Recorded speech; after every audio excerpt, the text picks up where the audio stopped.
Hello and welcome to Let Me Bore You to Sleep.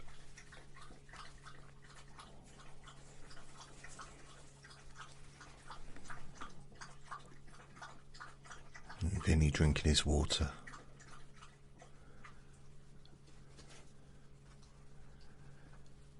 He normally does that when he thinks that we're going out. But we're not. Ooh, not just yet anyway. Not till this is accomplished. So yeah, this is Let Me Bore You to Sleep. My name is Jason Newland.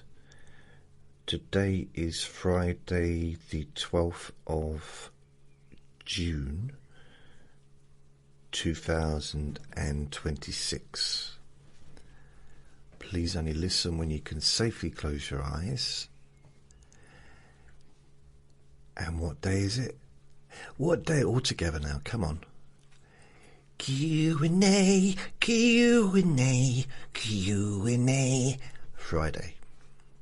Yes. What time is it? It's Q&A time. Well, it's 5:26. So yeah, oh dear.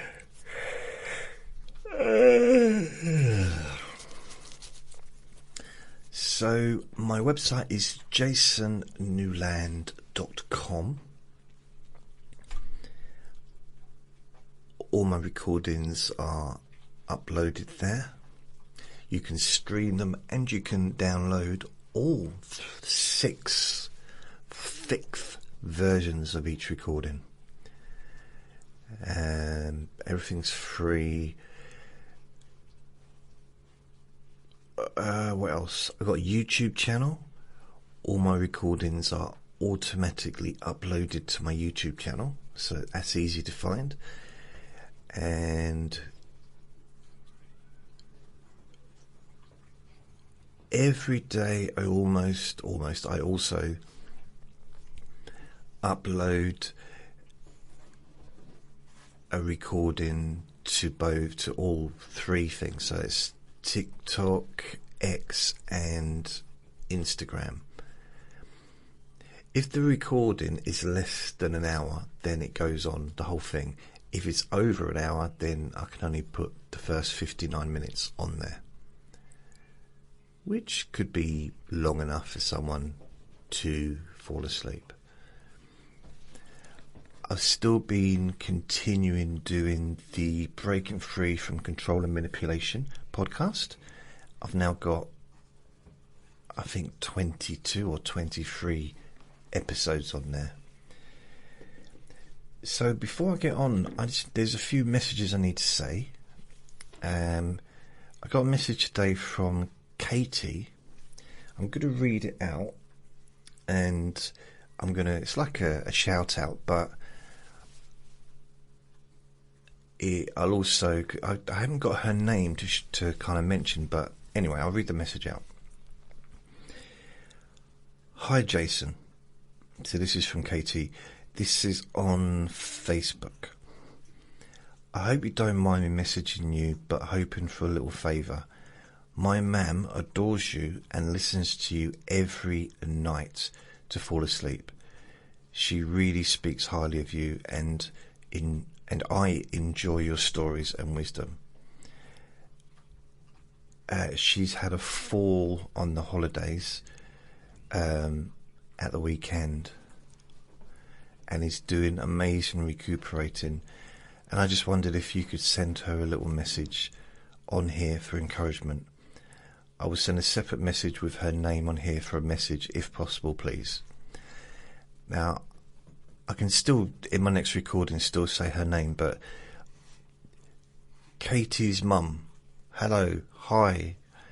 I hope that you recover quickly, and as I don't really know much about the situation, but I hope you're okay and that, you're feeling better. Also, what I was going to do, not today, but what I was thinking of doing, if you want me to, is actually make you a special recording. So it will be for everyone to listen to, but it will be for you. It will be called for Katie's mum, a relaxation session for Katie's mum, something like that. And I'll just put it on my website like I do with everything else, but you'll know it's I'm thinking of you when I do it. And what you can do is let me know what kind of stuff you like, what kind of relaxation session you'd like me to do. You might want me to focus on your back, or you might enjoy the sea, or something like that. So this is, and if anyone's got any messages they want me to read out, I'm very much open for that, because I like to give back, and I like to, because I'm continuously feeling grateful towards you for listening, because without you listening there'd be no reason for me to do this. And this is what keeps me going, genuinely. And the two things that keep me going is this and Vinny. And I've been doing this for 20 years, and I'll do it for as long as I'm physically able to. And I do seem to be getting more into a routine of making regular recordings. Yesterday, though, for example, it's not an example of it, really. I did do I forget what I did. I did a breaking free from, control and manipulation, called emotional exhaustion. So I did that in the morning. But my mood took a very big dip in the afternoon, to the point where I just went to bed early and I didn't do anything else. But this morning, when I got up, I made 2 recordings. So I made another breaking free from control and manipulation, trusting your instincts again. And I also did a sleep hypnosis recording called Forget Everything. So I did those this morning. So I've gone from not being able to do anything to doing, this is the 3rd recording, but it's a long time since the last one, because that was before 9 o'clock this morning. It's now 5:32. Don't even ask me what I've done all day. It's gone. It's just gone. But then making recordings, I'm not going to say it's the easiest part, but it kind of is, in a sense, because all the other stuff, the editing, the uploading, and the waiting around for things to be uploaded and downloaded, it's very time consuming. But it's worth it, I think. So next thing I need to do is go to the correct page. By the way, if you haven't joined yet, you're welcome to join Jason Newland's Boring Group, which is my Facebook group. And, it's a place where you can send messages or just post something. Also, you can send a message to me directly on my website as well. I found out recently that I do have a message on there, a contact form. I sent myself one. It was a little bit cheeky. It was. So contact. So on my website is contact. You can just put your name, email if you want, telephone number, comment. You don't have to put a correct email or correct telephone number or anything, because I won't phone you or anything like that, unless you want me to. So, so it's just, I might try and figure a way of doing this so you just put your name in a comment, but I'm not quite sure how to do that yet.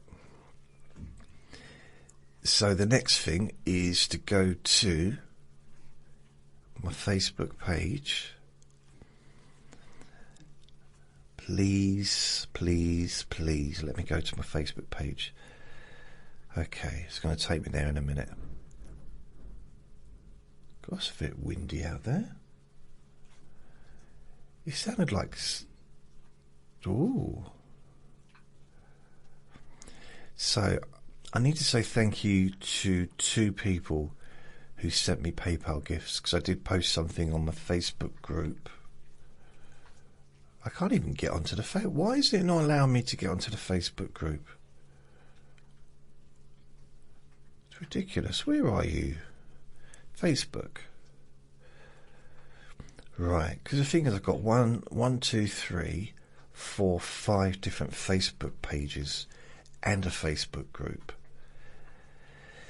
So that's where things get a little bit confusing. So I've got the Jason Newland hypnotist page. I've got 25,000 followers, and I get hardly any reaction from anything I post on there, which is amazing. 25,000, it's not a bad amount, is it? But no one, I don't think anyone ever goes on there. I've got the Let Me Bore You to Sleep page, which has 185 followers, and no one seems to go on there either. And then I've got the other one, which is Jason Newland, the hypnotist, all one word, 36 followers. So I do get occasionally messages on there. Then I've got the Let Me Bore You to Sleep, if I've not mentioned that one yet, have I? I've got 185 followers on that one.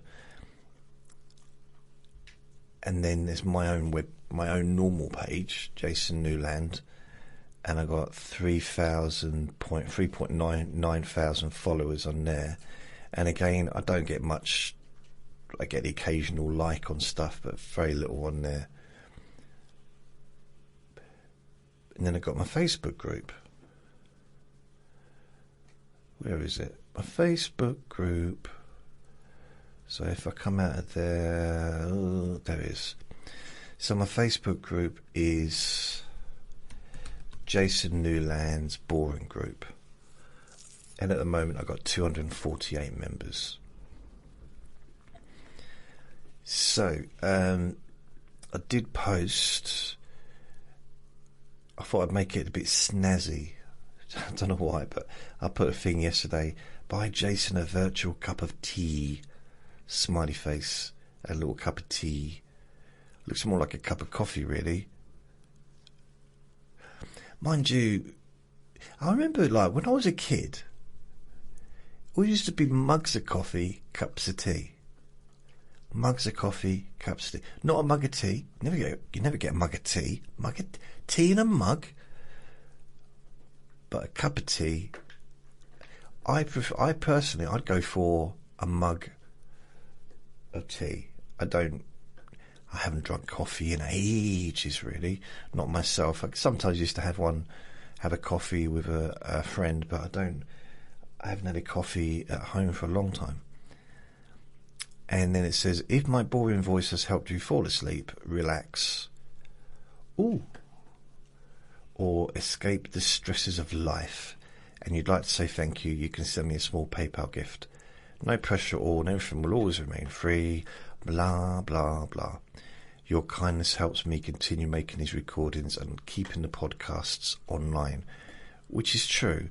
At this time of the month, it's kind of midsection of the month, this is when a lot of the podcast stuff goes out, like the cost of the website, cost of the podcast hosting, the cost of various different things. This kind of all seems to come out at a weird time. Most of my bills go out, like my normal bills, like electric, gas, water, council tax, all that stuff. That generally goes out on the very first of the month. And then about the first week of the month, about the 7th or something, that's when the mobile phone bills go out. and that's when a few other bits and bobs go out. And then around the middle of the month is when I start getting things going out. Like, oh, it's... Anyway, so I'd like to say thank you to both Nicole and Samantha for your kind PayPal gifts. I posted thank you, Samantha, on both of you on Jason Newland's Boring group, because I was unable to get an email or anything to send to you. I couldn't. There's nothing on the PayPal app. So if you do send me a PayPal gift, I was wondering if you could, if you might not be on Facebook, but maybe you can send me an email so I can reply and say thank you. I know that's a little bit extra work and stuff, but I really don't like not saying thank you. Even if I might say thank you on the podcast and hopefully you'll hear it, or I write it down on my Jason Newland's Boring group. The idea that you might have sent a PayPal gift and not had a response from me makes me feel a bit upset, actually, because I don't want you to think that I'm like that. Does that make sense? It didn't, did it? It did. It did. It did. I think it did. Yeah. So, which means I've got to come out of there, and I'll come and get to any questions for this week's Q&A Friday, 12th of June 2026. Ooh. I have 5 questions. I'm rather aroused. I'm not. That's weird. Isn't it weird? Like, there was a time when you said aroused and it meant like you were kind of very attentive, very suddenly very interested in something, very like, okay, stimulated. But nowadays everybody's got a dirty mind. Dirty. Yep, I have a stiffy. So let's have a look. What are we doing here? What are we doing? We. I'm trying to think if there's anything else I need to tell you before I do the recording. I don't know.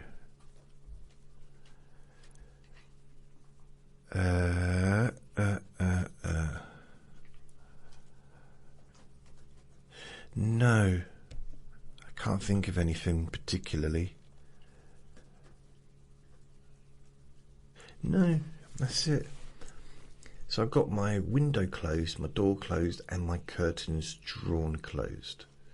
It's still light outside because it's only 5:45. Vinny hasn't seen Archie for weeks now. We've just been going out a little bit later, and that's his best friend. But he's also there's another dog exactly the same as Archie, and Vinny was playing with him this morning, doing exactly the same as what he does with Archie. So, and they were running around and playing and growling, and it was really nice.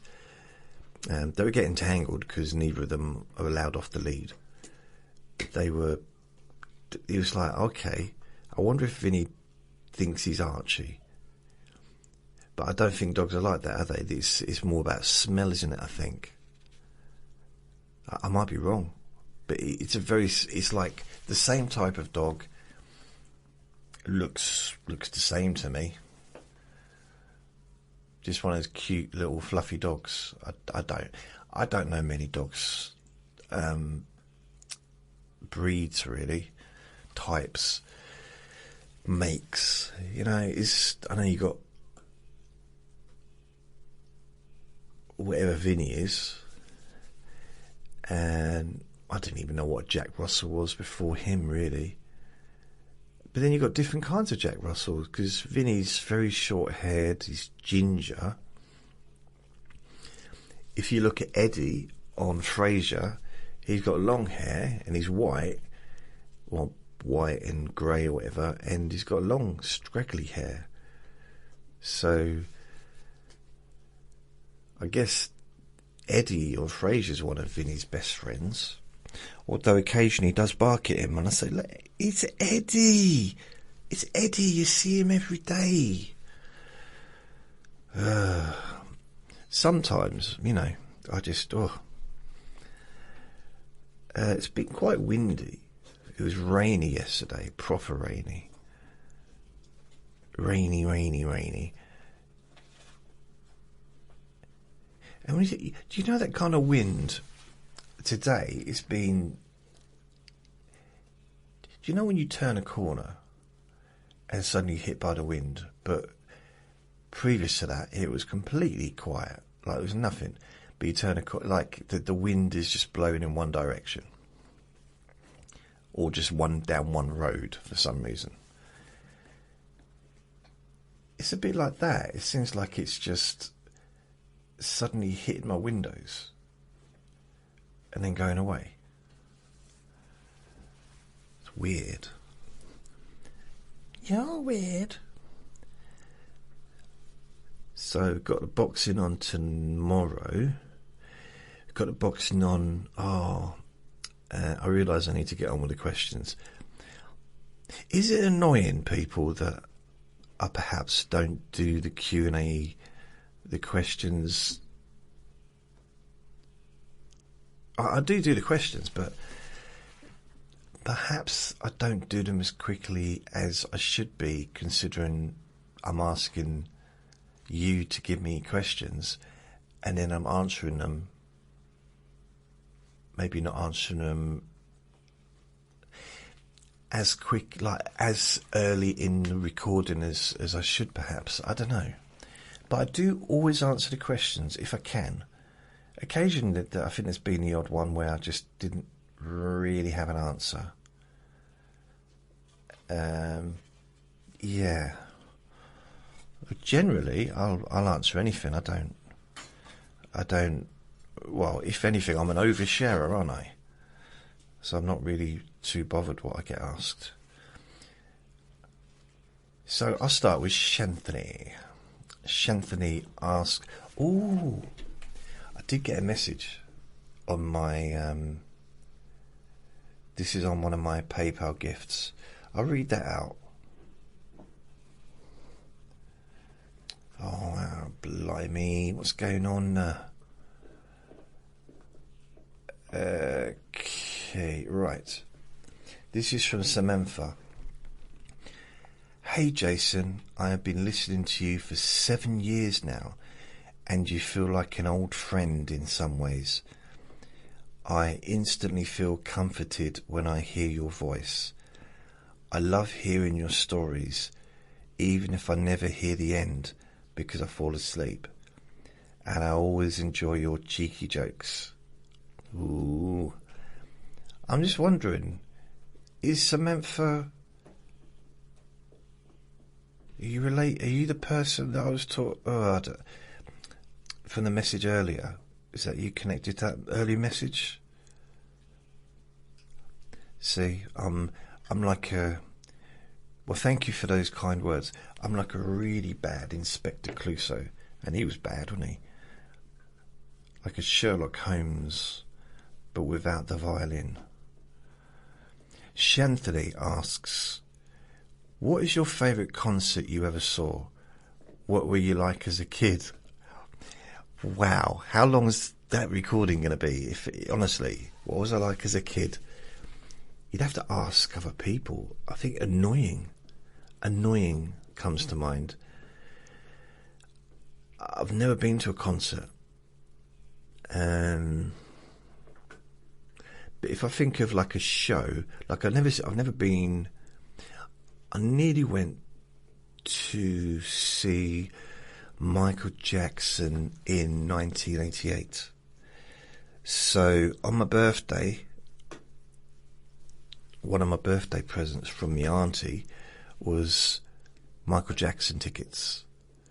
And I was going to go with my cousin and my auntie. And I was really excited because I was a huge Michael Jackson fan. Now,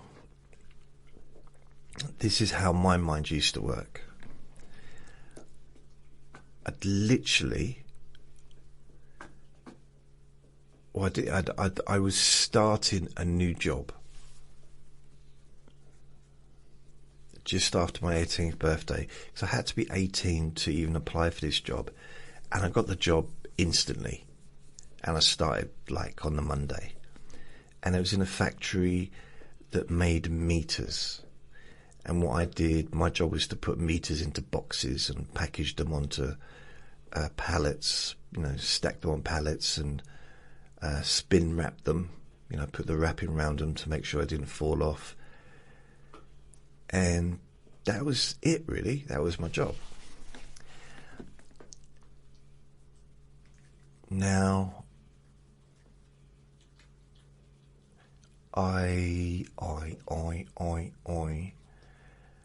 it was my first proper job. I mean, I know I'd worked in a chip shop and I'd had probably about 20 different jobs in the first, for a couple of years. But I'd worked in it wasn't my first proper job. I should stop saying that, because there's nothing wrong with working in a chip shop. There's nothing wrong with working in the supermarket. It just felt like it was the first job that paid me okay money. And I was doing overtime, and, I didn't even know what to spend my money on at the time. But then I was living in one room in a house, for like 30 quid a week or 25 quid a week or something. I was taking home probably 600, 700 a month. Maybe less, maybe 500, 600. I can't remember exactly. But I was, I didn't even think about getting myself renting a flat or taking driving lessons or dressing nicely or anything. It was, I don't know, I was very aimless. So, anyway, I'm still talking about Michael Jackson tickets. I am. Trust me, I am. Basically, so I started that job. The tickets weren't... The concert wasn't probably until... possibly October. It wasn't like in August. My birthday was August. So it was a couple of months afterwards. And I just started my new job. I'd only been there for a week. And I had to have a day off to go to the concert, because it was in London. I didn't live in London at that time. And I didn't want to ask for the day off. And I didn't want to take the day off, like, cheekily, because it's the first week. I can't take a day off sick on the first week. So I just cancelled going. Now, I'm not sure, because I'm not there now. I'm not that age anymore. And it's, let's face it, it's nearly 40 years ago. It's 38 years ago. Nearly. I don't know if I was concerned about the crowds, because I'd never been in a place like that, like stuck in the middle of because I think it was at Wembley Stadium, and I might have had an issue with that. I don't know.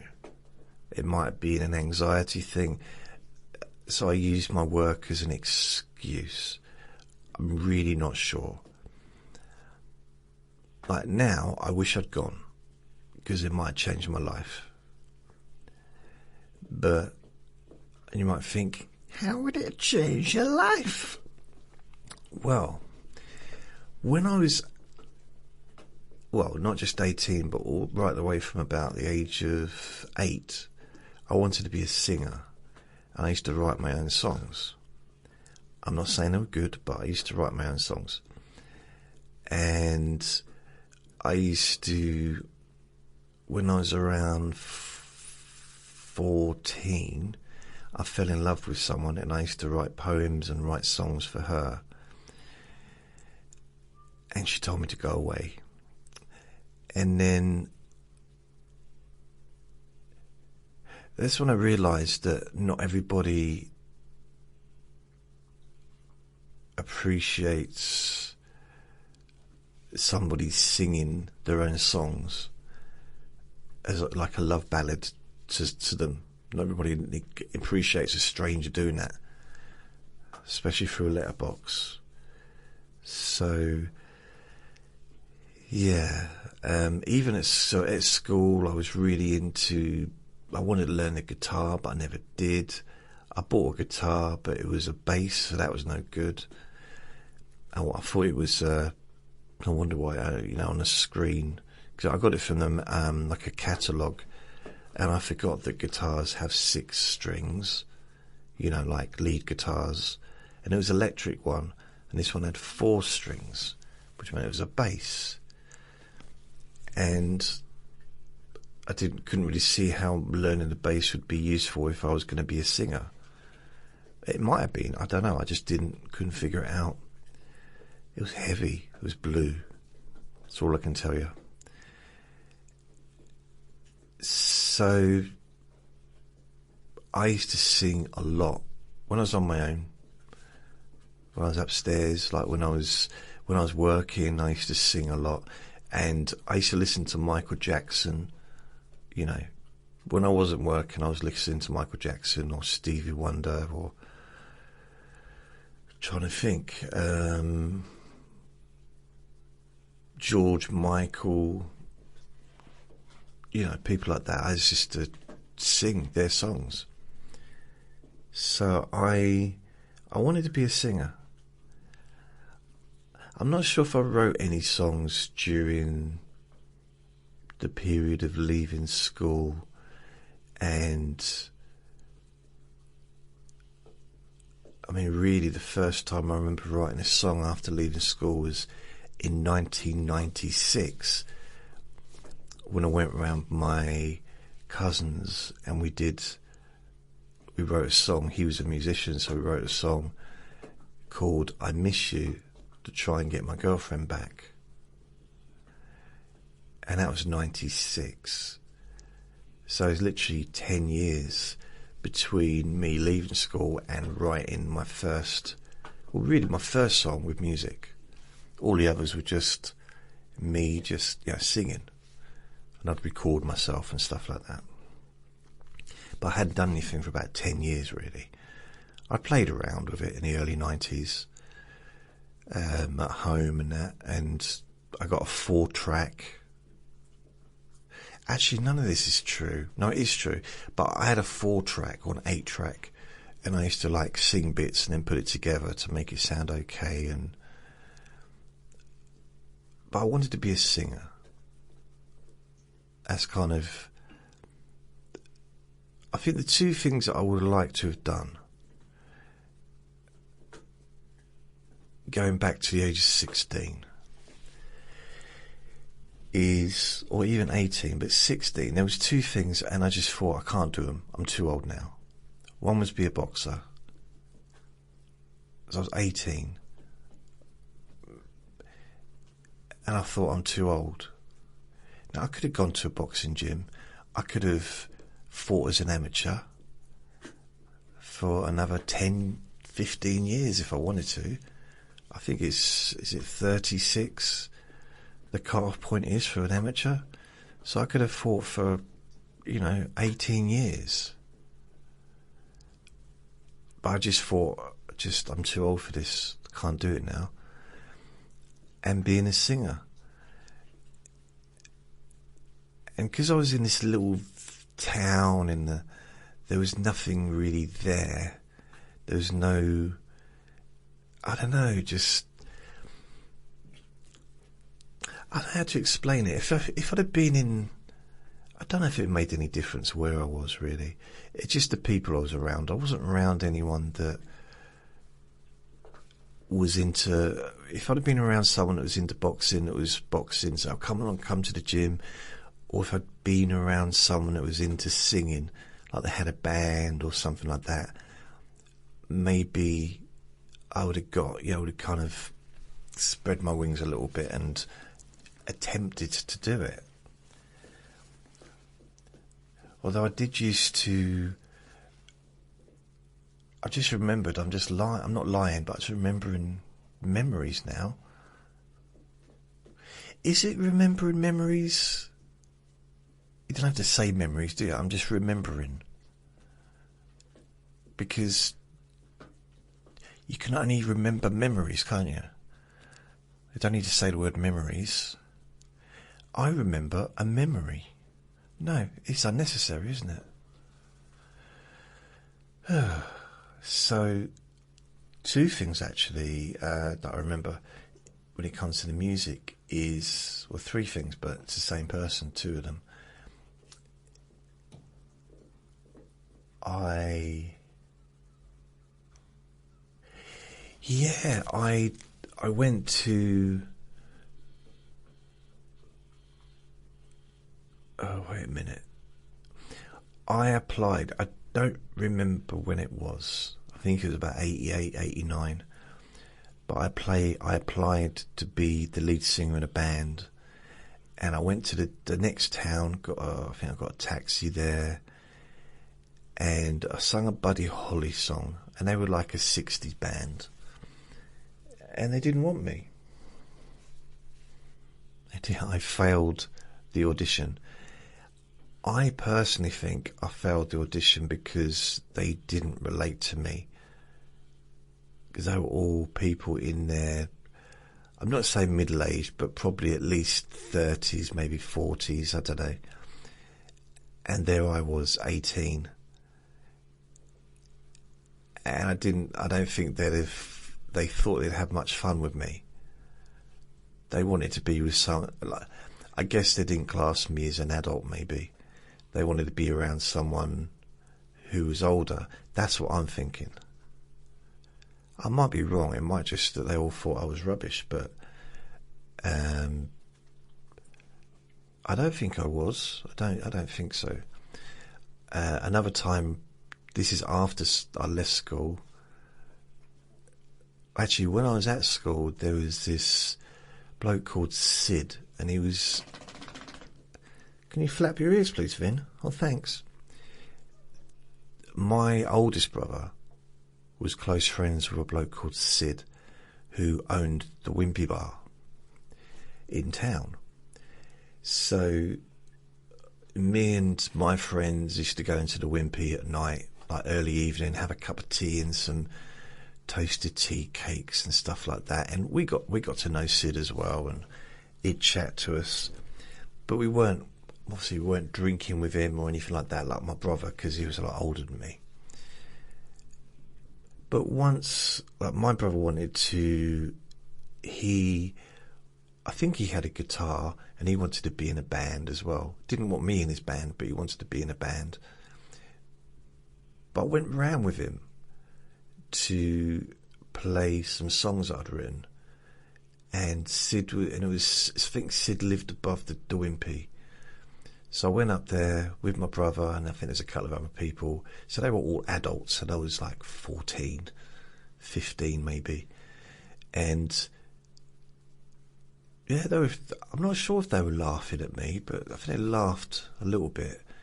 But they seemed to be okay. And I don't remember a lot of it. And I think I did some singing when I was there, because Sid wanted to be, I think his idol was George Michael. And he had the looks, you know, so he was also, I think he was the same, like Greek. Wasn't George Michael Greek, I think? I think he was Greek as well. So he kind of, but he wanted to be Sid. I don't know if his name was Papadopoulos, but he was a really cool dude, and his brother or his cousin used to work there, and I think he took over. But I got on with the whole family, got on really well, even when I left school. And yeah, I liked them all. So that was one memory. But having left school, there was the audition, which didn't go too well. And then, that awkwardness of, I'm not going to say farting in a lift, but there's almost, I'd say, the awkwardness, I suppose, if you're chatting to someone and you both say goodbye to each other and then you end up walking the same way and you know that you've both finished what you wanted to say, you don't want to start the conversation up again. I mean, I saw someone the other day that I haven't seen since 2011, and she worked in this place that I worked in, and she's probably only about 18, 19 at the time, maybe 20, 21, and I saw her in the post office about a month ago, and I said to her, "Oh, it's you," and she went, I said, "How you doing? You remember me?" "Yeah, just very miserable." And so I said, "How you getting on?" She said, "I'm a teacher now." She didn't do that, but she didn't seem very pleased to see me for whatever reason. And me and her got on really well when I was there, so who knows what that's about. Maybe she was having a bad day. And she said, "Oh, yeah, I worked there for a year and a half and then I left. And she's now a teacher or something." So, "Oh, good luck." And it was just awkward. I don't know if it was more awkward for her than me, because it was awkward, but I kind of found it quite funny, in a way. But she really didn't want to talk to me. And that's an awkward kind of situation. So it was a little bit like that. I guess it's a bit like walking into a lift and people are following you into the lift, but you get in there maybe 5 seconds before they are and you let off a massive fart. It's a little bit like that, like they're about to walk into a very misty lift, and they don't want to be rude by going, "Oh," which is what I would do. I would just say, "Oh my God, what the hell is that stink? Get out." I wouldn't probably say get out, but I would mention it probably. I wouldn't be able to stop myself. So I can't remember why. The audition didn't go so well. And I also had a friend. It was actually my oldest brother's friend, and me and him became friends. And he was a whiz on a keyboard, like a little, well, just a big keyboard at that time, but all the way through school, because I used to see him even in junior school, but wherever he was, he had a keyboard with him. Even just those, I think at one point he had one of those Rolf Harris little xylophone, whatever they're called. But he had the little keyboards constantly playing music. That was his passion. And I haven't seen him for a long, long time, since probably 1989. And I hope, probably 1990, I hope and hope and hope and hope that he's well and happy, genuinely. I really liked him a lot. The problem is, I wasn't a very good friend. back then. I didn't get attached to anyone. So I wasn't that I was a bad friend as in a horrible person. I just moved around so much. And when I moved to London in 1991 for the second time and stayed there till 2001, I had very little connection with anybody from the town that I'd lived in since the age of 7.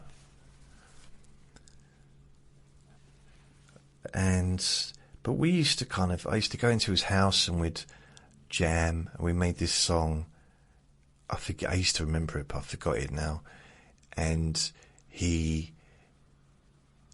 I think he was influenced quite a lot by, let's say, Nick Kershaw or the Piano Man. What's his name? The Piano Man. You know, because he definitely keyboard-based music. And he liked to sing and stuff. And in 1989, we went we went into the beach, into the cliff bits. And just sort of sat down there, and we was writing music as well in the sun, so that was quite cool. So yeah, there was that bit. I forgot about that. But it wasn't until 96 that I wrote my first song, my song, with help with the music, and recorded it. And then I did another one in 97. So between 96 and 2001, I did probably about 5 or 6 songs over that period that I recorded. Yeah. Used to do a lot of karaoke. So in the comedy club where I used to do the talent show every Wednesday, or most Wednesdays. And it was a contest, and I never won anything. I just always probably minus, to be fair. But afterwards they'd have karaoke, and it'd be like a contest for that, and I'd win that sometimes because I was good at singing. I thought I was. Yeah. So that's, what's your favourite concert you ever saw? I never went to one. Vinny's now moaning at me, do the old.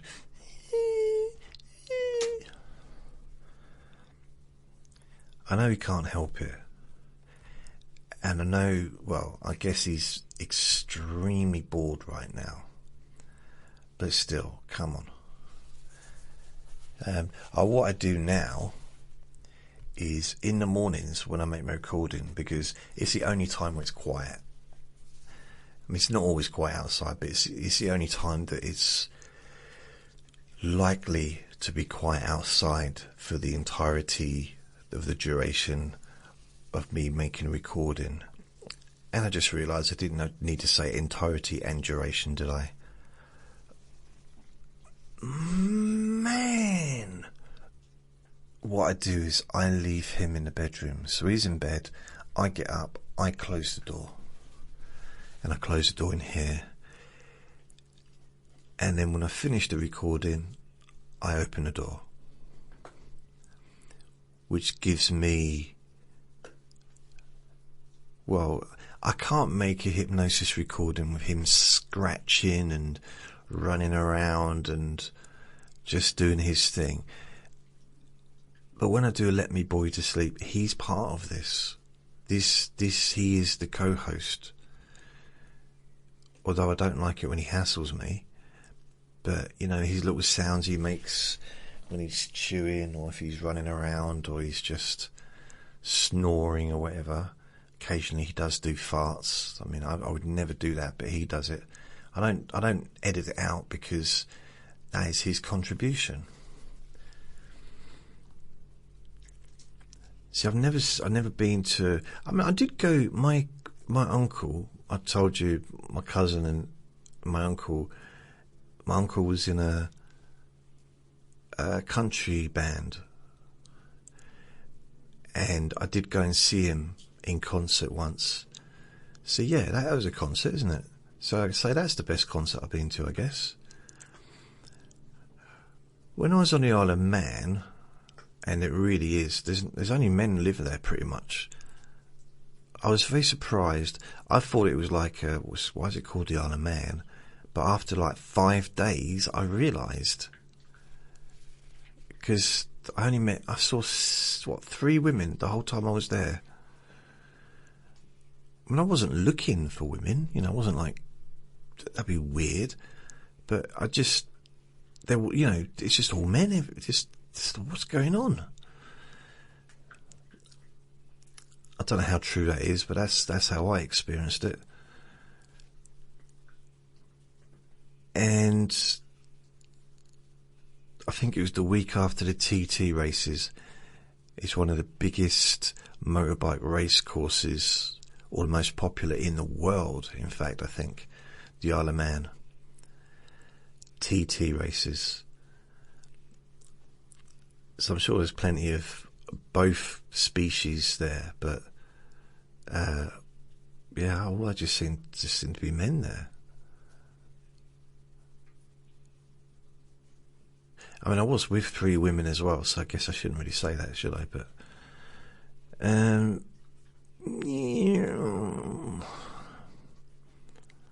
oh yeah, there was the reason I mentioned this is because there was it was kind of like a musical theatre show.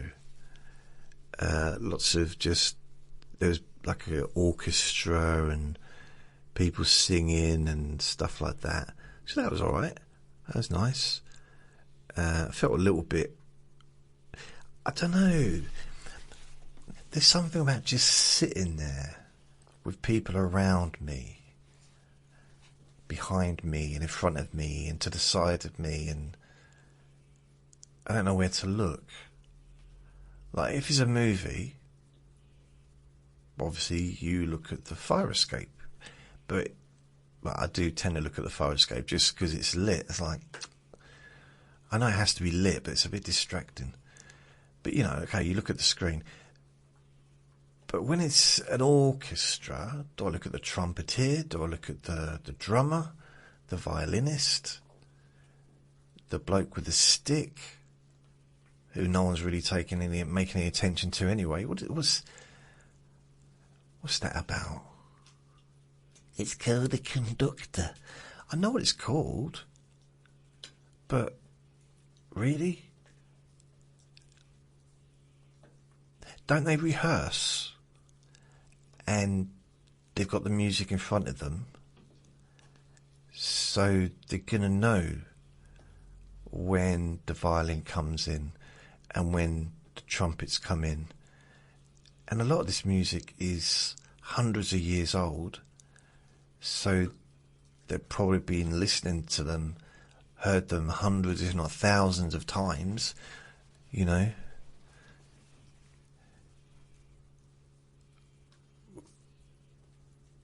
You'd know. I don't know. Maybe. What do I know? I'm not a musician, but it looks to me like it's just somebody with a stick who wished he was a wizard. Always wanted to be a wizard, and he just stands up in front of the bunch of people playing music, and it's almost he's threatening to turn them into frogs if they don't play. And he points like, come on, keep up.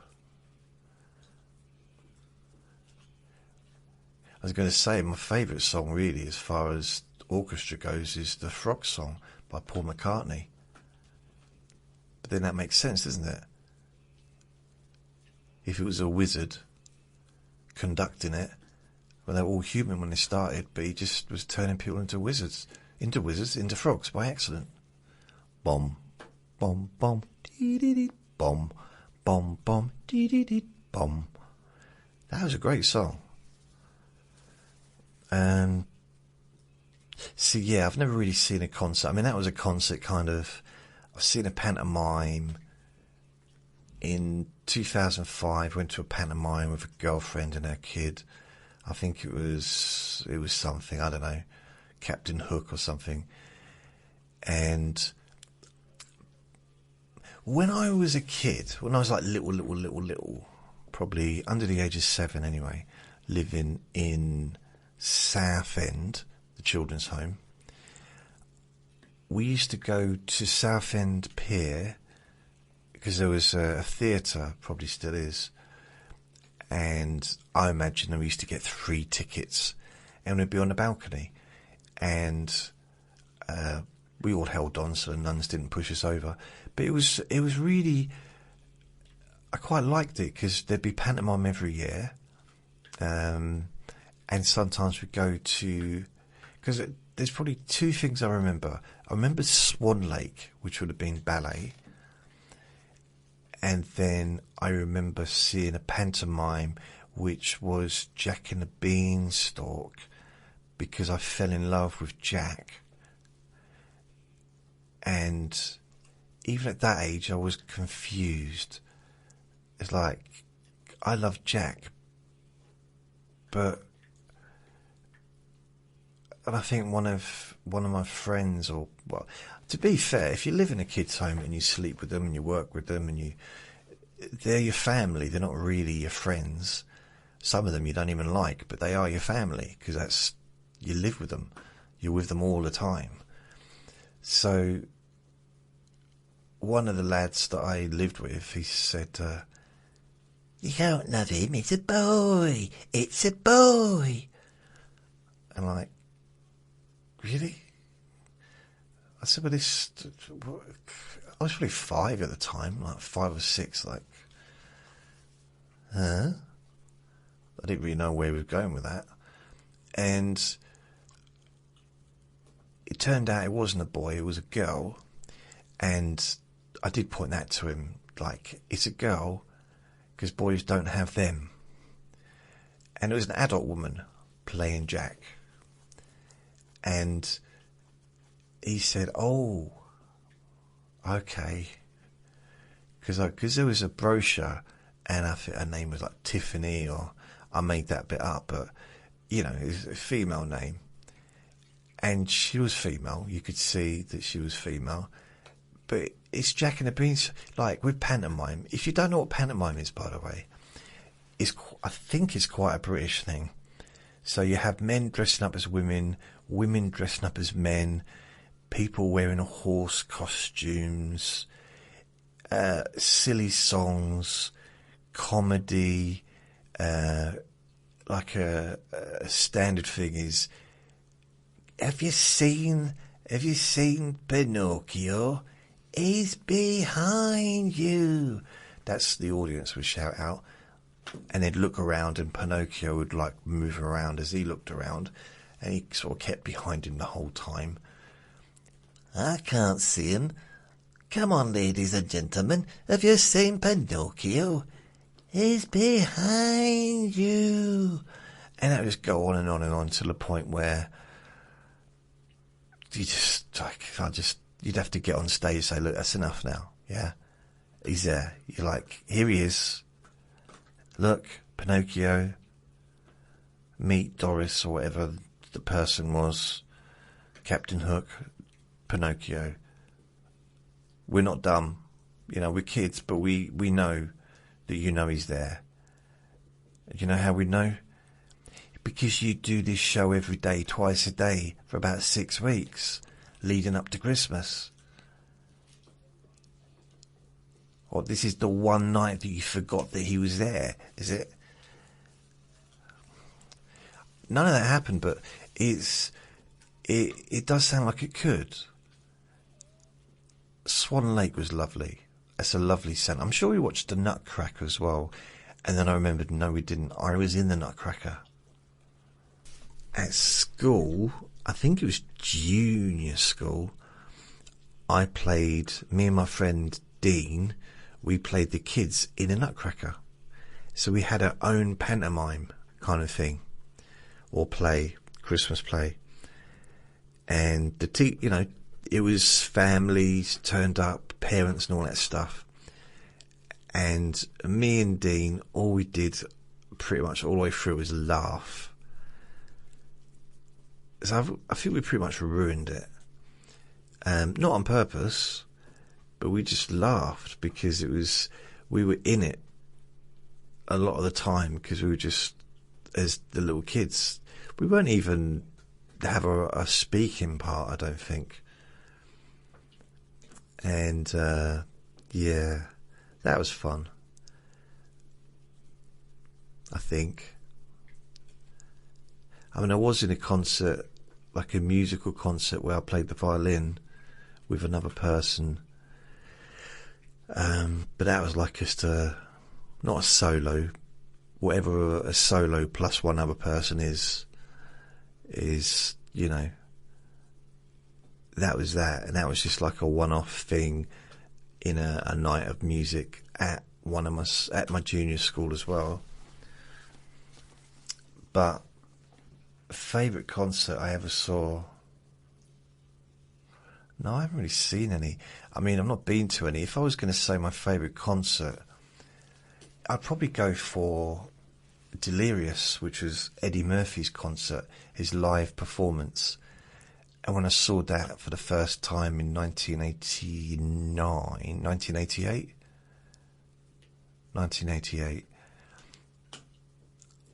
or I think it was 88, yeah, I laughed. It might have been 89.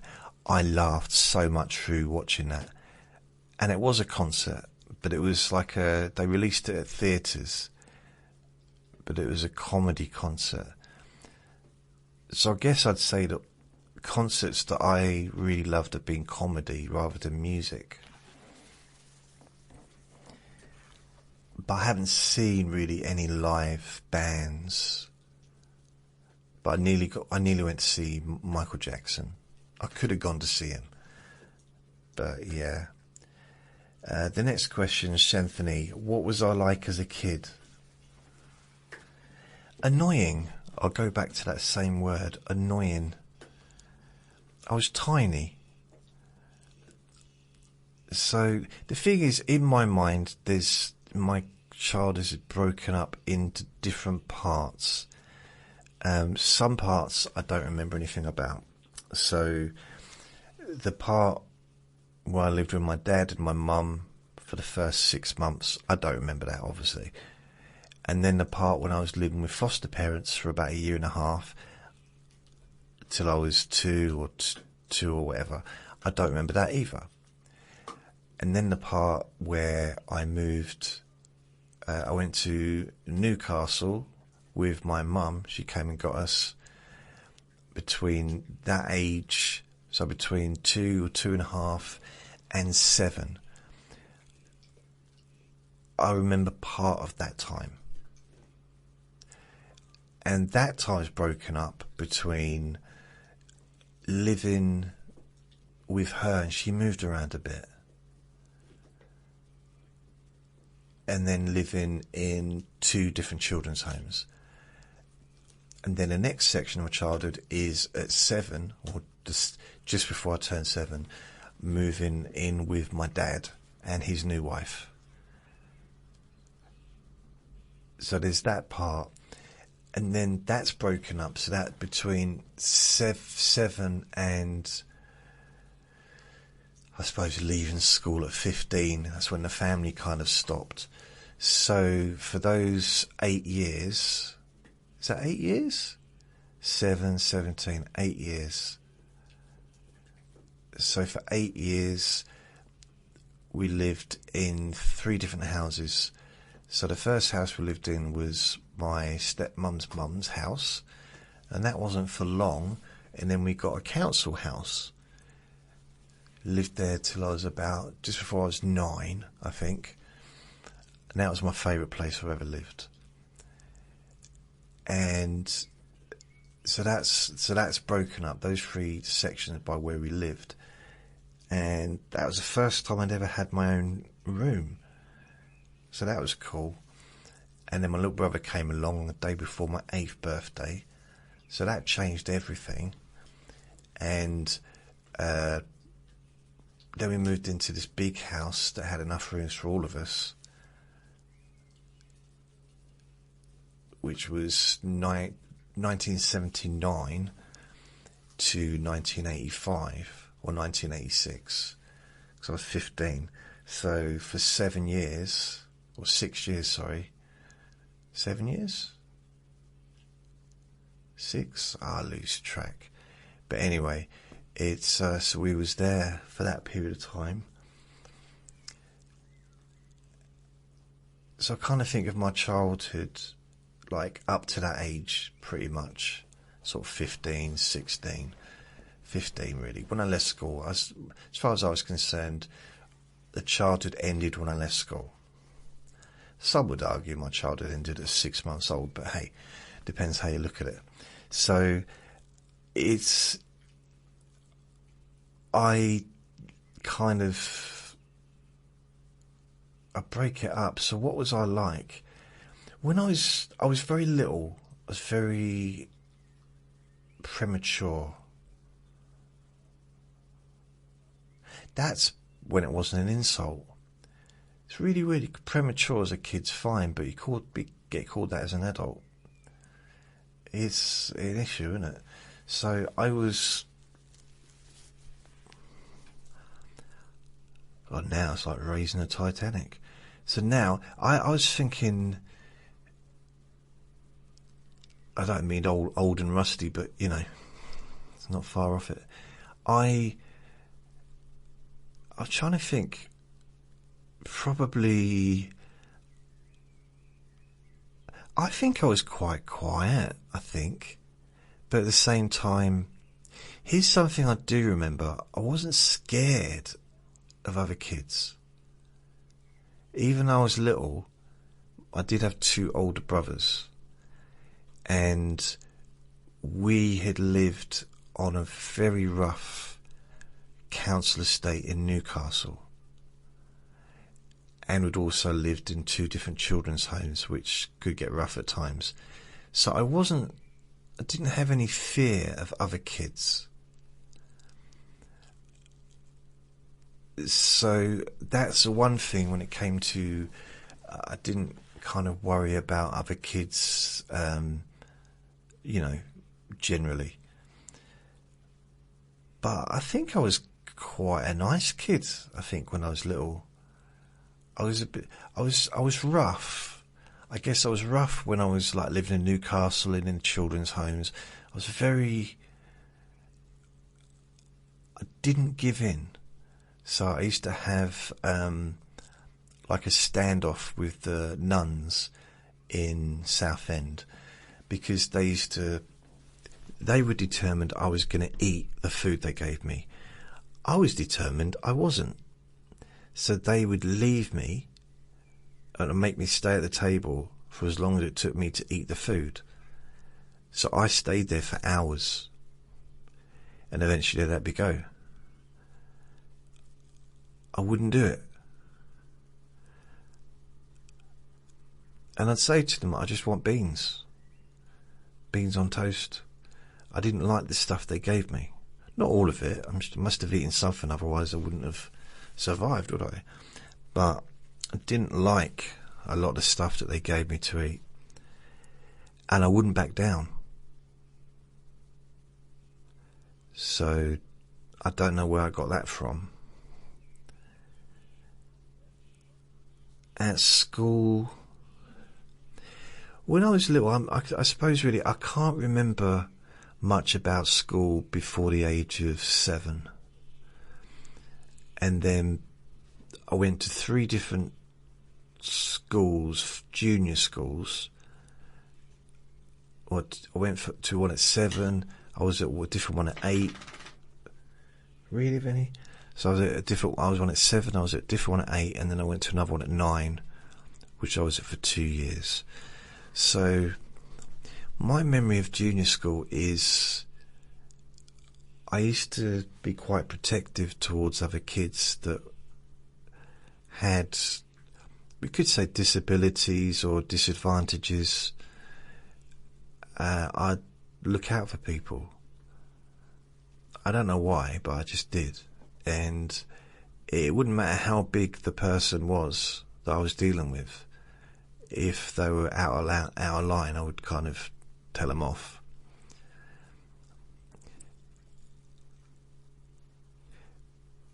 But I also used to own up to stuff that wasn't my fault. That might have been, I'd been partly been trained by one of my brothers, because he was always getting into trouble, and sometimes it was just easier to own up to it so we could all get on with our lives. But yeah, I remember I was in the first junior school, so I'd have been 7, and the teachers was moaning because someone had made a dent in the wall. And they said, you know what, no one's going to lunch until you tell us, till we find out who did it. No one's going to lunch. And I thought, this is just ridiculous. Like, we're going to be here. I mean, it was a big dent as well. Like, I don't know how anyone made the dent. So it probably wasn't a kid. It was an accident that an adult did and they didn't realise they'd done it. Maybe the cleaner banged it or something. I've got no idea. But anyway, I put my hand up and said, it was me, miss. Actually, I think I said it was me, sir, just because I realised it was a lady, and I thought I'd just pretend it was an accident. So it was me, sir. I'm sorry, miss. And she said, okay, everyone out, everyone go to lunch. Jason can stay here. So I stayed there, and she said, well, show me how you did it. I said, what? She said, show me how you made the hole in the wall. I said, well, do you want to make one? She said, oh dear. She said, no, I just want to know how you did it. Why would I want to make one? I said, I don't know, you seem to be interested in how I did it. Can you show me how you did it, please? Why? So that I know it was you that did it. But I just told you it was me that did it. Yeah, but we need to make sure that we punish the right person. I said, why? And what do you mean punish?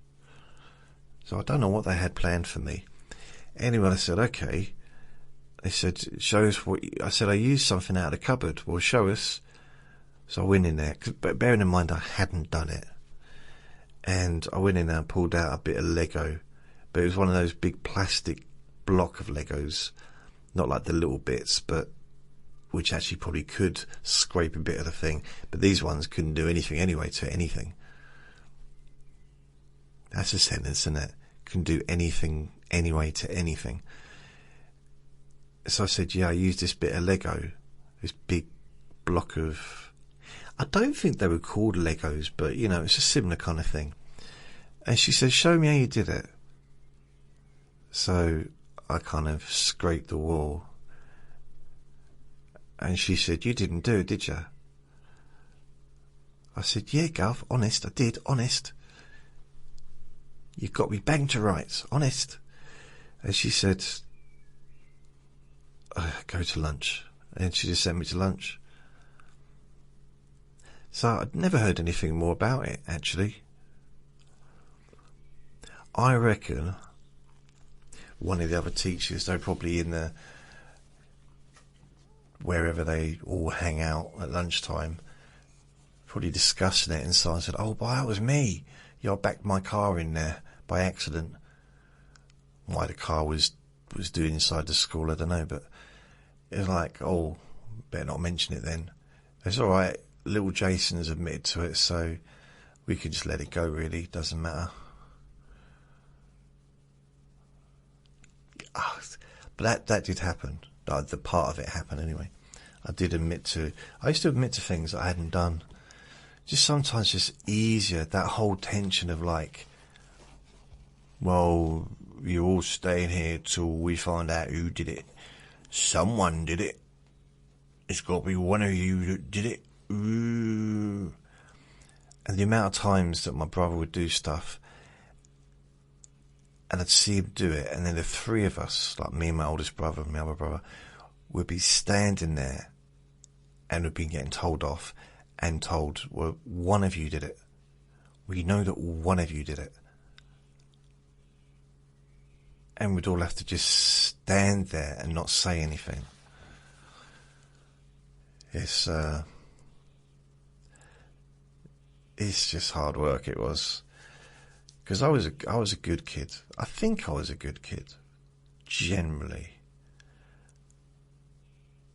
The only thing I didn't tolerate is people picking on people. Like, I didn't like kids picking on other kids. Didn't like that.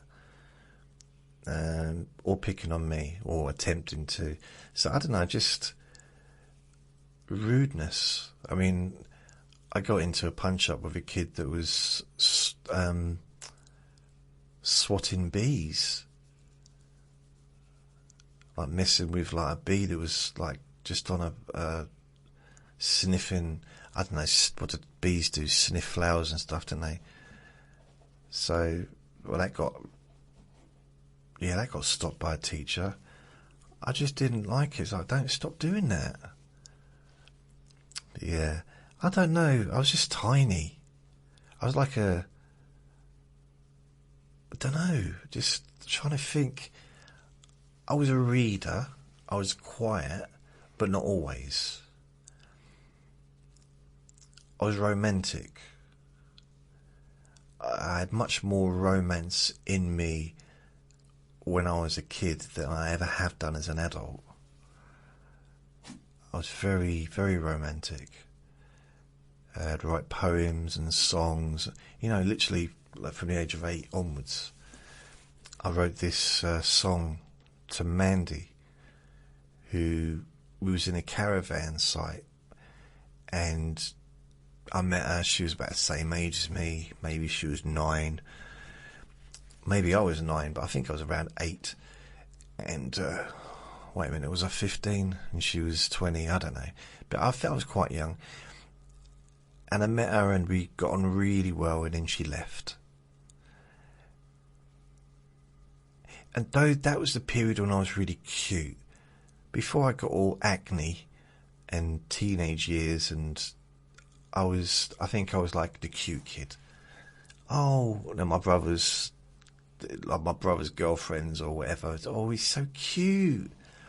And I'd like that. But at the same time, I like, yeah, cute and manly and macho, which no one ever heard because I wouldn't say it out loud.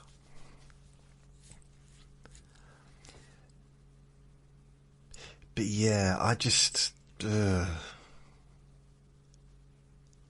was a quiet kid. I was quiet, liked to read, liked listening to music, liked being on my own, liked watching telly and watching movies. I didn't mind watching movies if there was other members of the family in the room. I didn't mind watching telly as long as it's something I wanted to watch, if I was in a room with other people.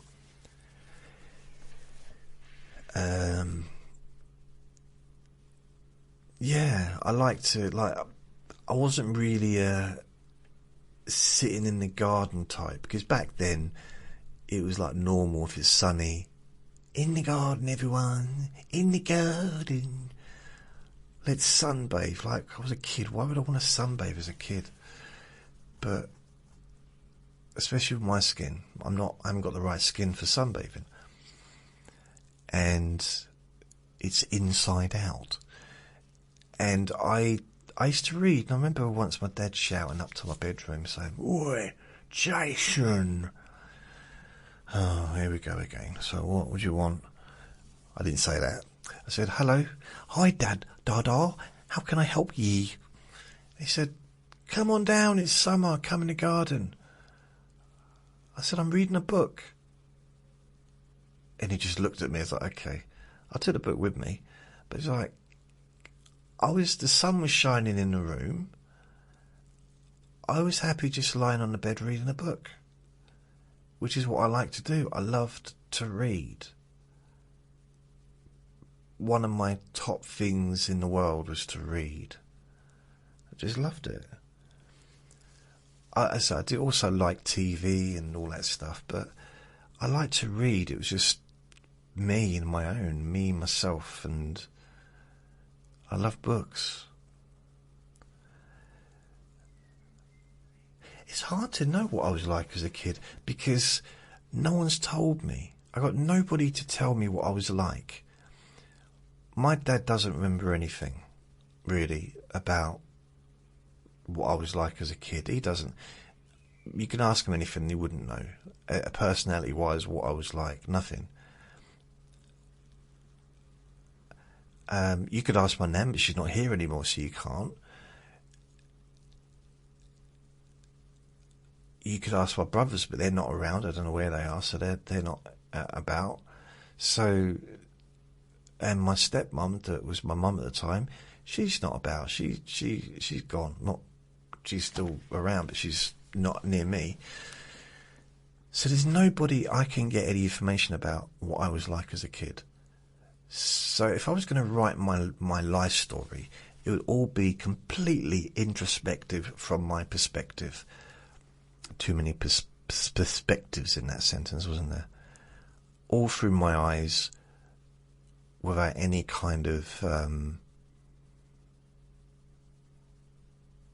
I guess, not awareness, but I don't know how other people observed me, how other people experienced me, and I still don't.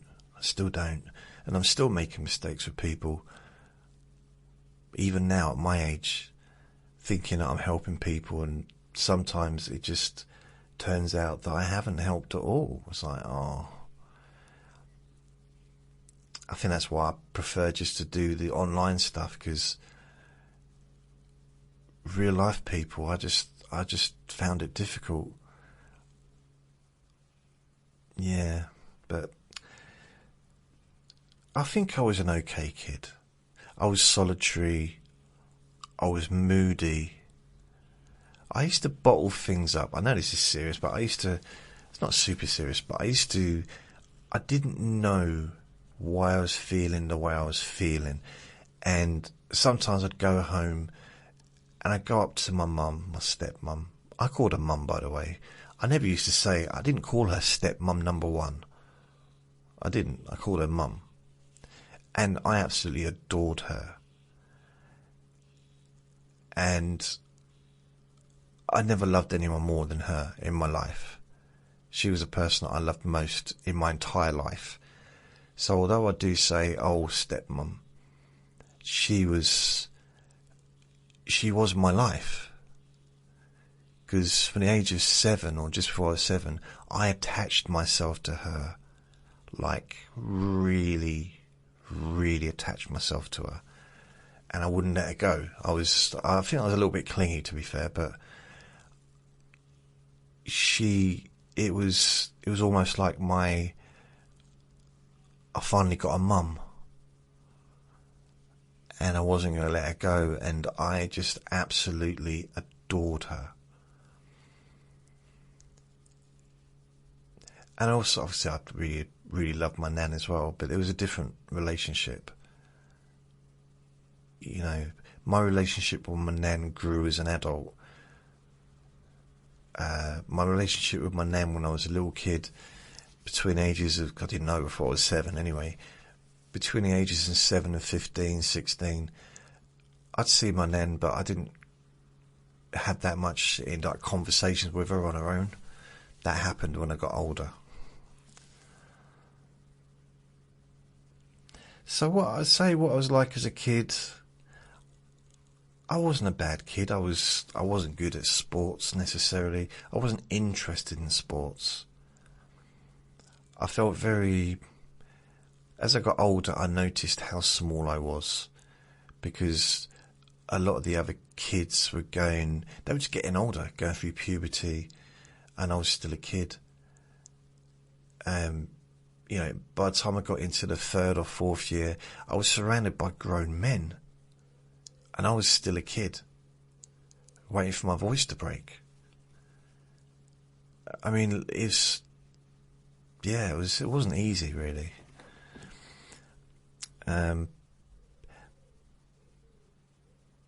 I suppose the only time I actually would say that I was really got enthusiastic about anything the whole time that I was a kid, like really outwardly enthusiastic, and wouldn't stop talking about it to anyone that would listen, or anyone that wouldn't listen either, was karate.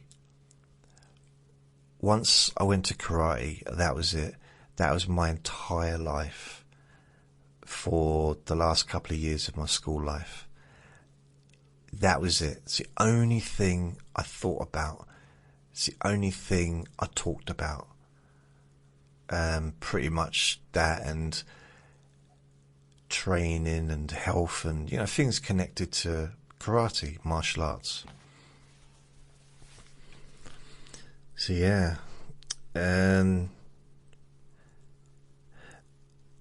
I think it's the first time I was ever anywhere that I almost felt like it belonged. It still felt awkward to a degree because I was in a group, even with people that I knew. But I felt a degree of comfort being at the karate club because my teacher was brilliant. Everyone that was there was really pretty much good. I knew a lot of kids that were there as well. I got to know them, obviously. And yeah, that was my favourite period of childhood, other than between the ages of 7 and 8. That was the best year of my life. Between 7 and 8, moving in with my dad and his new wife. That first year was almost perfect, really. It was the first time that I felt any kind of stability. And it was new. And I didn't expect it to continue, but yeah, so I enjoyed that year, that first year. That was the best year I had as a kid. As far as the best year as an adult, that's still yet to come. That's the way I'm thinking about it. The best is yet to come, I hope. I'd say I was a nice kid. I wasn't a horrible kid. I was just annoying, I think. A bit squeaky. Yeah, but I did like to be solitary, but I was very moody. So this whole bipolar thing, that didn't start as an adult. That's been going on for years, since I was a kid. It's just, I guess, I've got a way to express it. I could express things verbally. I wasn't able to do it back then. I would hide, and I would back away from life and read a book. That's what I used to do when I was a kid. I'd go through periods when I would, even during lunchtime, I would hide from everyone, so I didn't have to play or didn't have to talk to anyone, and I just read a book because I just couldn't handle being around anyone. But it never lasted huge amounts of time. I mean, sometimes it lasts for a few hours, sometimes for a few weeks. It depended. So Sandy asks, have you taught Vinny any tricks? No. That's a really quick answer to that one. Okay, there is a trick. It's called, he does the reverse of whatever I ask him to do. So if he's standing on the floor, if I'm in bed, and he's just sitting on the floor, staring at me in the dark, which he does every now and then, and I don't know why he does it, but it's annoying, and I can't rest when he's doing it. What I do now is say to him, either out of the room or on the bed, and he jumps on the bed. But I could just as equally say, out of the room, out, and he'll jump on the bed. So if I said jump on the bed, he wouldn't. He's got a habit of just doing the complete opposite. He's okay sometimes sit and stuff, but no, he's really... I think it just reminds me of our friend Andre, the original Andre, back in 1994. I said to him, why don't you teach your dog to sit? And he looked at me all serious and he said, he already knows how to sit. Fair enough. Can't argue with that. Sandy asks, I am from Denmark and have listened since almost the beginning. Well, thank you. That's amazing, isn't it? That I'm just amazed that people listen at all, really. Because when I break it down, it's just me talking. I know, obviously, I do the hypnosis stuff and I do the...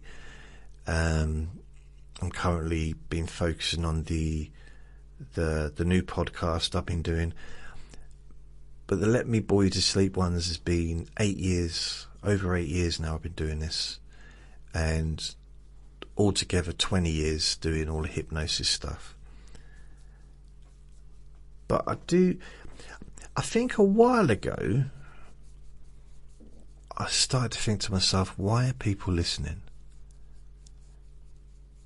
So I started to listen myself, and I can kind of see, or I kind of understand, because I fall asleep listening to my recordings. And it's going to be less effective on me, because it's my voice, than it would be on someone else, I'd say. But I listen, like I just literally, before I did this one, I listened to both my recordings I did this morning. And I properly zonked out. Like, I was gone, especially with the second one, which was the sleep hypnosis one. Blimey. So, and that was forgetting things, like to just, so you can unwind the mind, as it were. Unwind the mind. That's a good... Unwind the mind. Sounds like a good podcast title, doesn't it? So, welcome, Sandy. Thank you for listening from Denmark.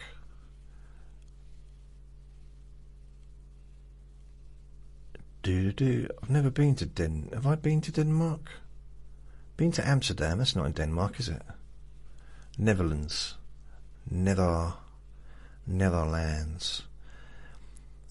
Yeah, I've never been. What is going on here? Why it's gone from... Okay, right. So thank you, everyone, for listening. But thank you, Sandy. Just trying to think any other tricks of any... Not really. He's so...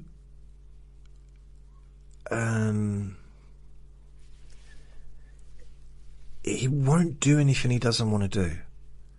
There's not one part of him wants to please me. He's not a needy dog at all. I'm the needy one, really, between the two of us. I was the same with Andre, my little Andre, the ferret. You know, he put up with me cuddling him because I loved cuddling him.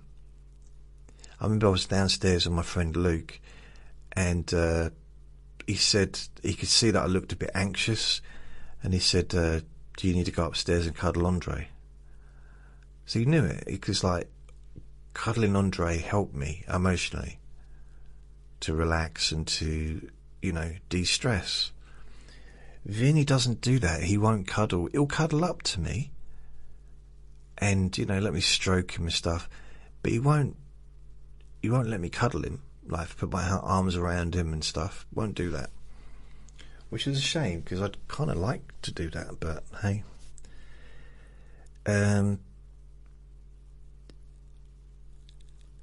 Alison asks me, she says, you have been living in your current flat longer than you've lived anywhere else. I think, do you ever think of living anywhere else? If money were not a concern, where would you like to live?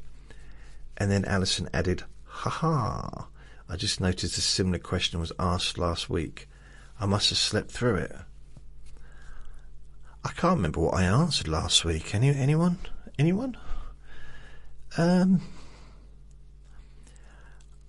I'd quite like, I think I said last week that I'd like to travel.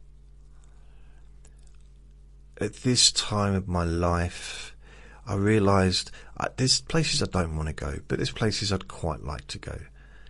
And by travelling, I don't mean hitchhiking or hiking through mountains or climbing Mount Everest, or I don't want to do any of that stuff. I just like to travel nicely and just visit some places, maybe on a cruise, maybe go on some cruises.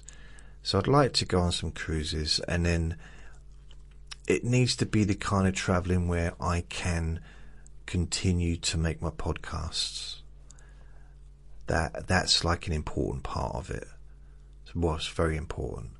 So to be able to continue with my podcasts, and yeah, other than that, maybe Thailand, potentially, maybe, I don't know. I mean, I quite like the idea of just living in different places, just for short periods of time till I get fed up and then just move on. You know, like stay in a hotel in New York, and then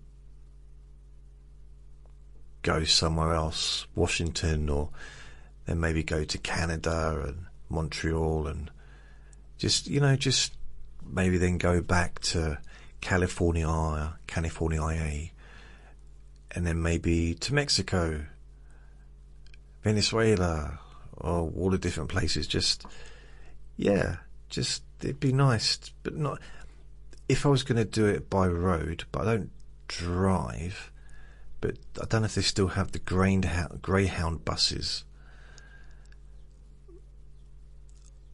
But at the same time, I don't know if I'd really want to do the slumming bit, because I've done that in the past. I've travelled, I've hitchhiked, I've done long distance with, uncomfortable. I've done the old uncomfortable travelling. So I'd kind of like to have a bit of comfort. So maybe cruises, that's kind of where I'm thinking. And maybe just stay here, live here.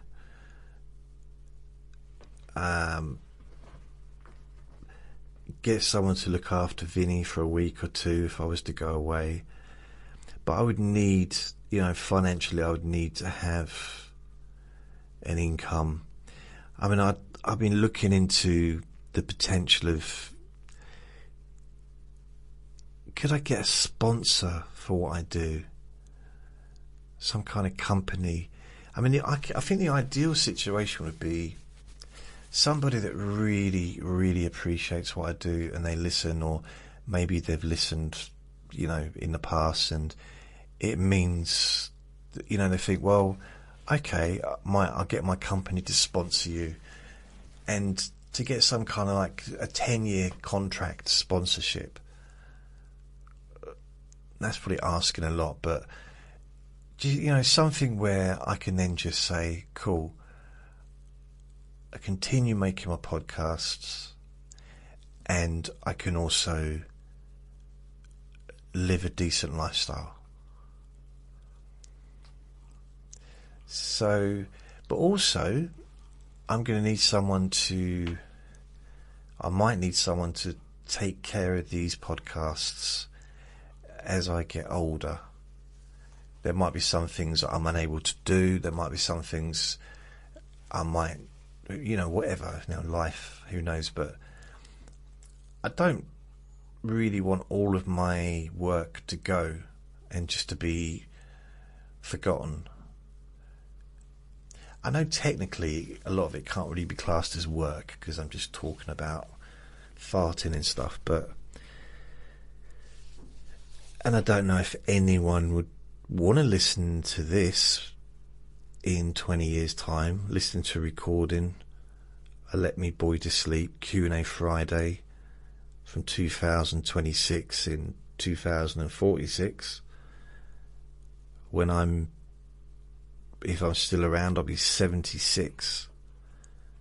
76 isn't that old, is it? Blimey. Do you realise when I'm 86 years old, I'll have been doing this for 50 years, baby. 50 years. 50 years. Okay, I'm never going to have a marriage that lasted 50 years. That's, unless medical science changes, it's impossible. Unless we both get frozen and get woken up with Walt Disney's head or something in 100 years. I want my own body. It might sound weird, but if I was frozen, I want everything frozen. I just don't want, I don't want to go into it, but I just, however weird it might sound, I don't think I'd really want to wake up and have this strong physical young body with my head on top, but it's not my body. Even if it looks amazing and it works amazing, it's still not mine. I'm not saying that I'd prefer to have this body over a body that looked like that, but I'd prefer to have my body-ish. Yeah. So Alison is kind of, I think if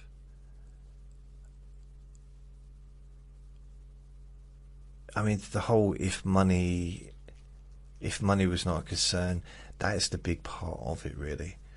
But I'd like to get on some cruises,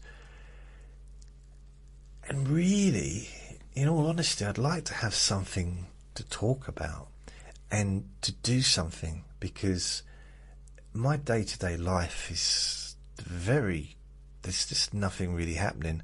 I know I'm focusing on making recordings, and that feels worthwhile, but there's gaps in my day where I could be doing this,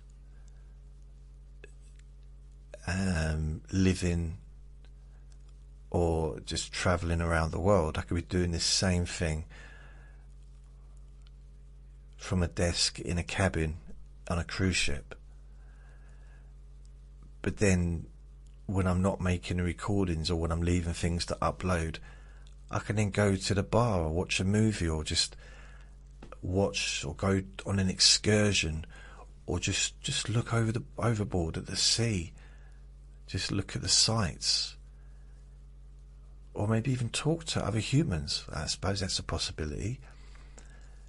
And I'd have something to talk about, and I'd be experiencing something.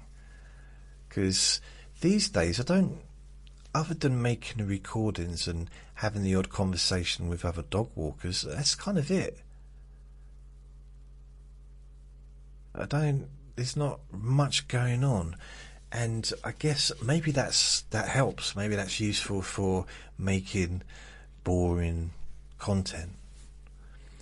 But I think talking about things that are interesting can also be boring. Just as boring, in fact. Because it's not really about the content necessarily. I think I just seem to have a bit of a boring voice.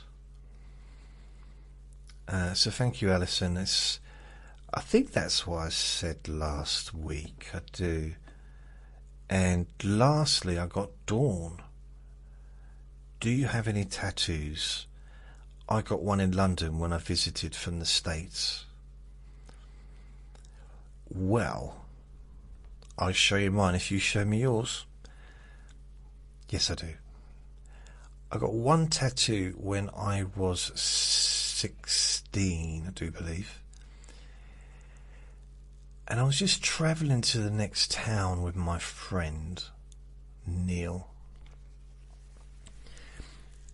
and either, I think one of my oldest brother's friends got on the bus. I'm just thinking, is it the one? No, it's not. It's someone else. Okay, so he got on the bus, and I said hello to him because I knew him because he was my friend, my brother's friend. Me and Neil weren't really up to much. We were just on the bus for the sake of being on the bus, going to the next town, just for something to do, really. And he said, "What you do?" And I said, "No, not much." That's what we said to him. And he said, "Well, I'm going to get a tattoo." A tattoo. He stood up. Honestly, stood up and said, "I'm going to get a tattoo." And I said, "Oh, Neil." So I'm going to make this up probably, but Neil seemed excited. Now, he might not have been excited. I think maybe we were both excited, but I know we were both bored. So I think we just decided to go along with him. Not to have a tattoo, although Neil might have said, "I'm having a tattoo," and I said, "No, I'm not." But we went along with him. And there was this little shop down an old road. I mean, most roads are old, aren't they? Apart from the new ones. And we went into this place, and it was a bit... just I'd never been in a tattoo shop before. Never felt the need.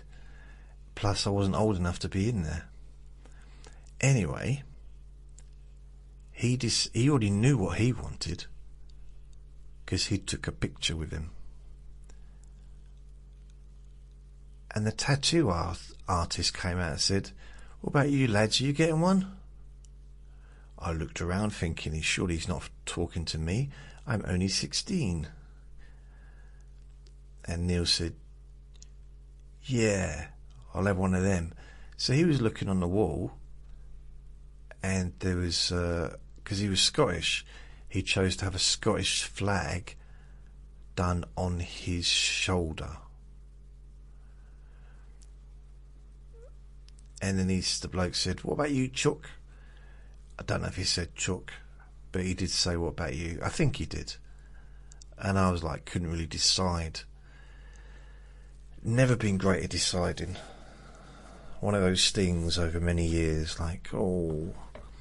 The problem with deciding is it almost feels like if I do this, then I can't do that. You know what I mean? It's like, am I limiting myself by choosing this particular thing? It might sound weird, but I don't know if that's how I'm thinking, but struggled. I didn't want an English flag. I've never really been into flags, just generally. I'm not against flags. I'm not for them. The idea of having one on my shoulder, I didn't see the point, because I understand he was from Scotland and he was proud of being from Scotland, but we didn't really do like English pride back then. It was just like, well, I live here. And most people who say, if in England, especially back in like 1980s or whatever, and it could be the same now, but so where do you live? I live here. What's it like? Oh, it's crap. It's boring. It's crap. And everyone I ever met from anywhere in England would say the same thing. It's crap. But that was just, even if it wasn't, it was just like the standard answer. Because I guess it's a mixture of English humour and just downplaying things. We're not the most excitable people, potentially. Sometimes. It's... yeah, I don't know. Not quite sure how to explain it. and some of that might just be lying as well. Dawn, okay, tattoos. So I ended up getting a tattoo on my right forearm, and it was of a Chinese. Do you know the possession things they have, where they've got the people and they're holding this big Chinese head up, dragon head? It's one of them. Or is it a lion or a dragon? One of them. So yeah, I got that on my forearm. Absolutely no reason really for it to be there, and however, during my peak years, I used to walk around, let's say like in a nightclub, and sometimes I'd have ladies walk up to me and say, "What's that on your arm?" And I'd show it to them, and sometimes they go, "Oh, that's nice. What's your name?" Usually they just laugh and walk away, but occasionally they'd actually stop and talk to me. Like, I thought it was just some weird birthmark. I said, "It's a tattoo. Why don't you get it removed?" The amount of people have said, "You really chose that, did you?" And then other people are saying, "What is it?" I said, "It's your mum." That used to make people laugh. No, I used to say it's my mum. Yeah, it's my mum.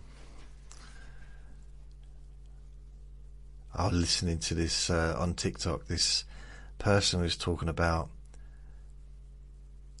They was just arguing about whatever they argue about on TikTok, and someone said, "Well, if your mum did this, these are complete strangers talking to each other," and there was that whole thing. "Don't mention my mum. If you mention my mum, I'll find you." It turned into that Liam Neeson spit, "I'll find you. I have skills. It's like, it's just, come on, silly people. It's like, you can't even say the word mum. "Are you talking about my mum?" I don't know you, therefore I don't know your mum, do I? Silly Billy. It's almost as if it's pretend anger. I think it is. It's kind of like we're supposed to. This is the right thing to get angry about. It's weird. Some humans are just very strange. I find them very strange. Can't figure humans out. Can't figure myself out. But some of that stuff I see on TikTok, the arguments, the conversations, it's just like, what the heck are you talking about? What are you going on about?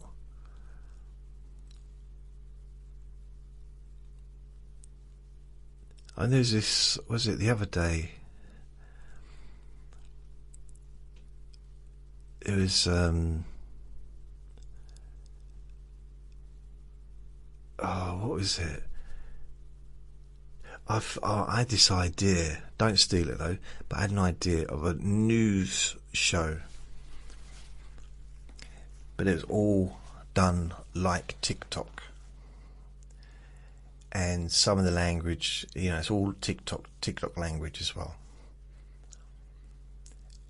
And there'd be, someone on there.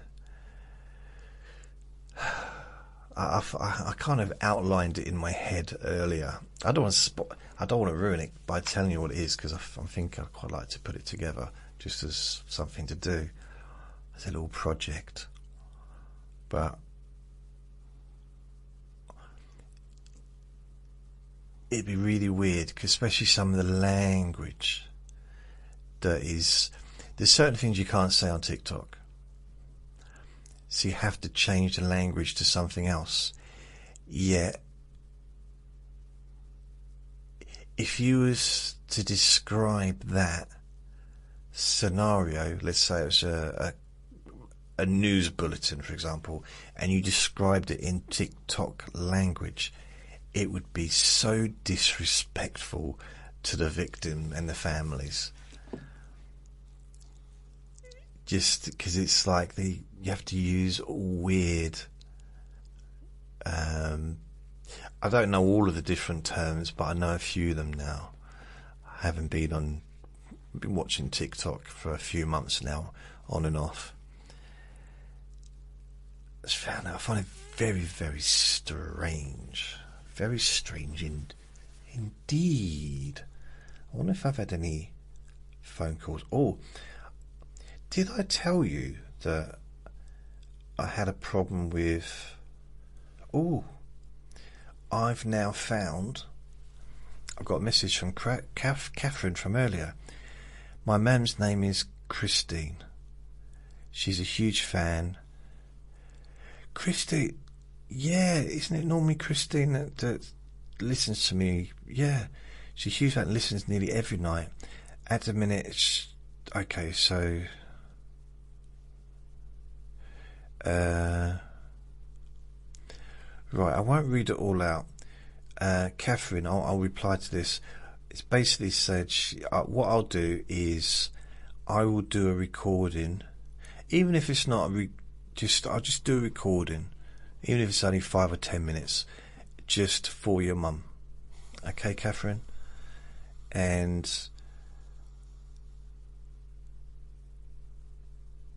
I'm quite happy to do those kinds of things, like just do a recording where I can sort of just say something, whether it's happy birthday, read out a story, whatever, just a marriage proposal. That'd be weird though, wouldn't it? Imagine listening to my podcast and your boyfriend or girlfriend or partner, whatever you want to call it, is lying next to you in bed and you suddenly hear your name and it says, hey Jenny, or hey Bob, Jenny has a message for you. She wants to know if you'll divorce her. Now, if you're married, if you're married, you don't know if you want to get married. Yeah, this is my radio voice. Hey, it's Jason here. How are you today? One of my neighbours she's a dog walker. She is a dog walker. And we were talking to another neighbour about my podcast, and she said, go on, do the voice. I said, what do you mean? She said, show me the voice you do. I said, I don't have a voice. Obviously, I do have a voice, but I don't have a weird voice when I do my podcasts. She said, do the voice. I said, okay, welcome to jasonnewland.com. This is Let Me Bore You to Sleep. And she said, that's the one. I was like, that's not how I talk. I just talk normally.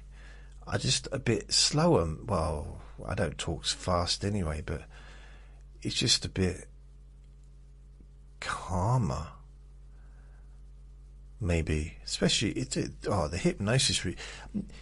See, there's a lot of hypnotists that I've studied, and I've watched them online, and the amount of instructors that say you haven't got to talk slowly, just talk normally, and they'll be like, all right, go on, and that's just not me. It doesn't mean that I'm just different from that. I don't. I'm not doing the slow because I think that's how it should be done. That is my natural way of talking. When I do the hypnosis stuff, it's just it kind of has to, for me. If I want to relax somebody, then I need to relax myself. And when I relax myself, my voice relaxes, my body relaxes, my tone of voice relaxes. It's kind of, if I was like, now relax, go on, relax your legs, relax your feet, relax your ears, relax. You know, stop thinking, get all the thoughts out of your mind now. That wouldn't work for me personally.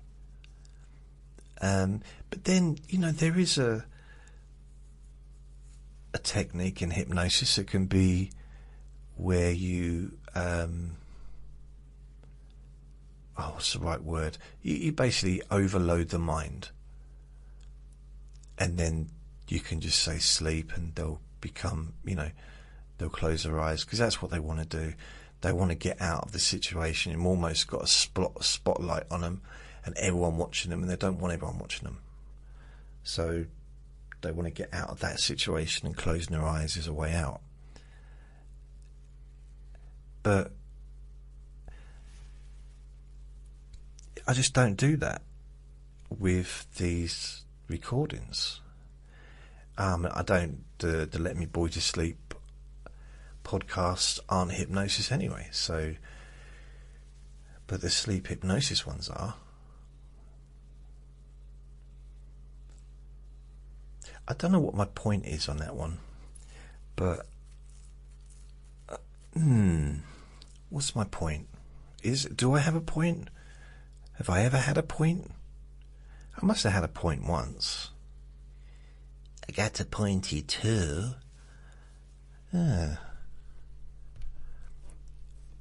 What, you want to know what the stats are for my YouTube? No, we don't. Oh, come on. Let me show you the stats, please. So I've now got 1,000. Okay. 1,715 subscribers. Right, it went down to 1,714 earlier. Now it's gone back up again. So analytics is, I think what's happening with my YouTube channel is it's just growing gradually, and it will continue growing gradually and gradually and gradually. So, you know, eventually I'll probably end up, it'll just be a lot more, but it's a very gradual.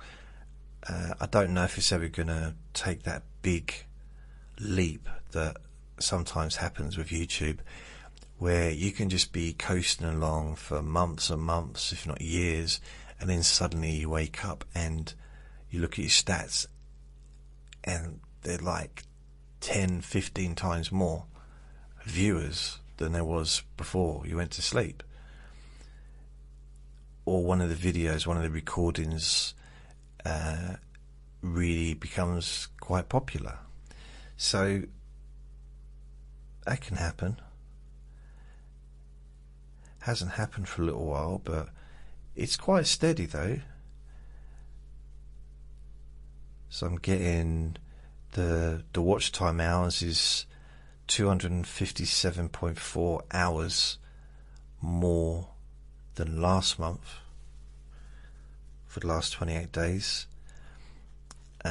So yeah, 1,600 watch time hours, 3,200 views the last month. So there'll come a time when I'm getting 10,000, 15,000, 20, 50, 100,000 views a month, and it'll just keep growing. And the longer I do it, the more it'll grow, I suppose, to the point where it's hundreds of thousands a month, I suppose. And that'd be nice. I look forward to that. It's just nice to see. It's quite a nice visual thing to sort of see thousands and thousands of views a day, you know, or an hour even. Like, I've never had thousands an hour, but you know, a day. That's nice. instead of hundreds. Although I did Wednesday the 3rd of June, I got 333 views on my YouTube channel. So yeah, I'm looking forward to that. It's something just I like to follow it, you know, just to see what's going to happen and see how it goes. I just find it interesting, really, for whatever reason. I guess it'd be weird not to find it interesting, considering this is my life, isn't it? But YouTube is a very slow burner for me. I've got a small audience, but a loyal audience on YouTube, and people do come back and they listen to a lot of the recording. You know, the loyal people perhaps listen to the whole recording, which is quite unusual for a lot of YouTube channels. I mean, according to, if I go to, let's have a look. No, that's not what I want. Dawn? Oh, sorry, is that Dawn? Hi, Dawn. No, I just realised this.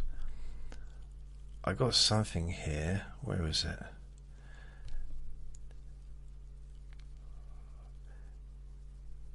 Oh, okay, that's just that message there. So, I've got, if I go to,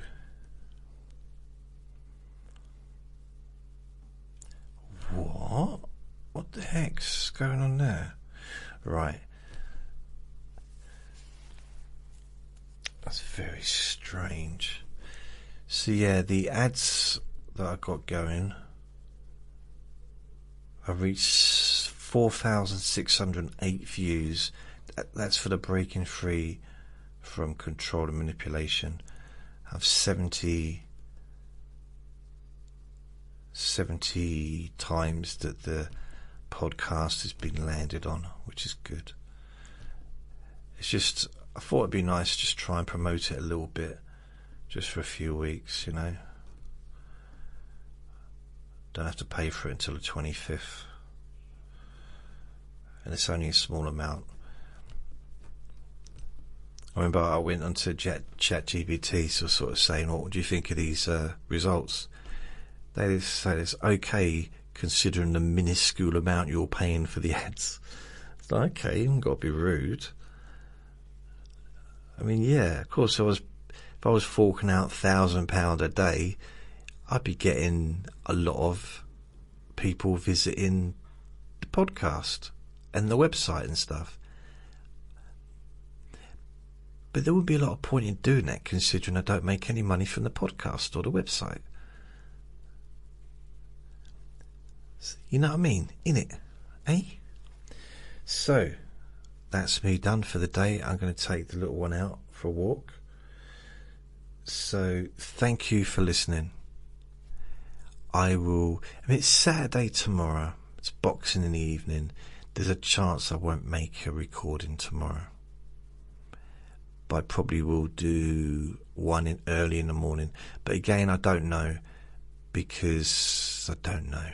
We'll see.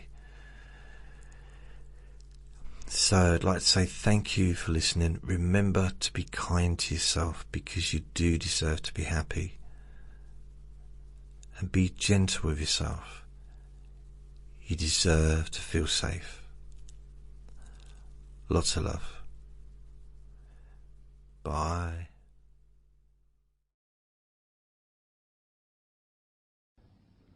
Relax in a more deep and meaningful way. Maybe in a way that can not just allow you to feel calmer now and throughout the time we spend together here, not just relaxed at the end of the recording when it's finished and you can enjoy that sense of comfort and peace, but also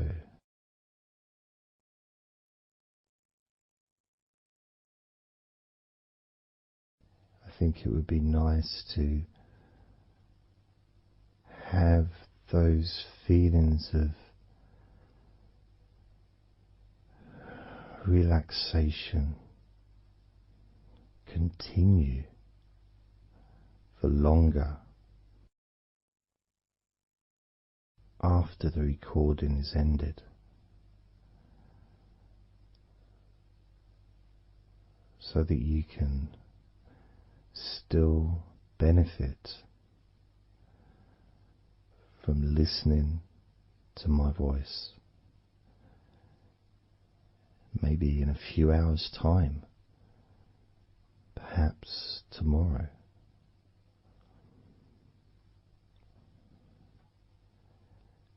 And then by listening regularly, especially if you find, like some people do, and myself as well, sometimes I find one particular recording that really resonates with me, and I just listen to it over and over again, like every morning, every evening.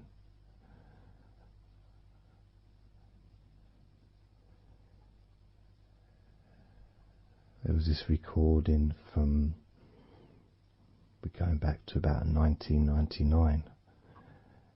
It wasn't hypnosis, but it was a guided visualization, so it kind of was hypnosis really. And I managed to find it again, and it still has the same effect on me. And part of it was the person's voice relaxed me. Just felt so peaceful, and I'd look forward to listening to her in the morning and in the evening.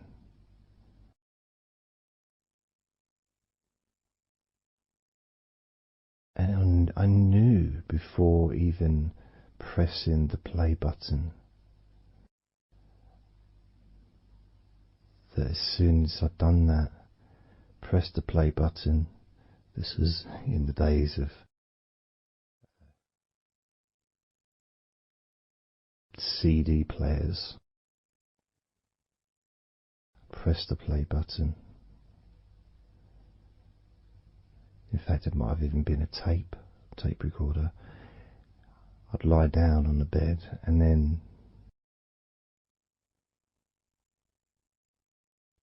even without necessarily listening to her words,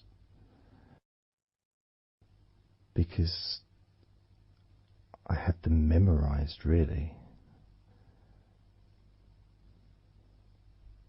it was as if my body knew exactly what to do.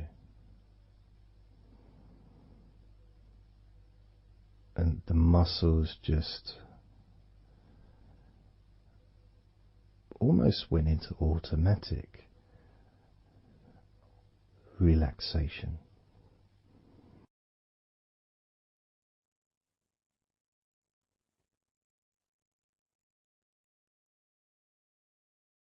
And I remember my mind would slow down.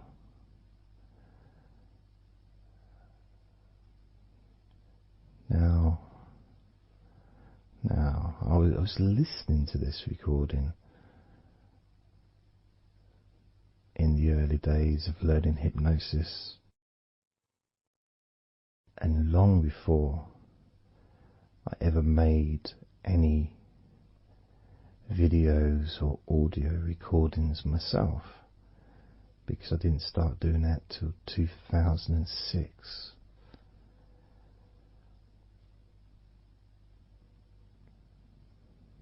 But I knew I knew how helpful I found being able to just let go, to have that trust in the person that I'm listening to.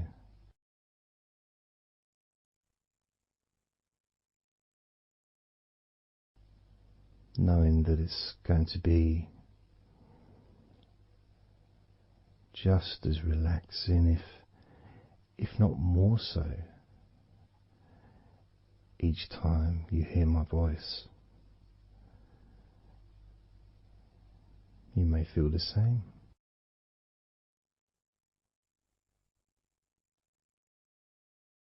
Some people have been listening to me for over a decade.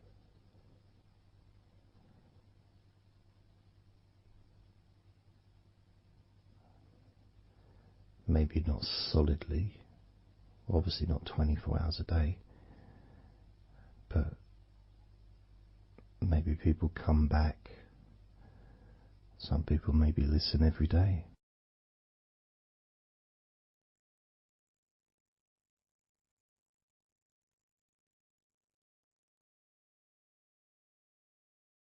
And something that I do, which you may not realize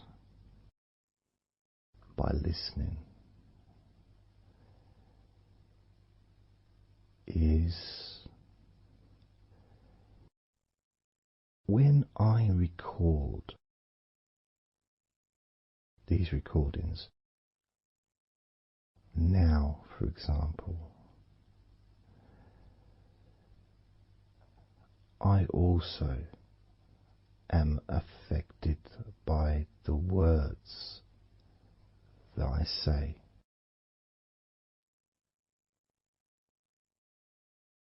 So if I said to you, focus on your feet, notice your feet relaxing, I will be focusing on my feet.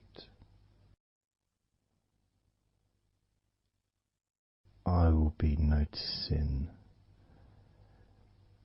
my feet relaxing.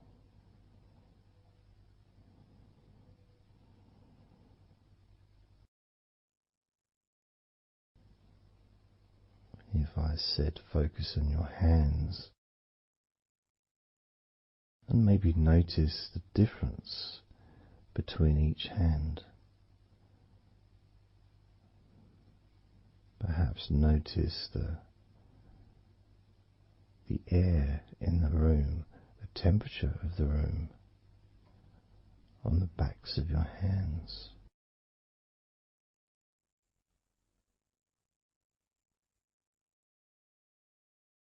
You may start to notice what almost feels like a very light breeze, even though there may not be any type of breeze at all where you are right now.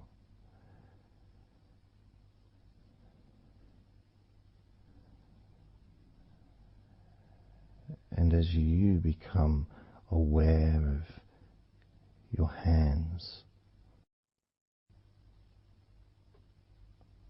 I'm also aware of how relaxed my hands are feeling now.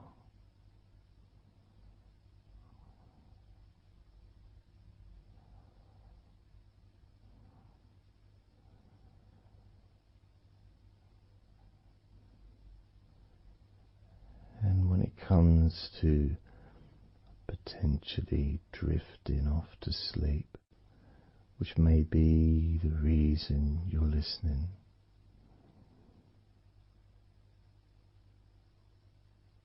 I also feel drowsy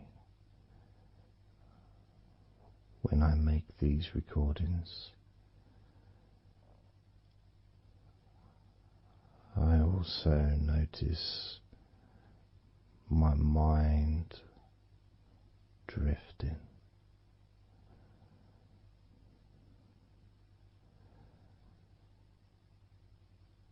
In fact, at times I've actually fallen asleep.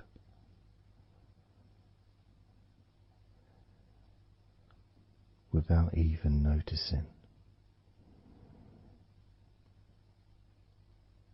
And then I carry on talking.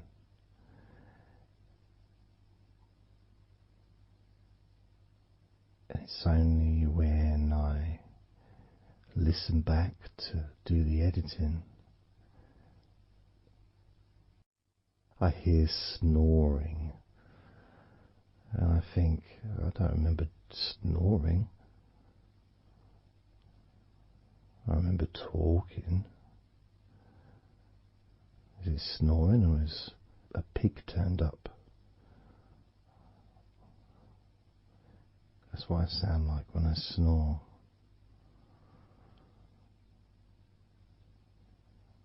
And I get really into the whole experience.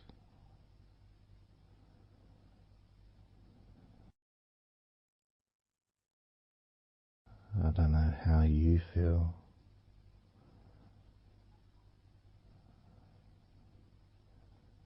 How relaxed you feel in your feet. How relaxed you feel in your hands.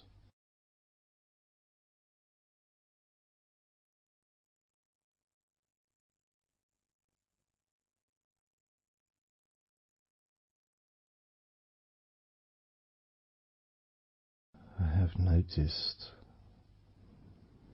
more and more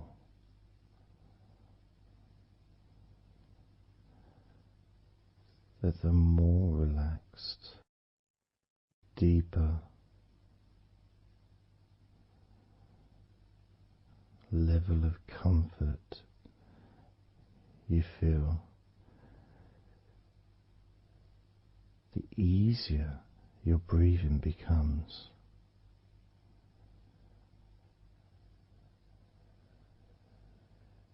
It's almost like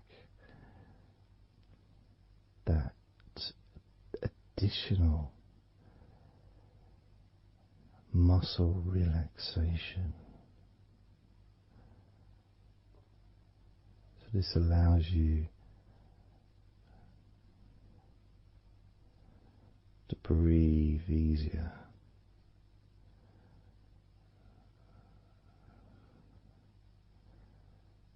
Without necessarily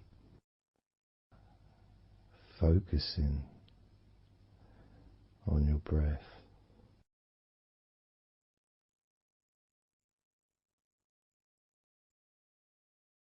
However, being able to notice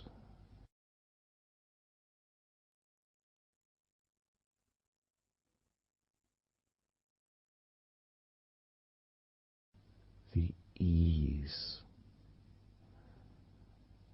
in which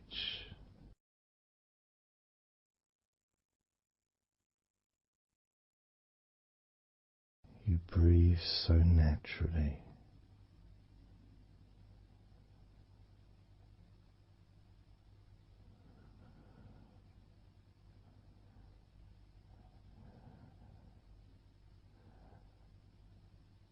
You breathe so very easily and smoothly.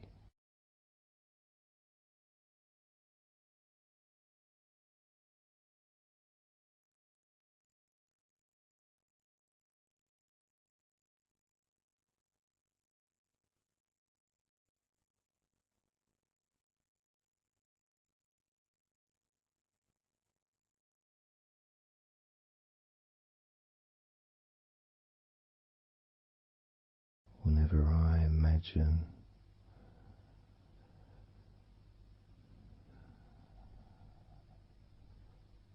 my breathing improving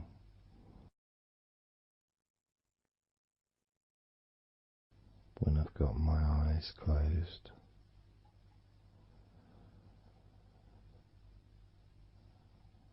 I tend to visualize a beautiful field with trees and flowers,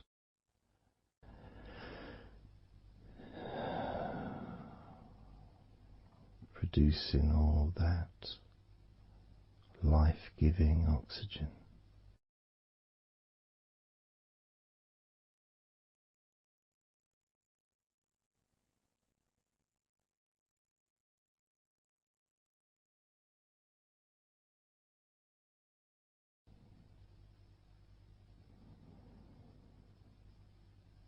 It feels nice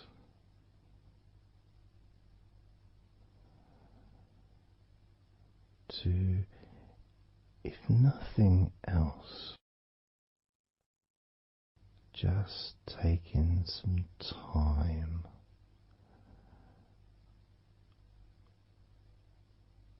away from everything.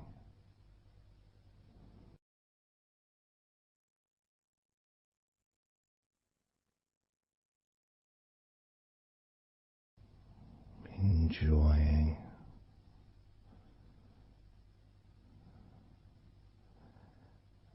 that feeling of peace, serenity,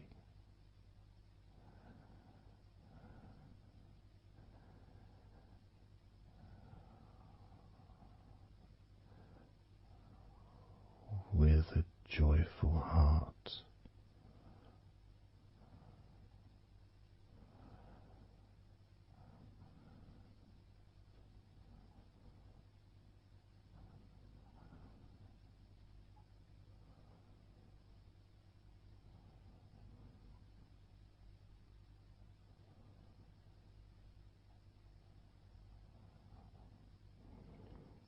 Time seems to just drip by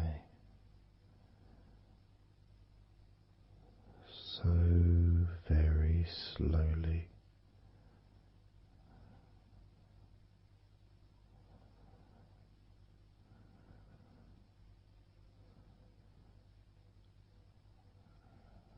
Relaxed,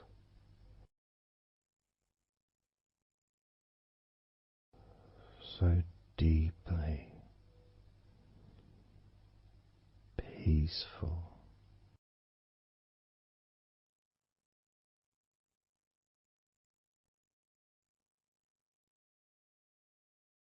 completely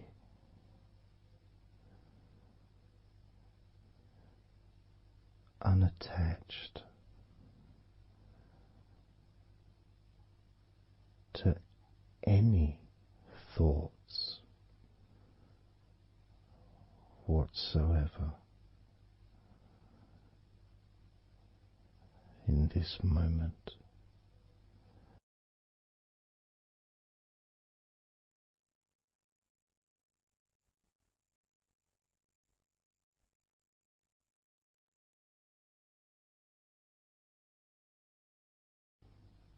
Completely free.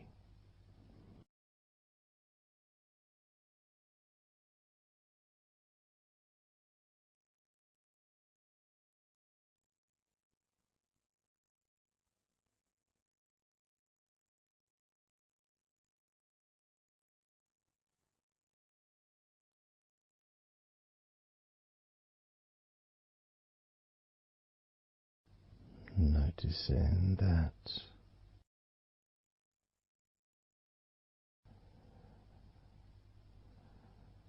your mind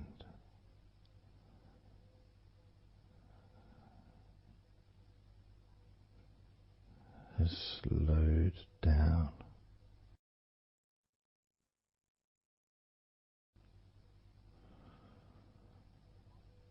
slowed down,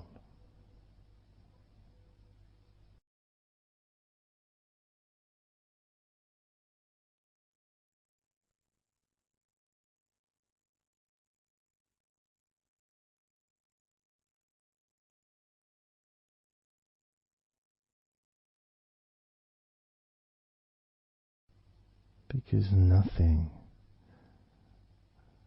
really requires your attention.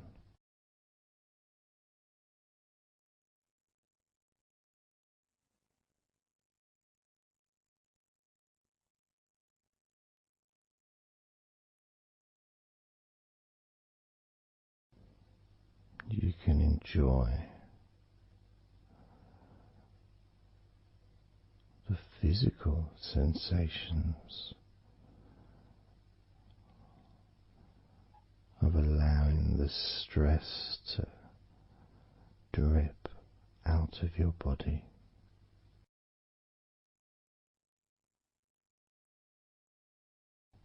Drip in out of every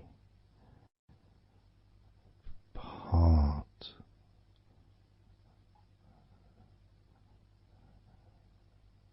of your body.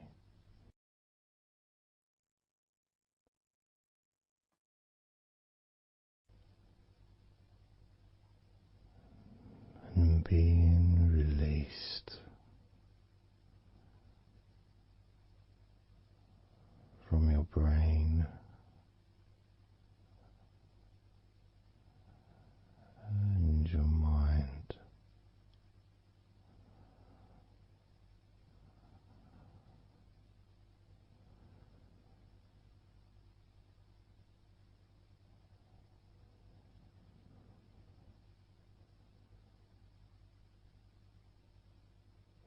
Slowly but surely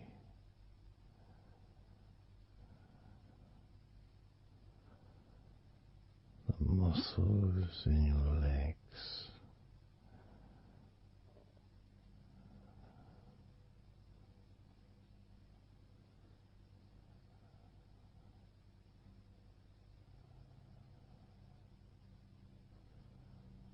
relax, relax,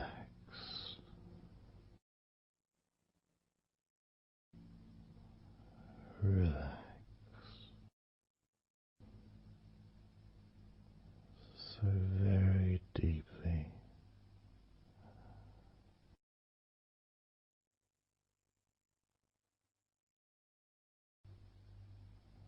Relax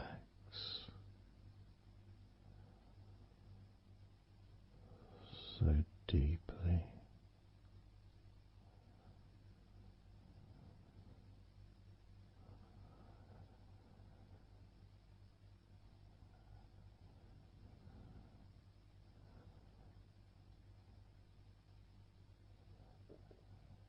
And the feelings,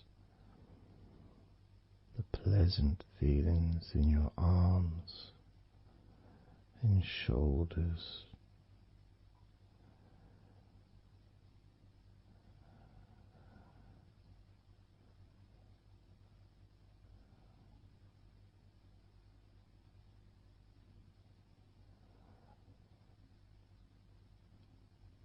deepening each part of your body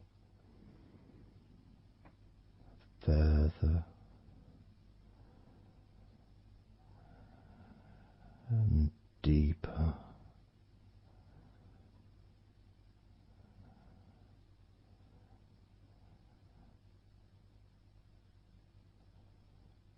and deeper.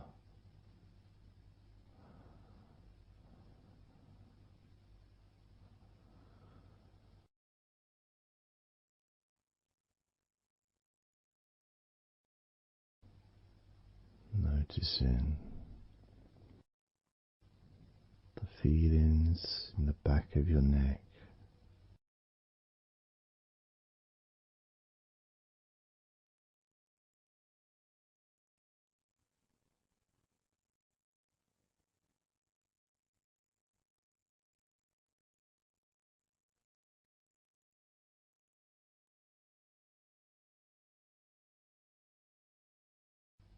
the feelings in your wrists,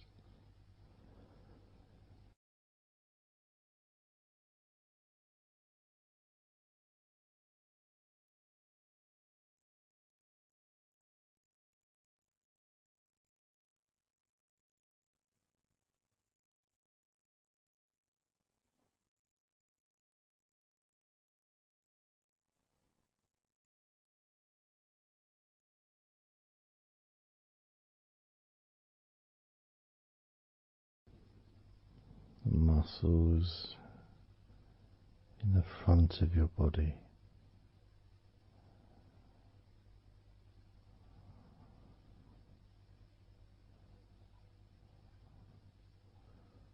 are also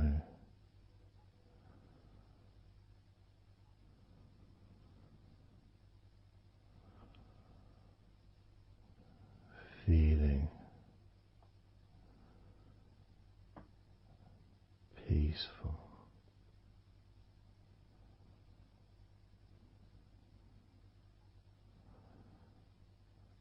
Deeply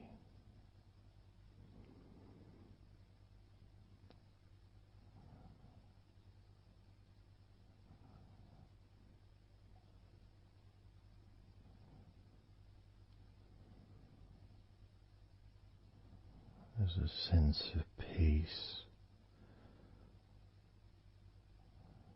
spreads through your very core.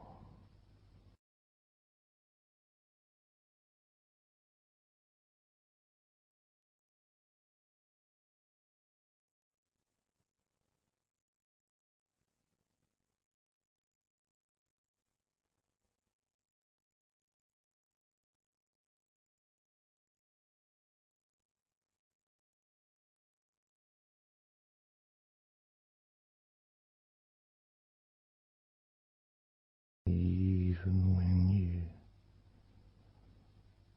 focus on your mind,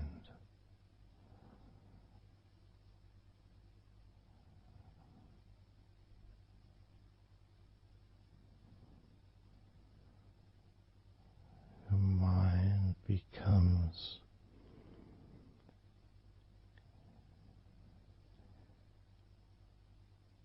even slower.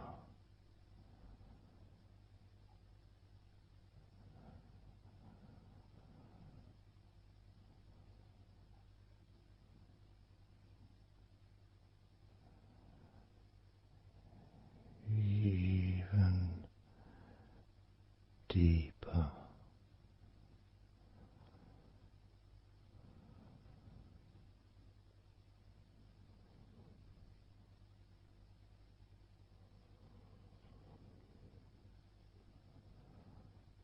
Relaxing.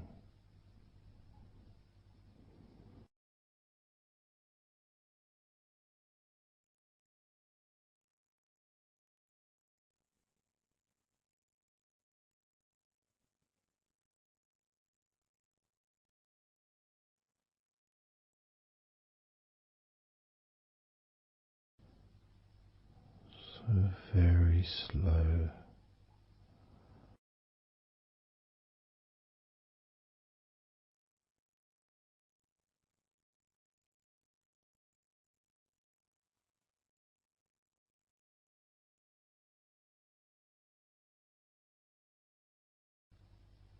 Your stomach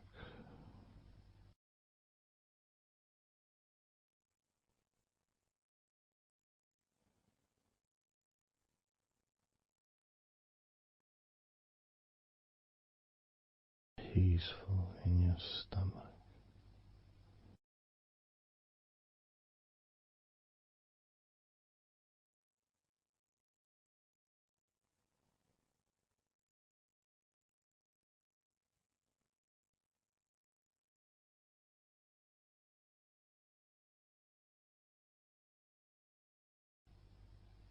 Your back.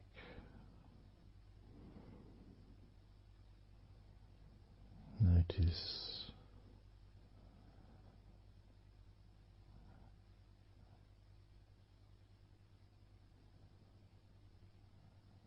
Notice how relaxed you now feel.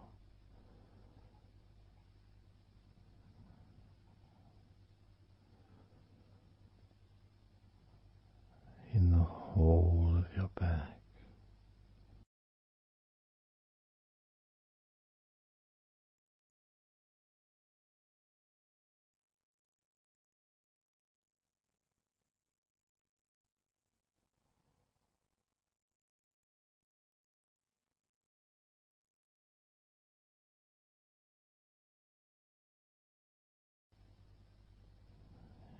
spine, from your brain all the way down the middle of your back, sending and receiving millions of messages every day.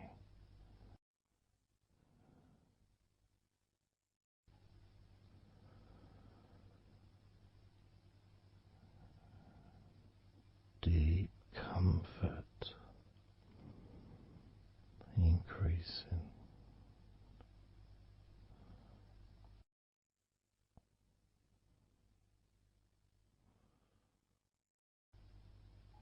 Deeply relaxed.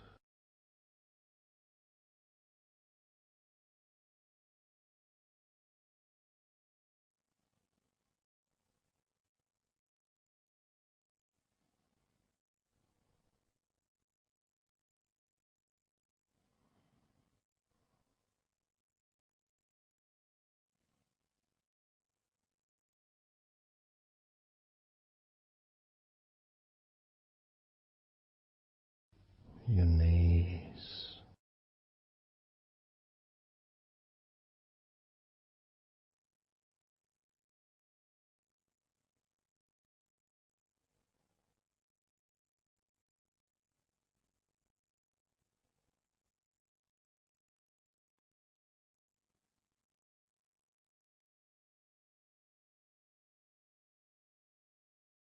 relax, spreading those signals down your spinal cord into every part of your body.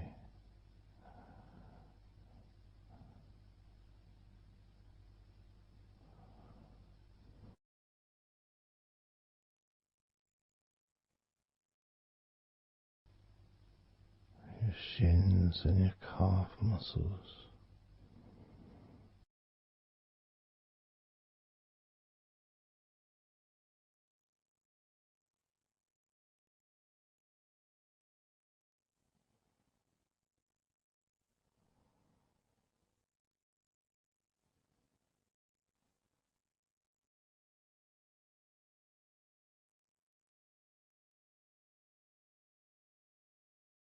your elbows,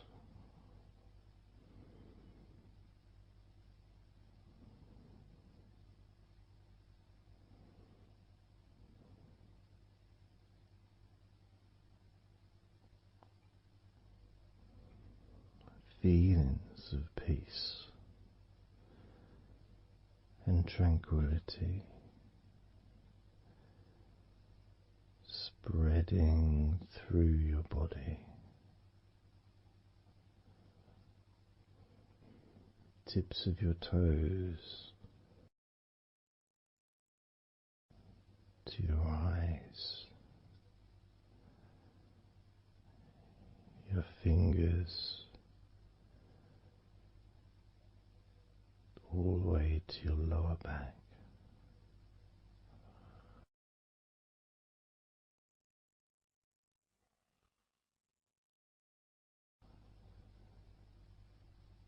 And letting go,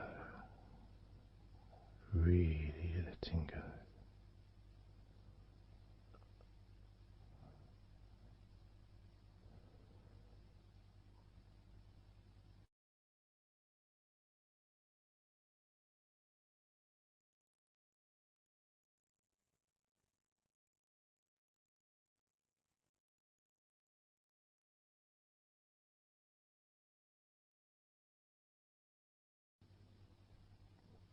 Peace,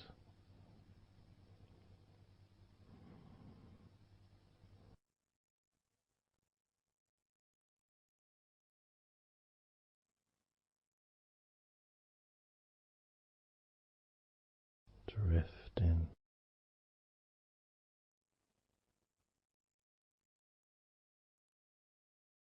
mind just wandering away,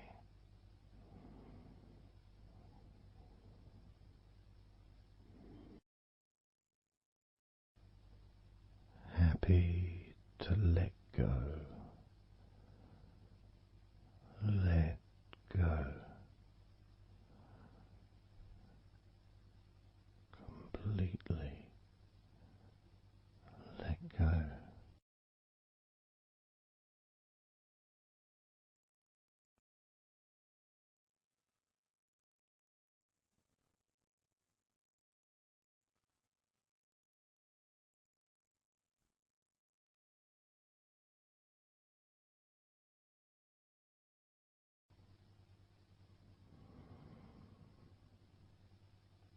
So tranquil.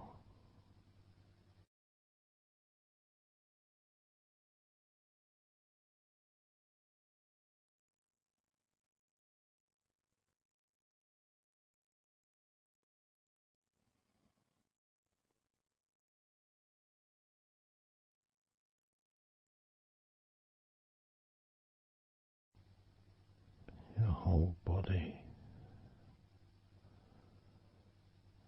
enjoying a sense of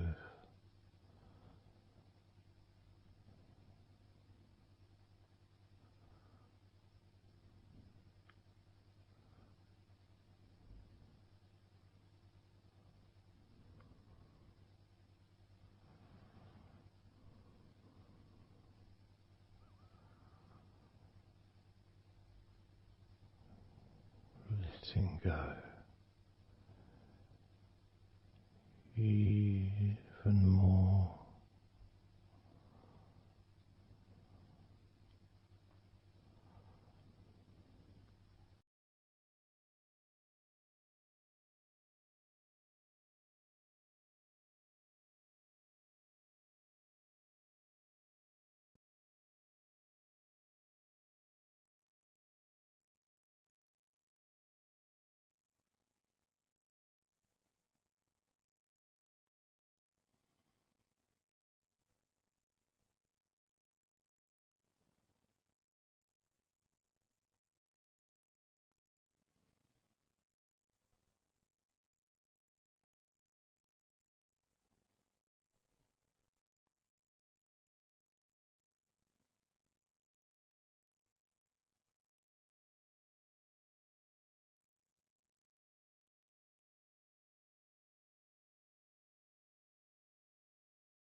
Peaceful.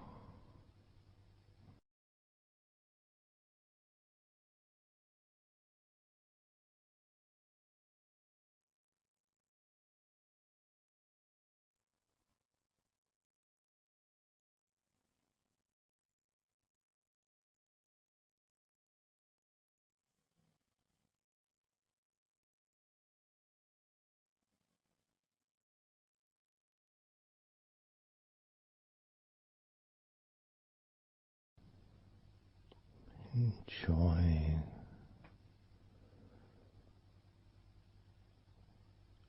the space, this space of peace and safety.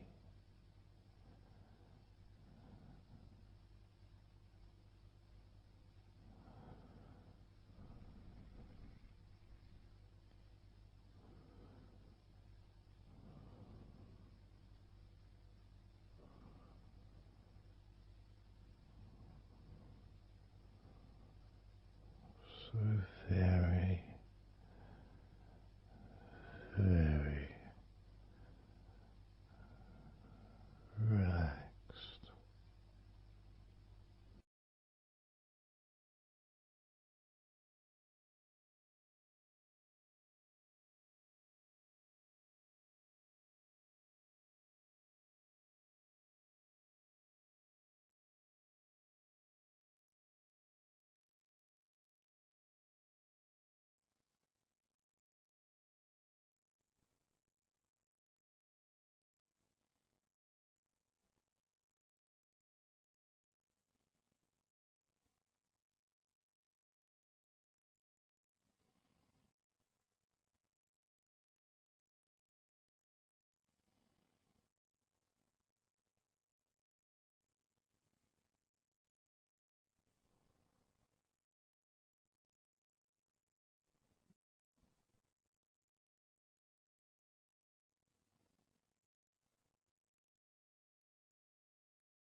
letting go.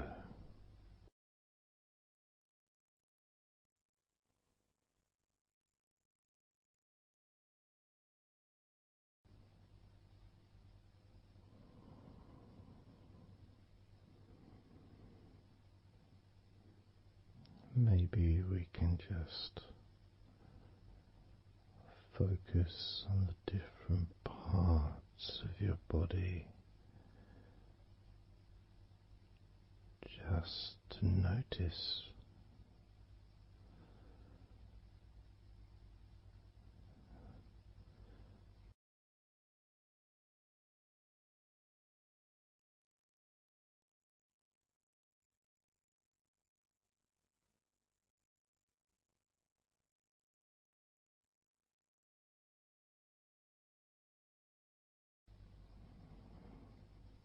your forehead and your eyes.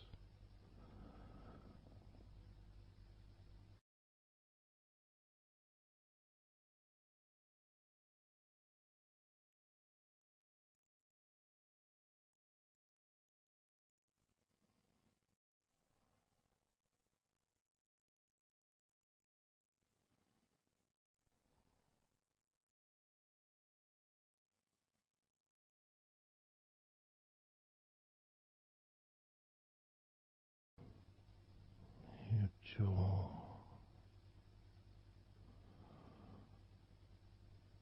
so loose.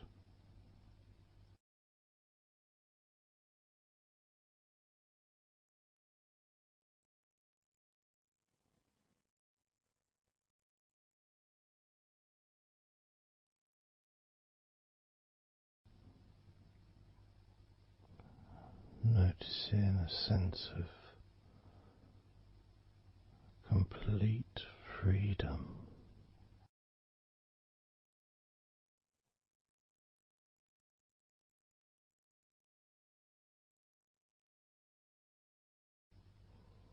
Absolute freedom.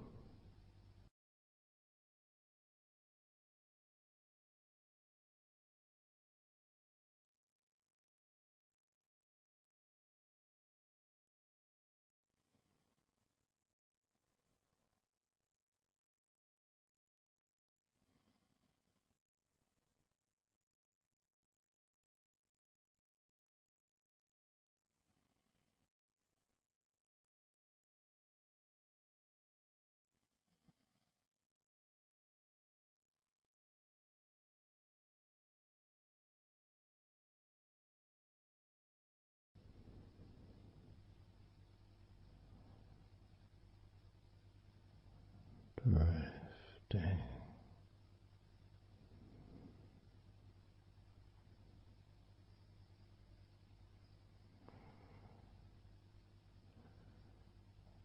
Drifting.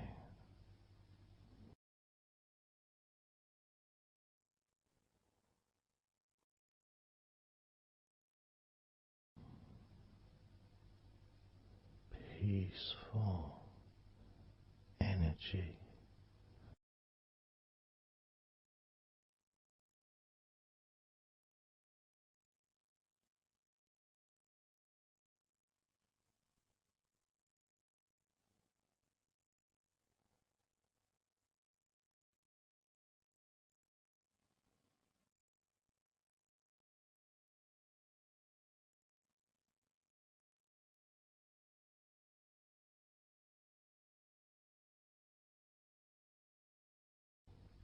Peace to breathe.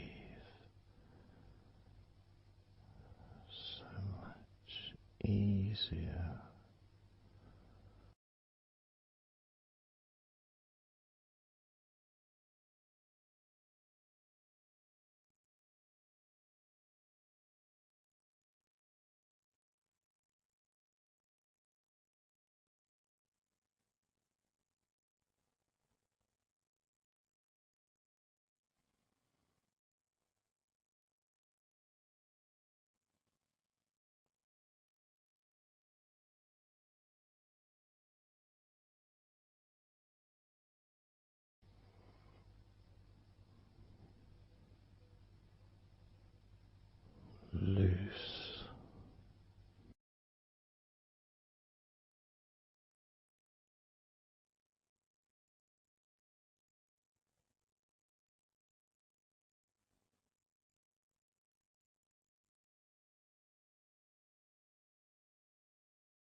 not have noticed your mind drifting.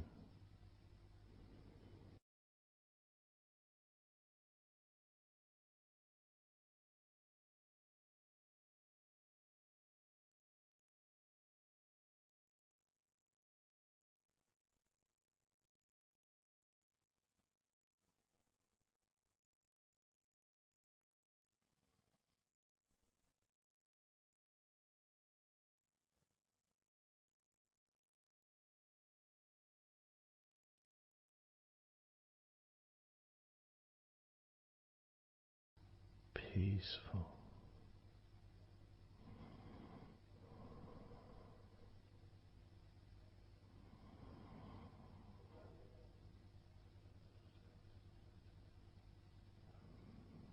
Moving even more deeply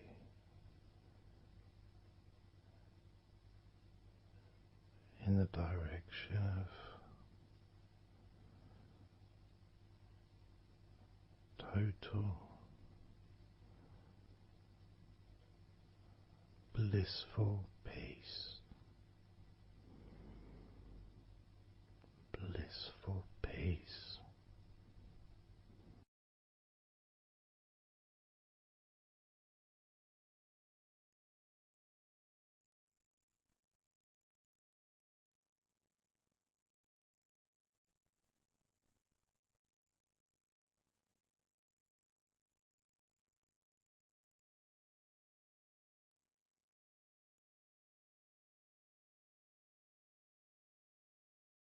Drifting.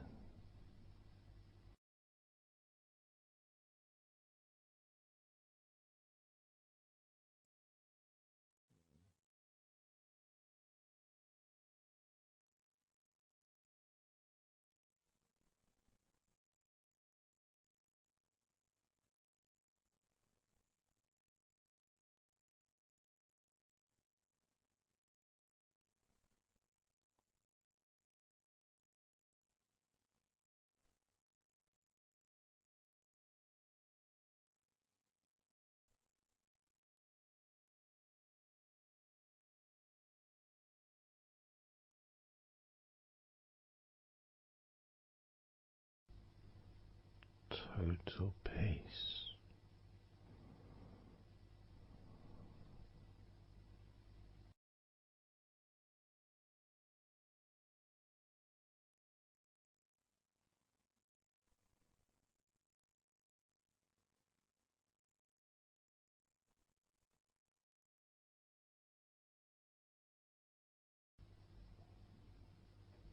Calm.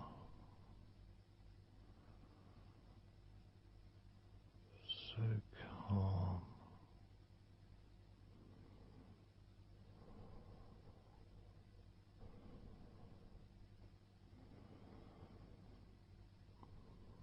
Letting go.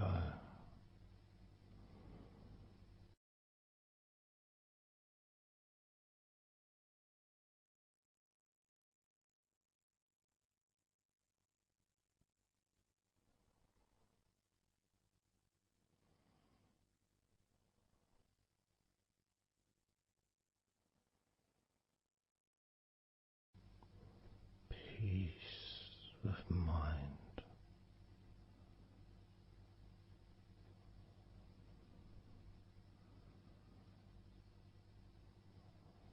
Relaxed body.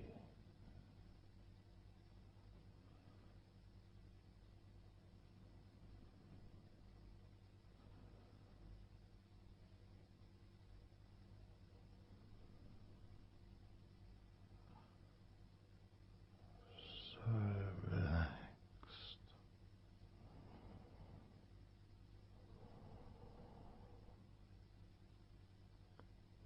So relaxed.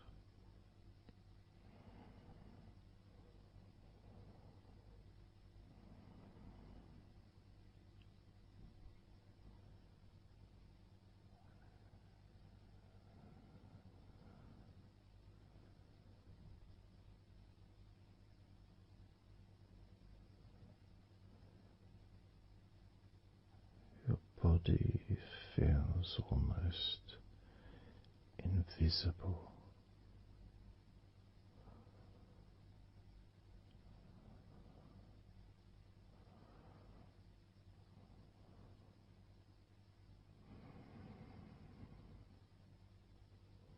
So very relaxed and peaceful.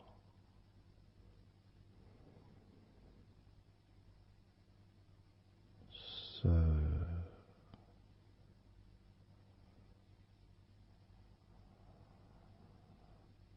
peaceful.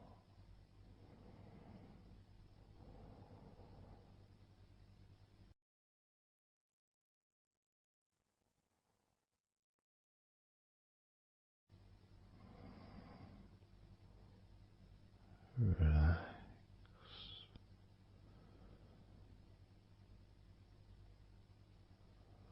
Let go.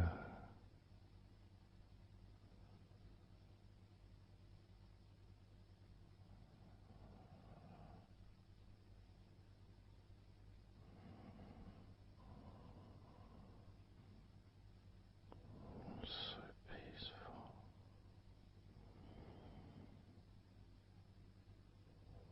So very, very peaceful.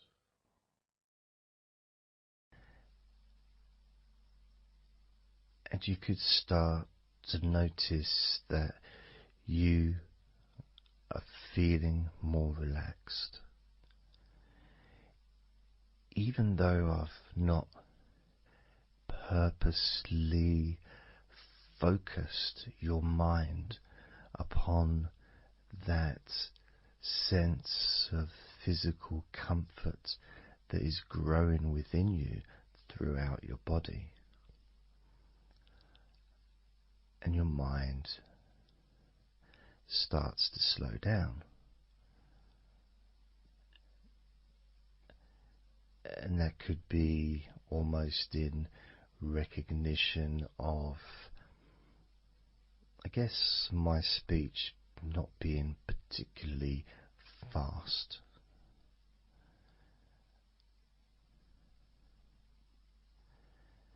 And things just generally feel calmer just by listening to my voice. You give yourself an opportunity to take a break from the day. Take a break from your life as it is. And to give yourself a rest. Giving yourself permission to take some time off. And to allow your body to relax. And allow your mind to slow down. Which in turn releases the tension, any stresses that you had in your body.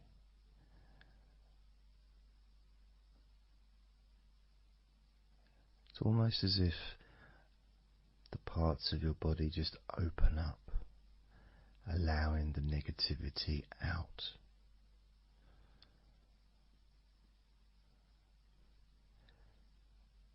And at the same time, replacing that negativity with positive, healing energy, which then fills your body up, and your mind too also starts to appreciate those feelings of increasing confidence and an almost uplifting feeling, positive healing, an energy that spreads through your body like a wave comfort. And all this comes from just allowing yourself a few minutes, maybe half an hour, however long you want it to be, to just rest.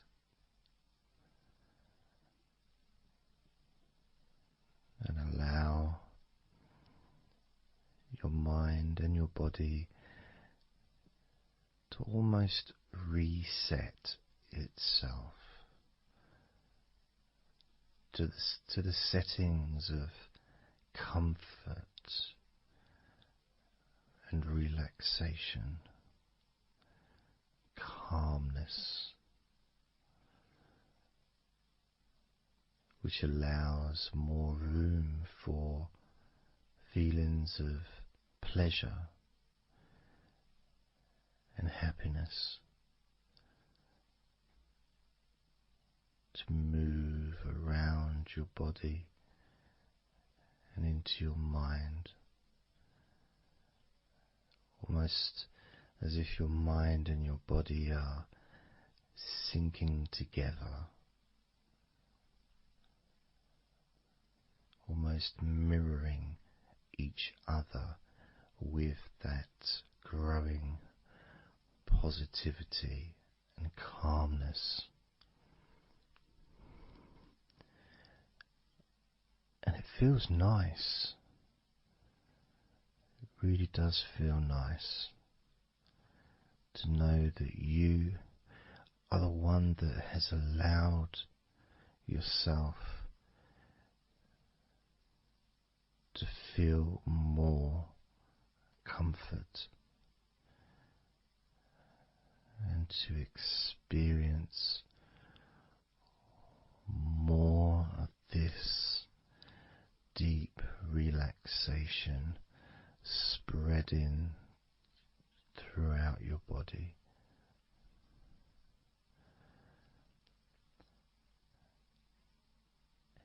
And as I focus on each part of your body, you can notice that that part becomes even more relaxed just by focusing on it. It becomes even more calm and comfortable just by focusing. And as I move down your body, starting at your head, the parts that you've already focused on will continue to relax deeply.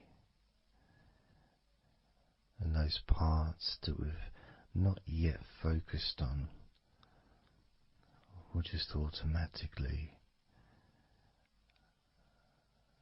release any remaining tension in anticipation of even more comfort about to come.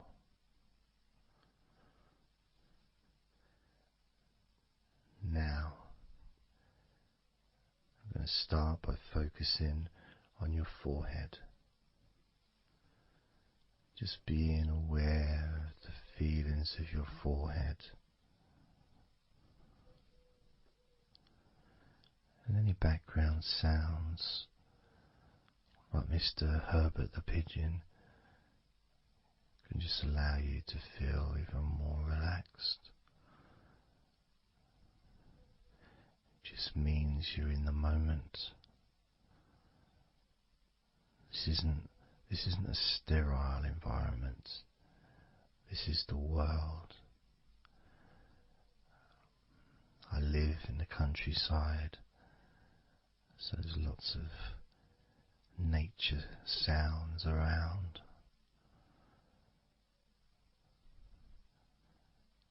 So as you focus on your forehead, just notice how it becomes even more relaxed as you focus only on my voice and that part of your body.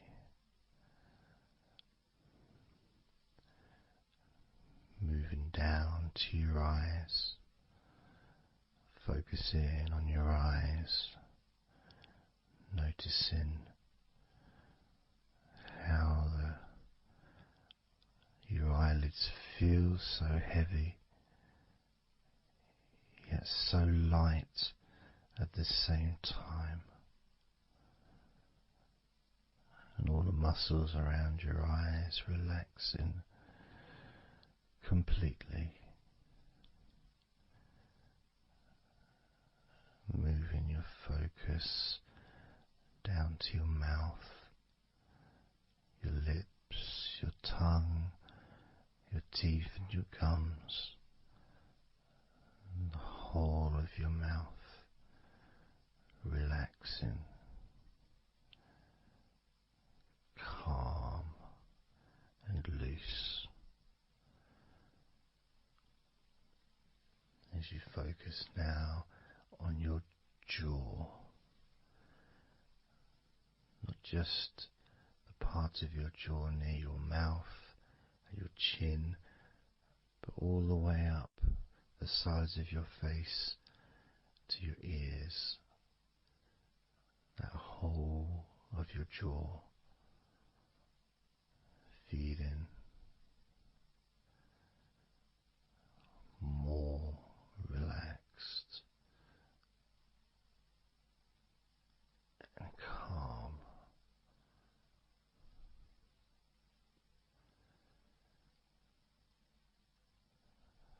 Focusing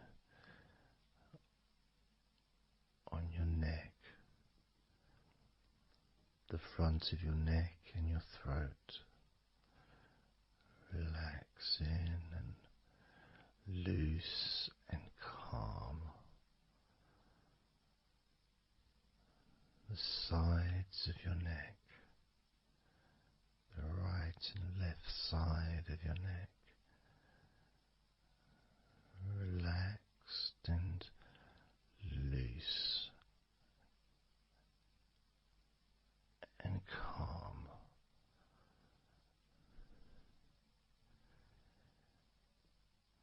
And now the back of your neck, focusing on the back of your neck,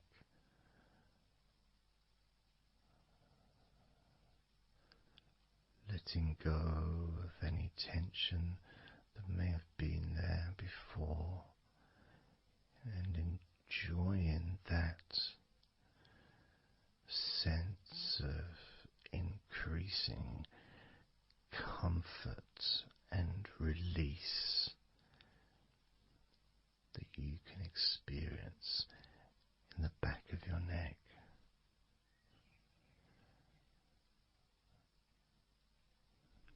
Moving down your back and moving either side of your spine, right from the top of your back all the way down to the bottom of your back.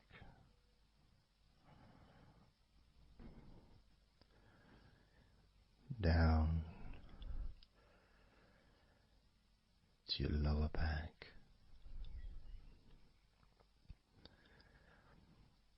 As you move up and down your spine, you can feel the muscles either side of your spine relaxing even more.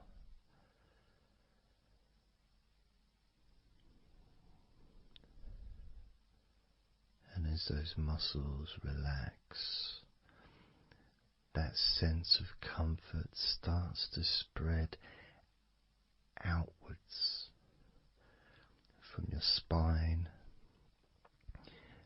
into both sides of your back, the top of your back, the middle and your lower back. And as you scan gently softly and slowly up and down your back as the muscles in the top of your back relax and become looser. The muscles in the middle of your back also seem to just almost divide from each other, separating and almost melting.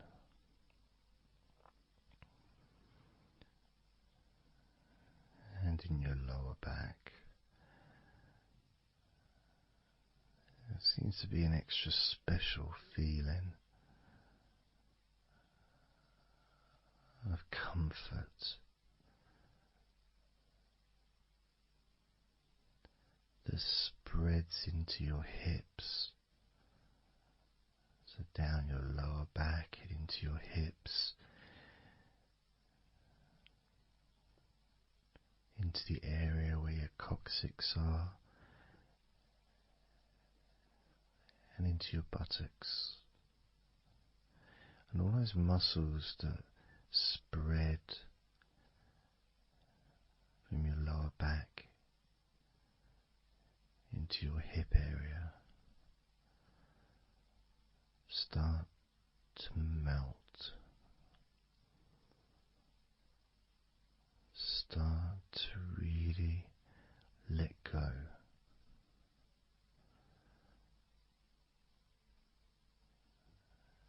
And even though we're about to focus on your shoulders, your back and your spine will continue to let go. Continue to relax so calmly. And as you focus on your shoulders, you may notice that they're already feeling really loose. They're already feeling calm.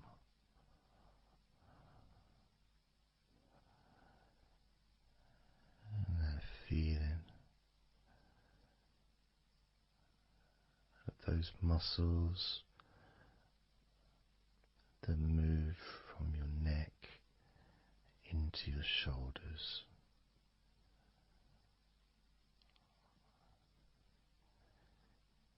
Feel so soft and gentle, so smooth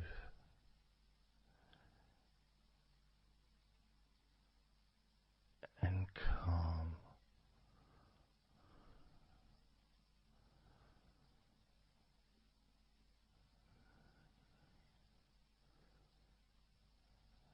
And the feeling in your shoulders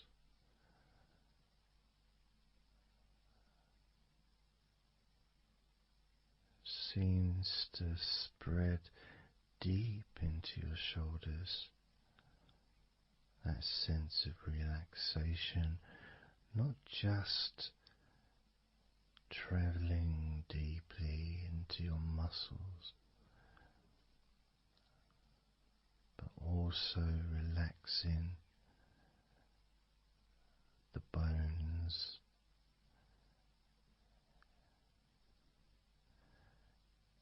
and moving all the way to underneath your arms,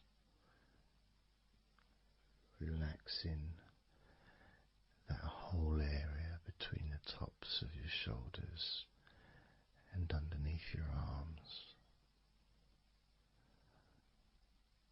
healing.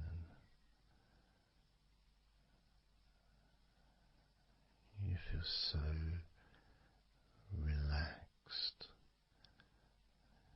and comfortable in your shoulders which sends that deep healing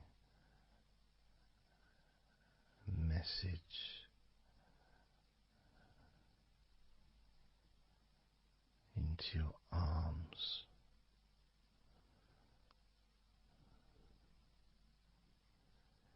And you may feel almost as if your arms are not even there because they're so relaxed, so deeply relaxed.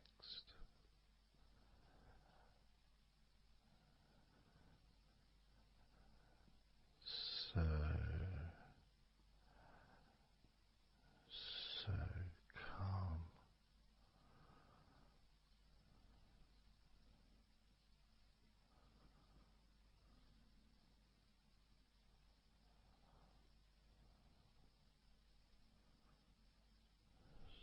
So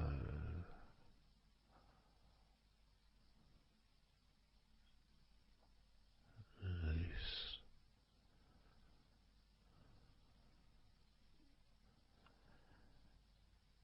That feeling spreading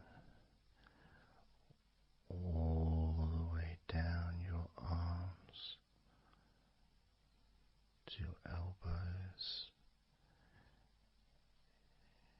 including your elbows.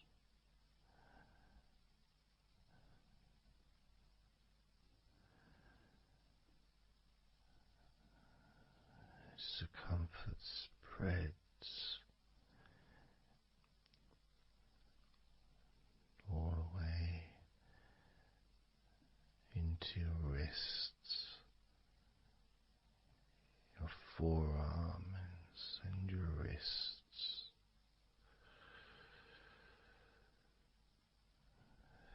feeling so heavy, yet at the same time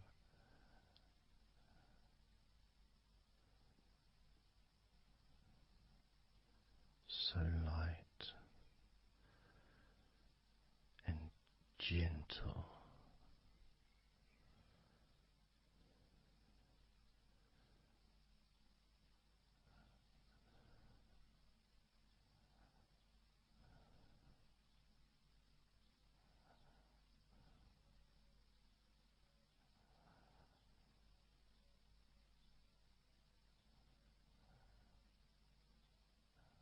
Focusing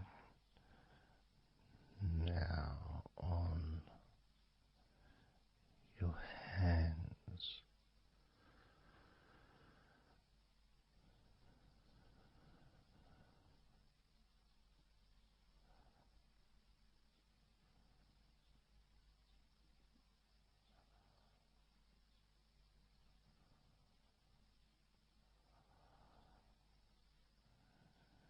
your hands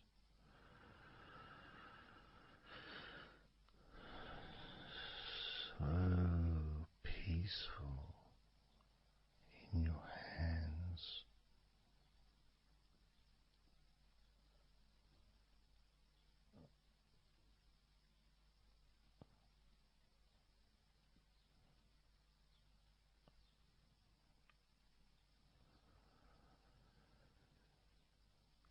There's a sense of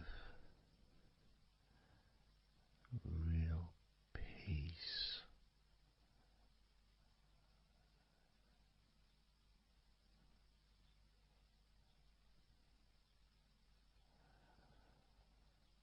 that just seems to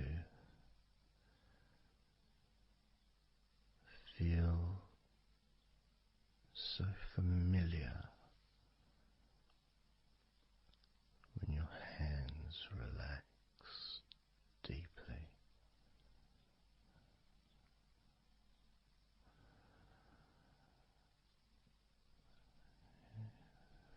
Feels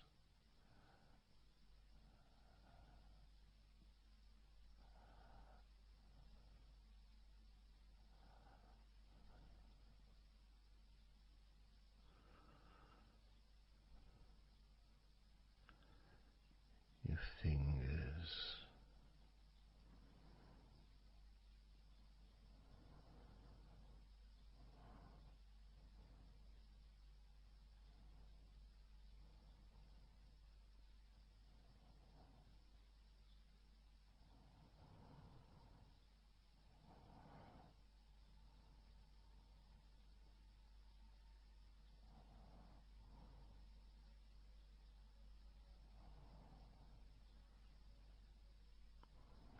your fingers so loose.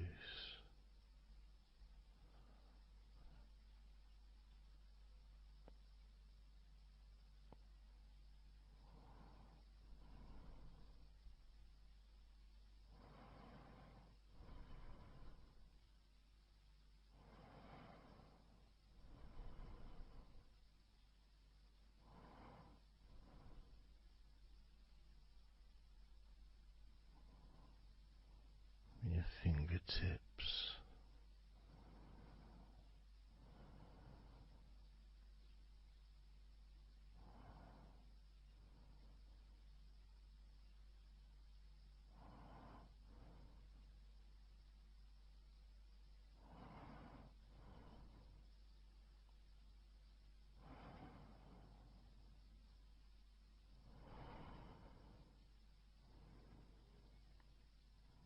moving your attention to the front of your body,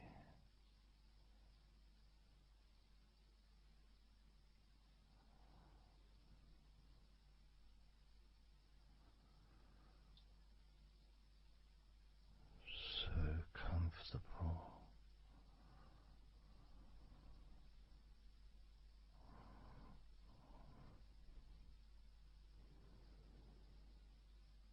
Moving your focus to your legs,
all those muscles in your thighs,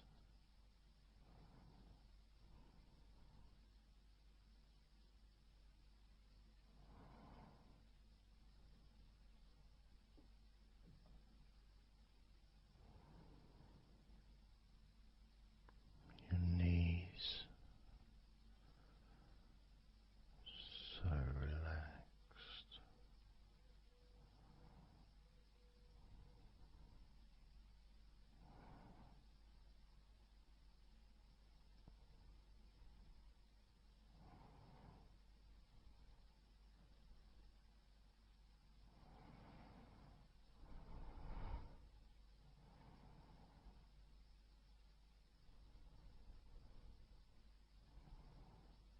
Your calf muscles and your shins completely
letting go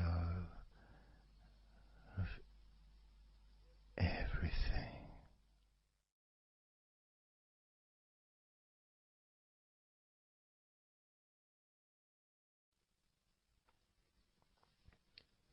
So I'm going to start counting down now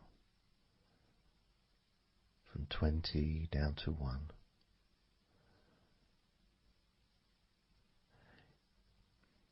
You can imagine, in a way, it's like just walking down some steps. And each step, all 20 steps, and each step represents a level of comfort. Each step represents a deepening of that comfort.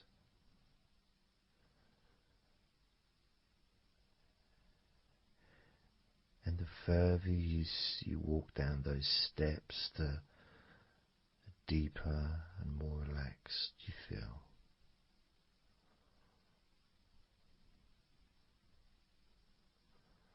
So, starting with number 20.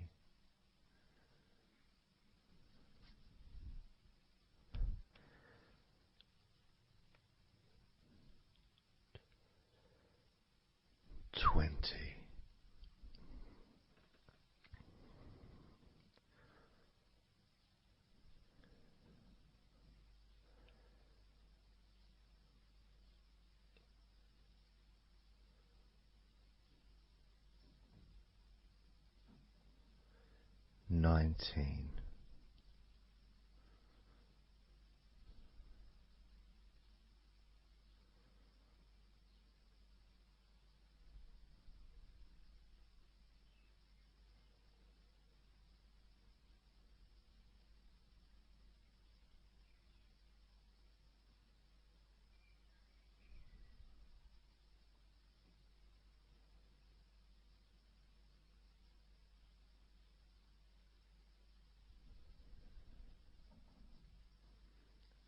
$18.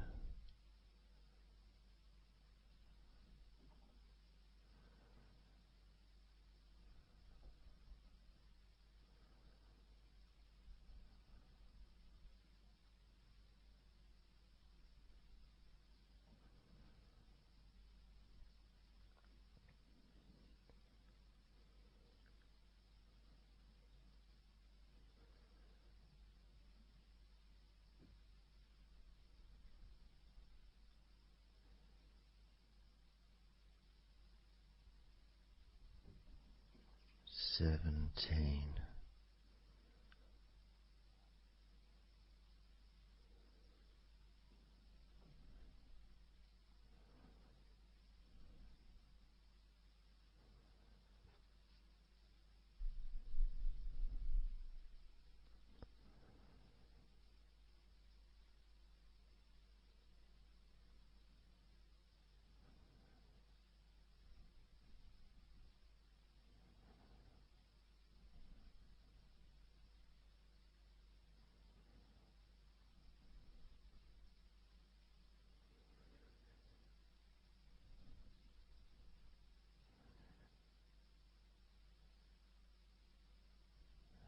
$16.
15.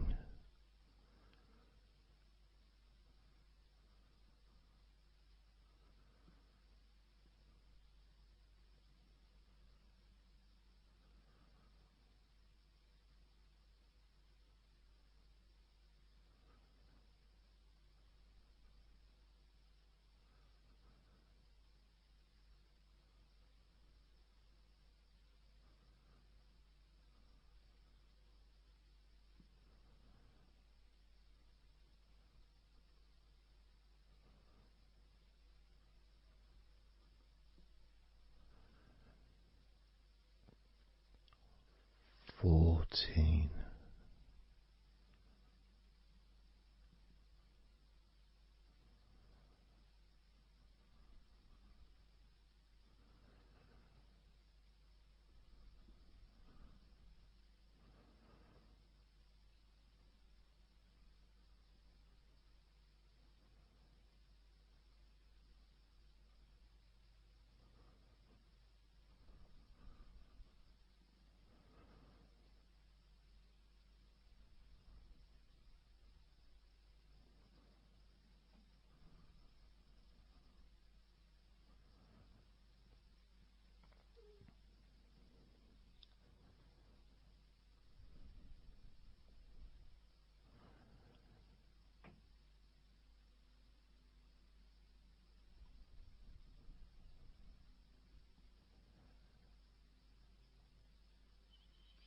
13.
12. 11.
8.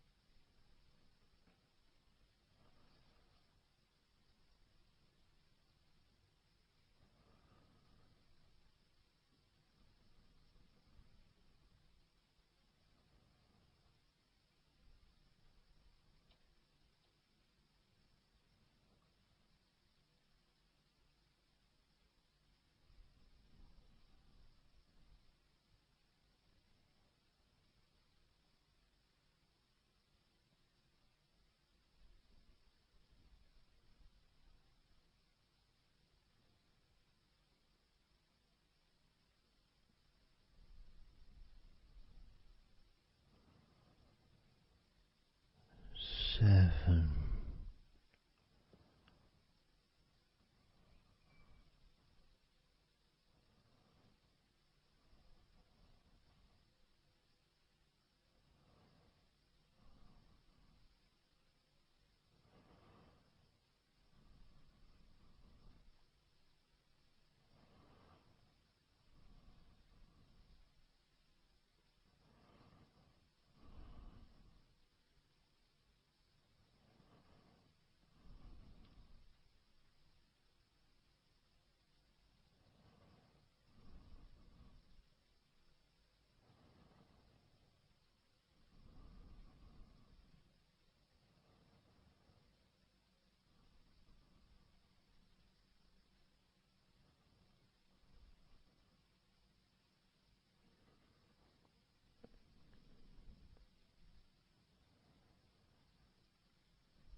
6. 5.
4.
2.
1.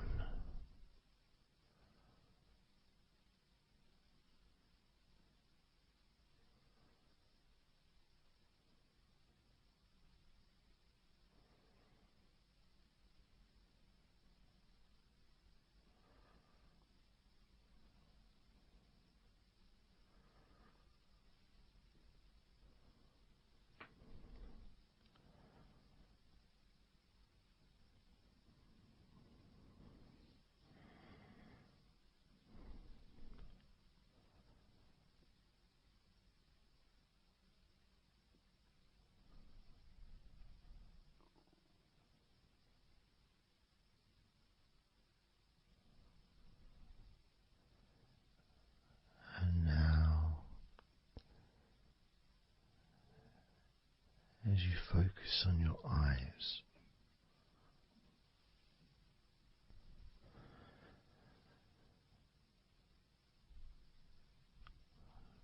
we're going to count down from 10 down to 1.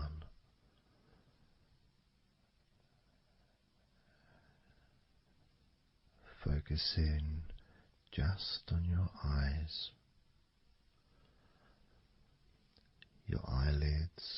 muscles around your eyes, your eyeballs themselves, that whole area that makes up your eye.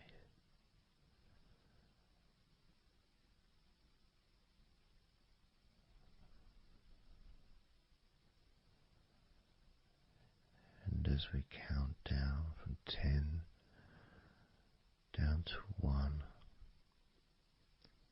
whilst focusing on your eyes,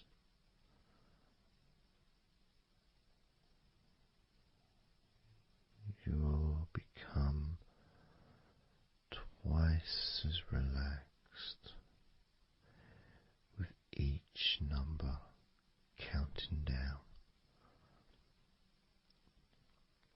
And you may find that all you want to do is just drift off to sleep. And if that's what you want, then just allow yourself to do that.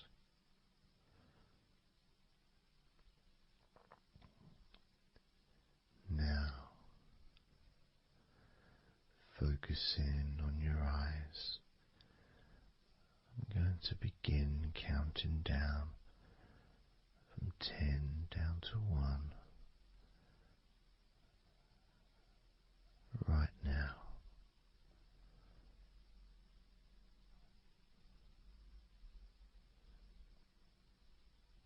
10.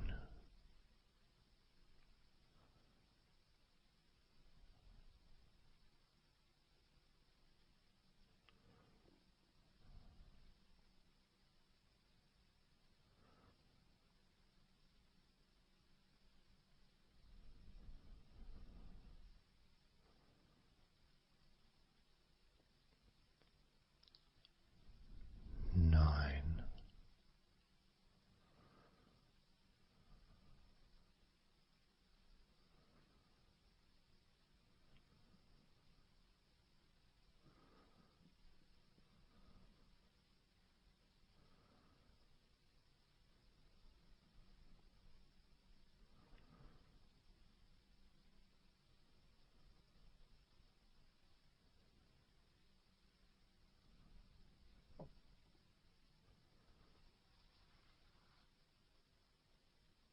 8.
4,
3.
Two,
1.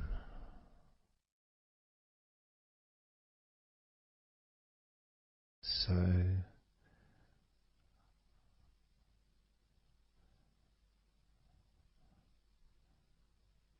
counting down from 10 to 1. 10, 9, 8, 7, 6, 5, 4, 3, 2, 1.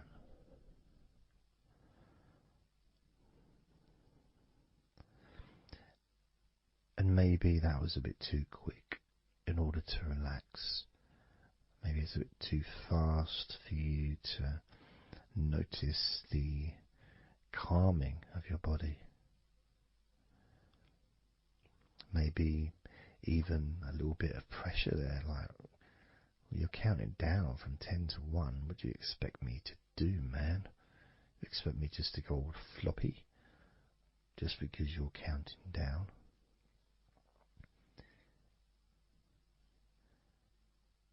We could try again, but this time I'll go a bit slower. This time, as you focus on the whole of your body before we focus on your legs, just notice how your body does start to feel more relaxed with every number that I count down. 10.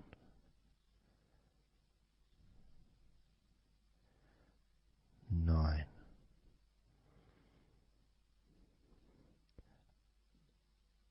8.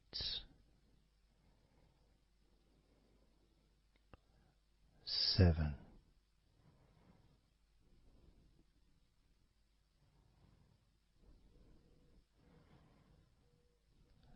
6.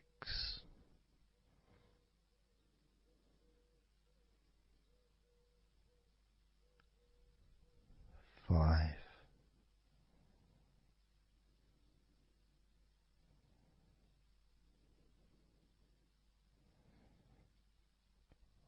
4.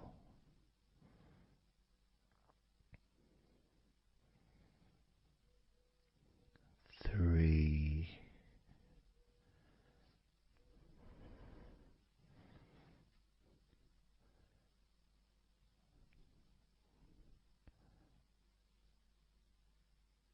2.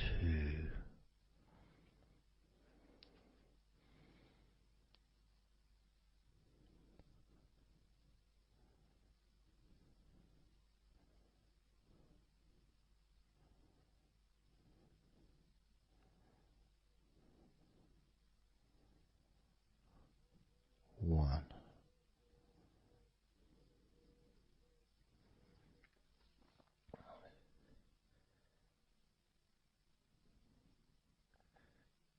And just notice how you feel generally, how your body feels.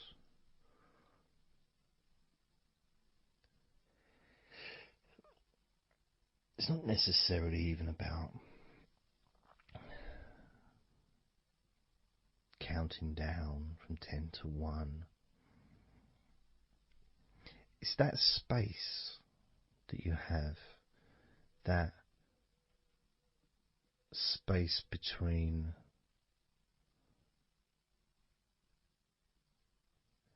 being active physically or mentally to just sitting or lying down, just being there, not doing anything, not saying anything, not needing to think about anything. So it opens up a space, a bit of a space, a gap.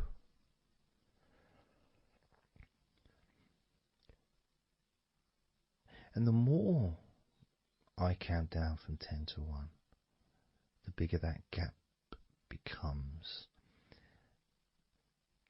So there's that gap of calmness, of comfort, relaxation.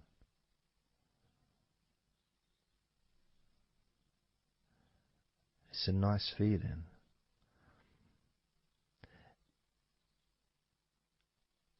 And it moves those stresses or discomforts physically or emotionally, moves them away.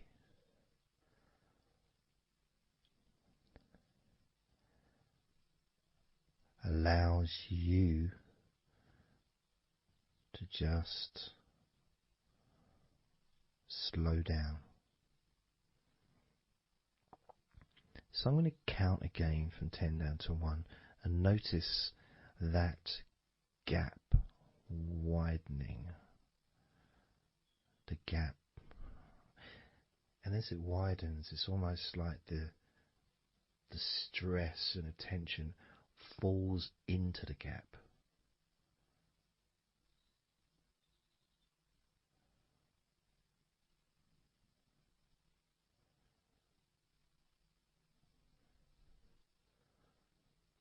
And gives you that distance, that space.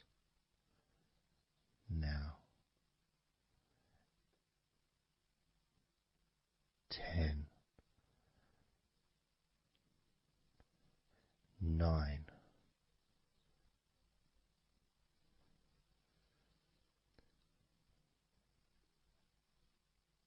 8,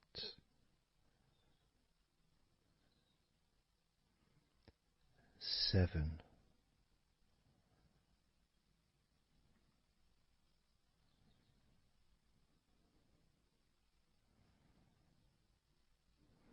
6,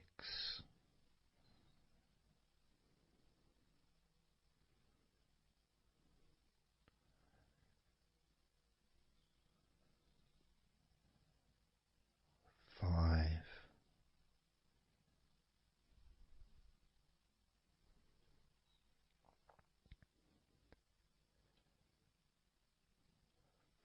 4,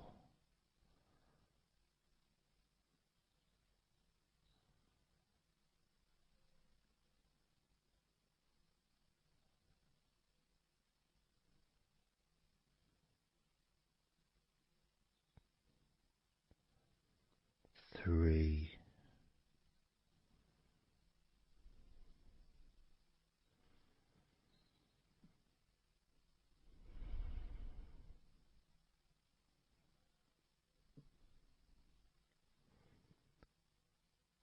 2,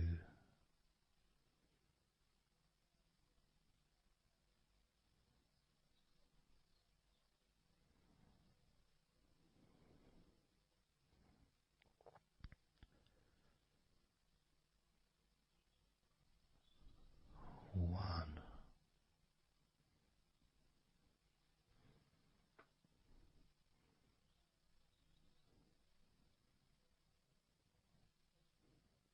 And how does your body feel now?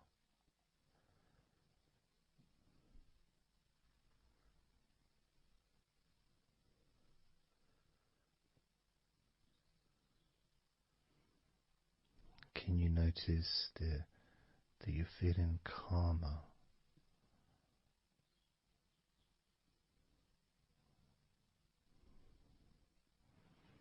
That you're feeling more relaxed?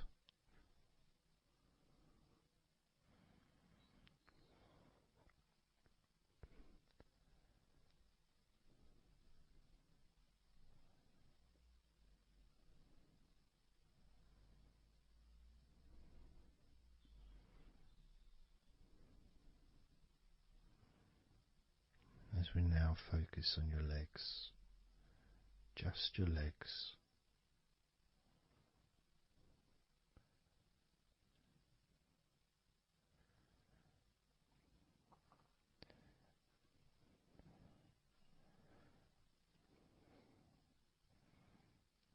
We're just going to start with focusing on your thighs.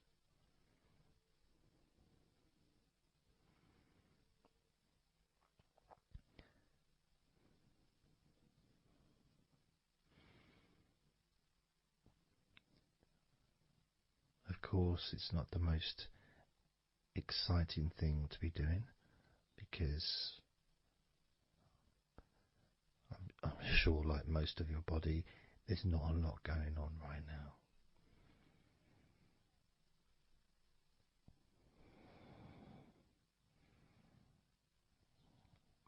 Just focusing on the whole of your thighs,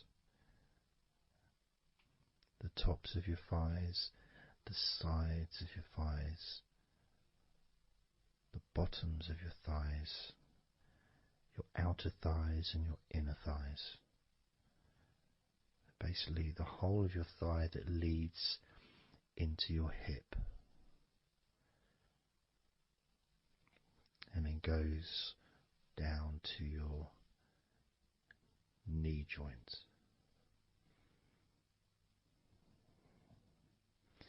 Now this is a big area.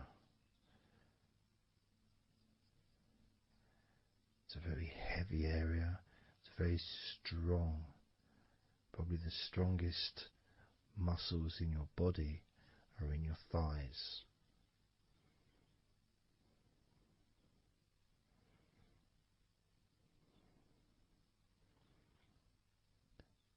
But I don't think we perhaps give enough attention to our thighs.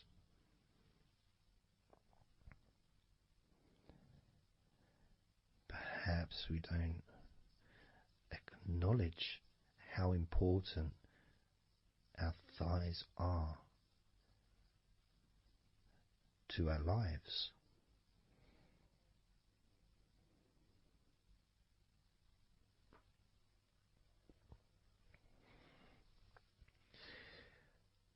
How much they actually do for us all through our lives.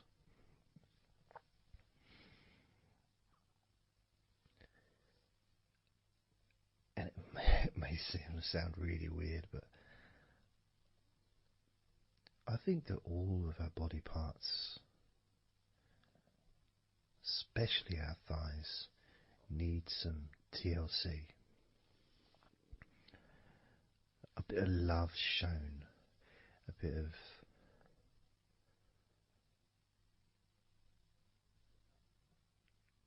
acknowledgement, a thank you, gratitude for what our thighs do for us.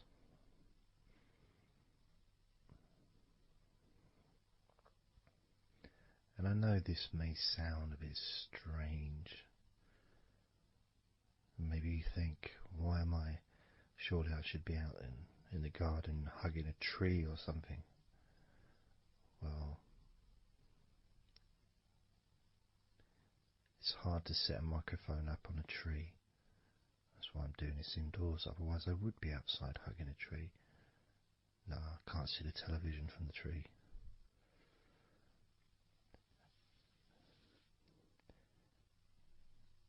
If you move down to your knees, again, such an important part. And I think we don't necessarily, I'll speak for myself here,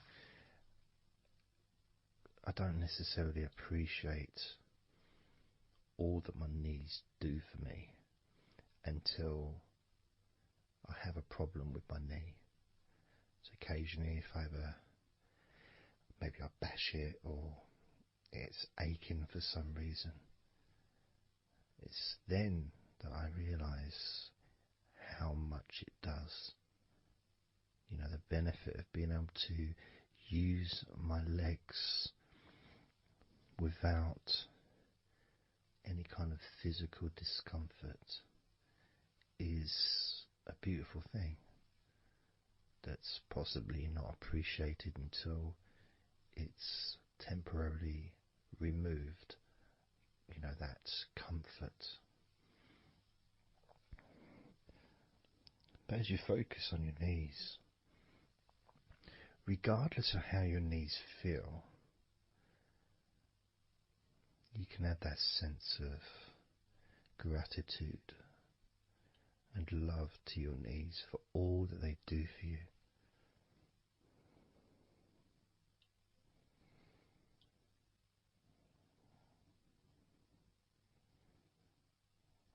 And you can still have that attention on your thighs and maybe notice how your thighs feel.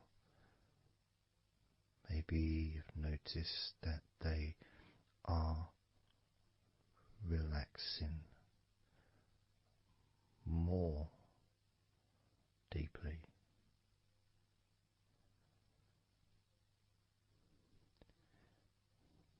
As you focus now on the bottoms of your legs, your shins and your calf muscles and the bones between your knees and your feet, incorporating, of course, your ankles. So important.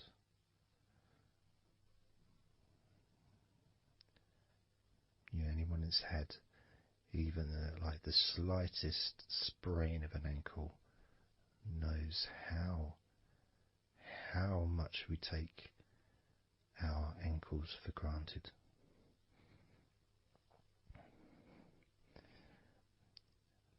And it's kind of strange in a way when you think that,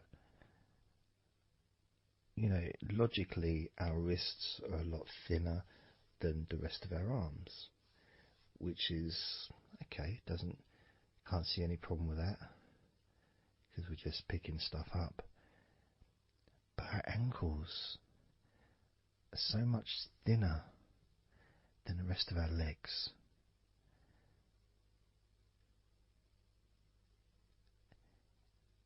And from a physics perspective, or logical even, it doesn't really make sense that all this weight would ultimately be resting on your ankles, then leading to your feet. That thin area, thin bone, yet it does so much great work. Supports us, supports our body for a lifetime. Helps us to balance, helps you to get around and be mobile.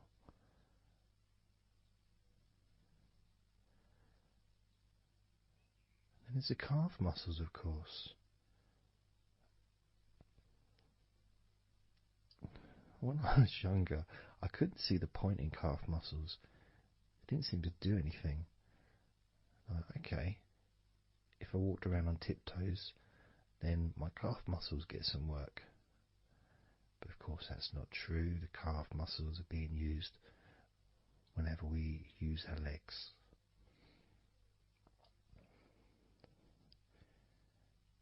And your shins, there to protect your lower legs, shaped in a way almost as a protector for the bone.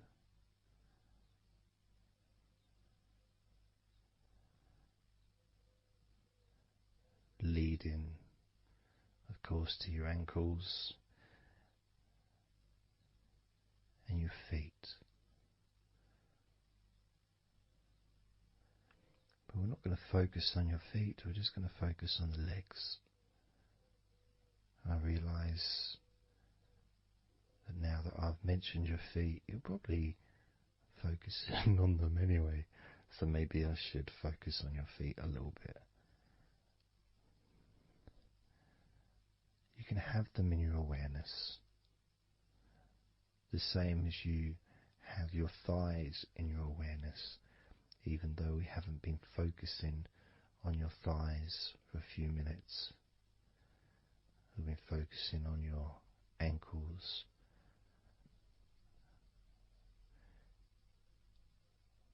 there's still that sensation of comfort in your thighs.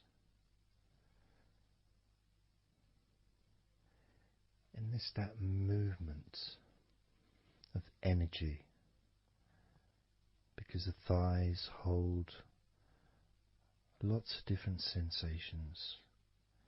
Of course, there's the muscles, the big, strong muscles that we have in our thighs.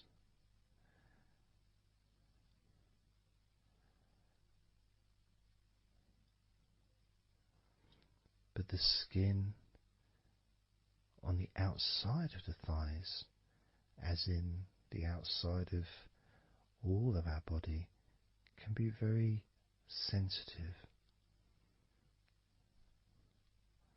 sensitive to the touch, sensitive to temperature.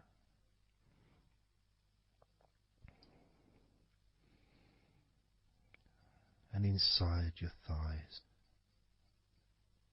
the bones, there's the muscle, there's the blood vessels, the arteries. So all this stuff, it's inside your thighs. And I guess sometimes it'd be nice if you could actually put your fingers inside your thighs and massage. So you can massage on the outside, of course, but to be able to get deep into the muscles, and to be able to just massage inside your thighs, massaging the bones of your leg, massaging all the veins, and just gently healing your thighs. And you could move down, massaging inside your knees, just massaging those bones, but with healing fingertips, spreading that healing energy deep into the joints of your knees.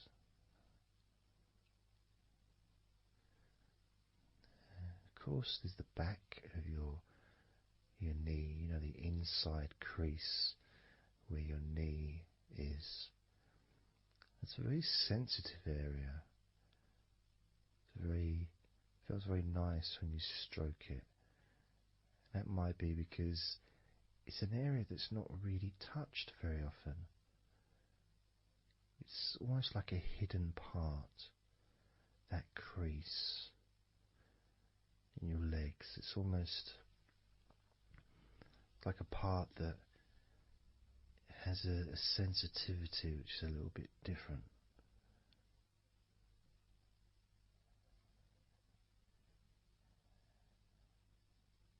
Of course, it's protected by your legs.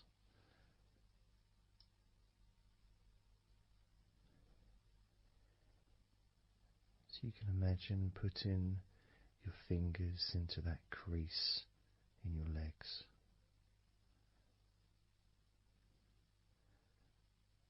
That fold in between your legs, you can just massage with your fingertips.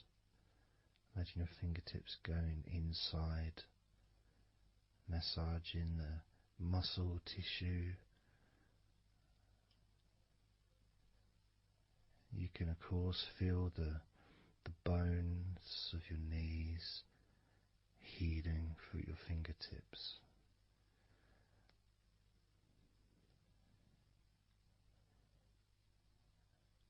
And then as you go down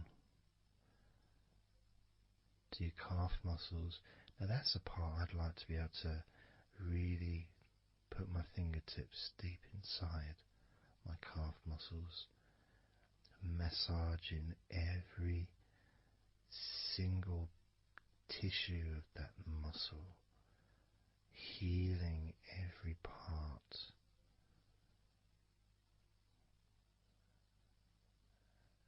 And then doing the same for my shins, massaging and gently stroking the bones, gently stroking them, healing in a loving way, because they deserve to be treated as the precious bones that they are, because our legs are so precious, as in all the other parts of our body. They're more precious than any jewel on the planet.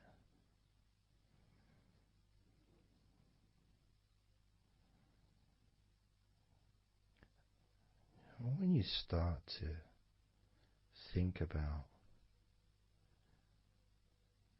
your legs in this way, it can change your perspective. It might sound a bit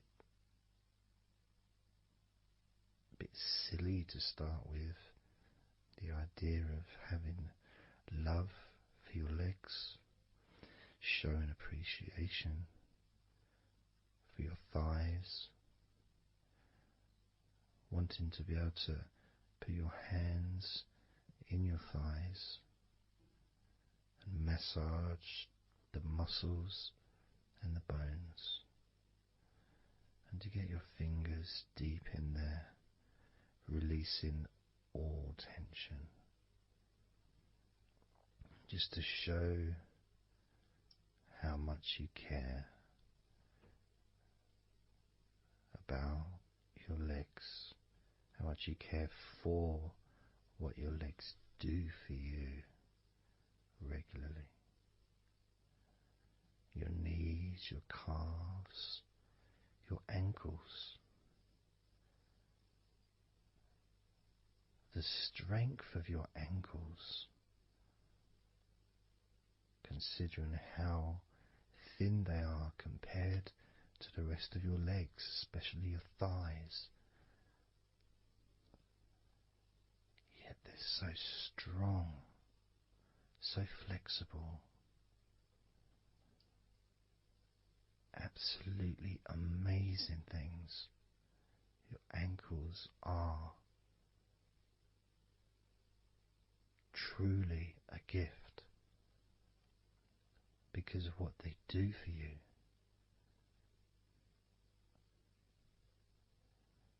Supporting all that weight, regardless of what weight you are, even if you're only 8 stone, it's still a lot of weight for these little ankles. Now I'm a lot heavier than 8 stone, double that. Yet my ankles support my body all the time. Although they do give off a sigh of relief when I sit down. In fact, my whole legs do. My feet also go whew, and my toes clap. They're so happy.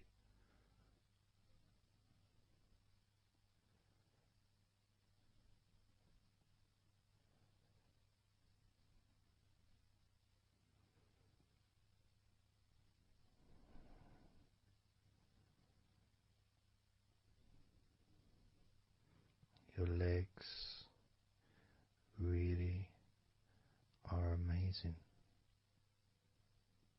And I know that talking about your legs is possibly among the most boring things you've ever heard anyone say, possibly. But boring or not, everything I said is true. Your legs are amazing.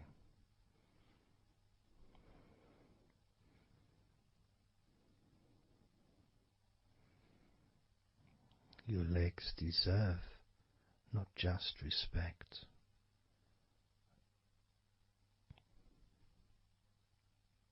they deserve to relax deeply.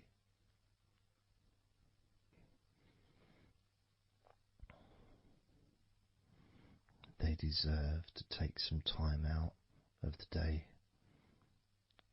to just let go completely.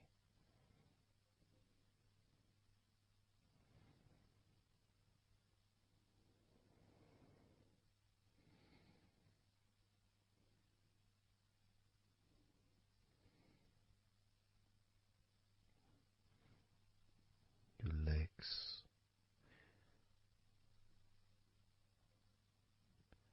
really can relax.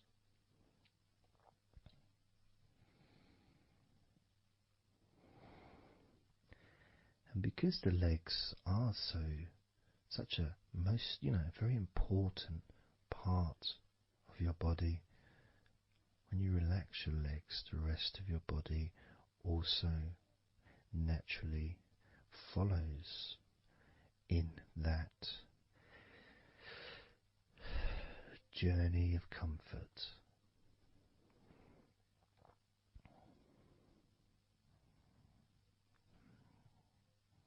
I can feel it in my hips. My hips feel really loose. And also in my lower back as well. My lower back really feels stretched, even though I'm just sitting in a chair and there's no stretching as far as I'm aware that I'm doing. But it's almost as if the muscles are just relaxed so much that there is a natural stretch as the tension has reduced a lot.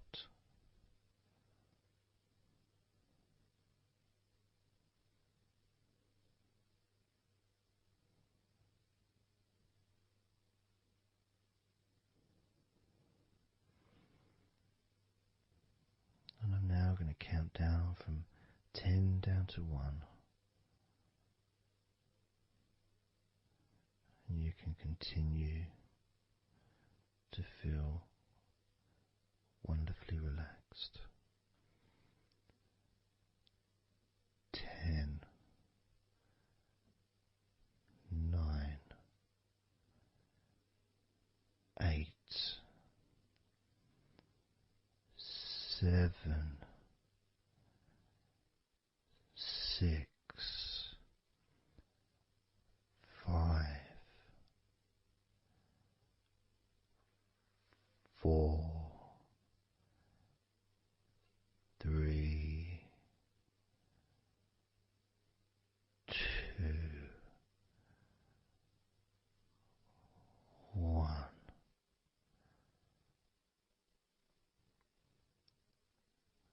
Relax.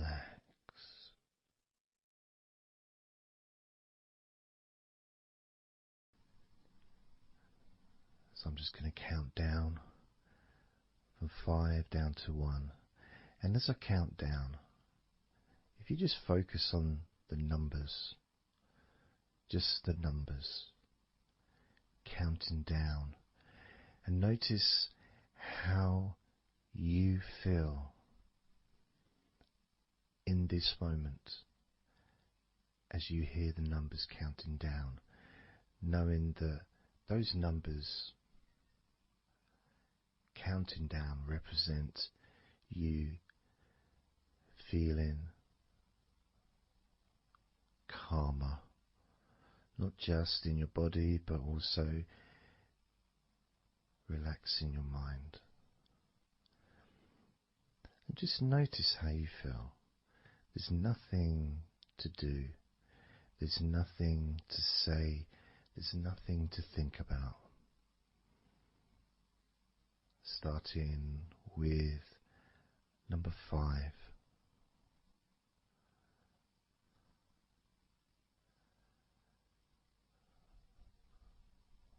4.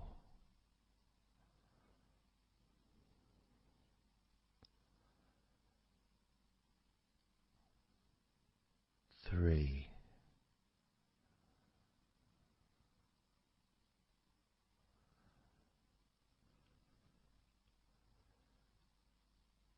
2.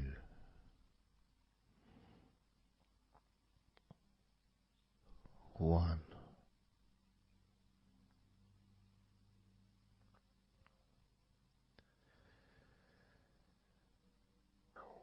As you notice the gradual letting go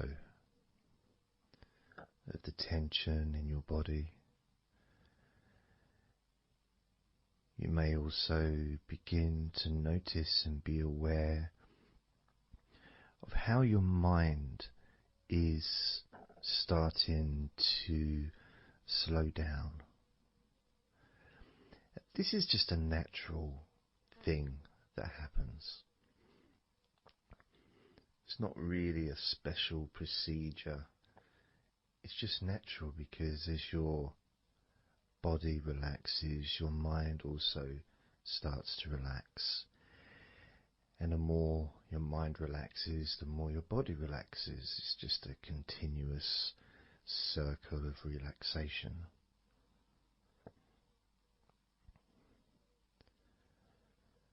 And there's that calmness that comes from relative quietness. You know, even if there's background sounds, either your side or mine, it's still going to be quite calm. You know, you haven't got the television on, there's no music in the background unless you're listening to the recording with music, of course. You're very likely not going to be sitting in a room with other people. Of course you might be, but generally it's more ideal if you can do this on your own. So no distractions.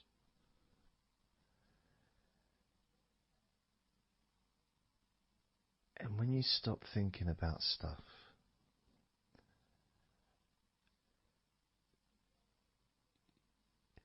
relaxation automatically rises.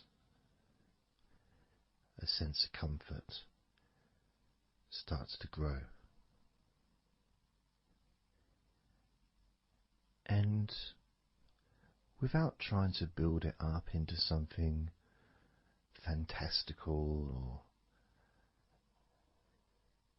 something magical, this is just a natural process, something that's easy to accomplish. In fact, it's almost, the sense of relaxing completely happens really when you put no effort into it. It's not something that you can really force. It's something that happens naturally. And part of the process of this recording and others is simply to allow you to take advantage of this space, this time, to just let go, to just be here, to be in tune with how you feel.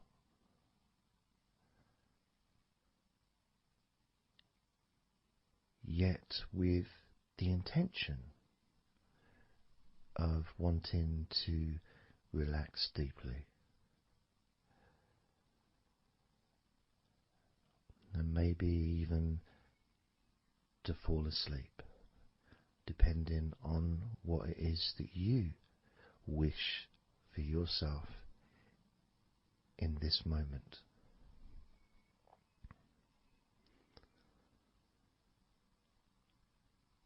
As we know, relaxing is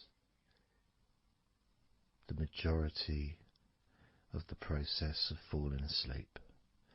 The actual falling asleep part is the tiny bit at the end. The deeper relaxed you become, the easier you find yourself drifting.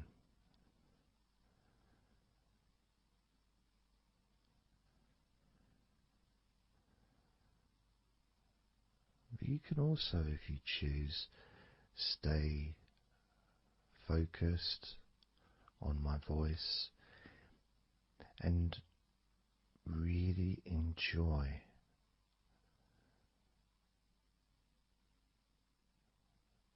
the process of gradually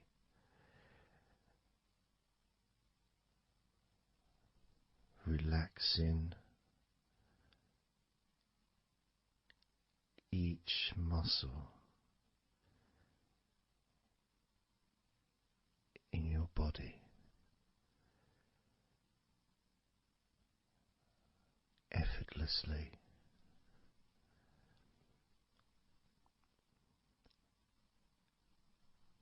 and just observing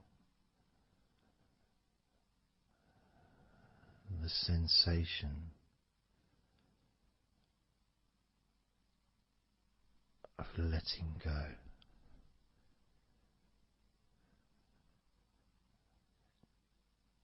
Completely.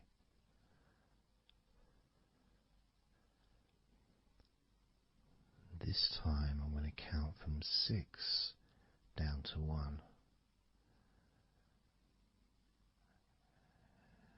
And you can notice your mind calming down more with each number that you hear me say. Naturally feeling calm and slow and peaceful.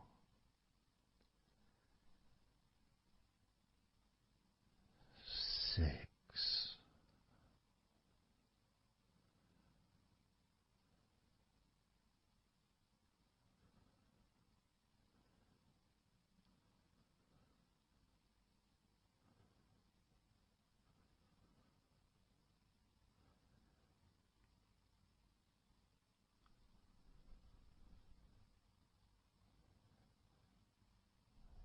5.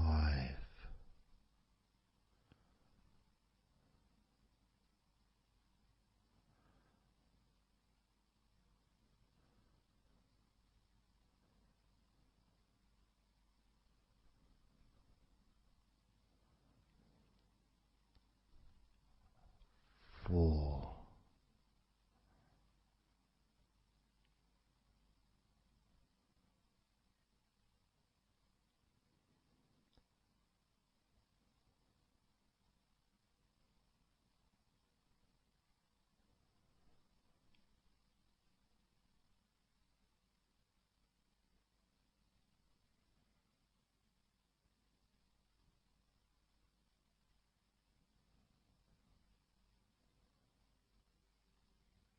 3.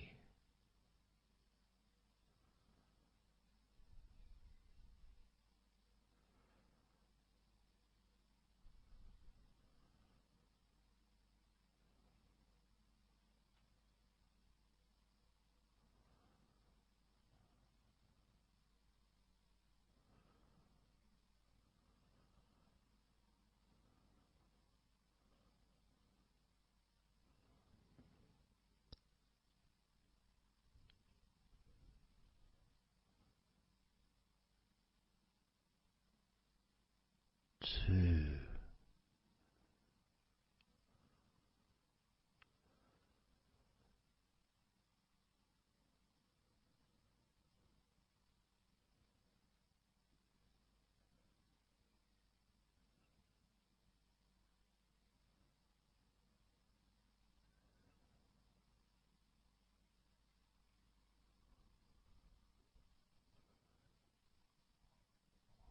1.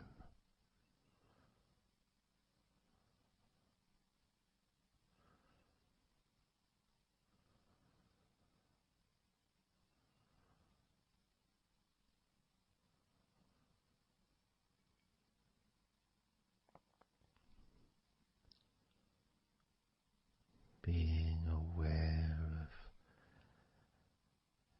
how your mind has slowed right down, sinking deeply into relaxation.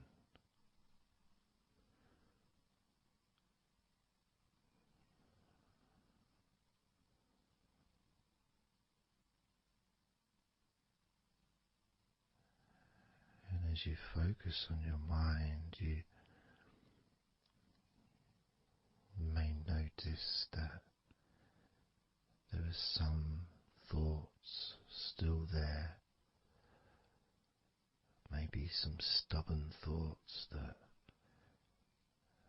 for some reason perhaps need your attention.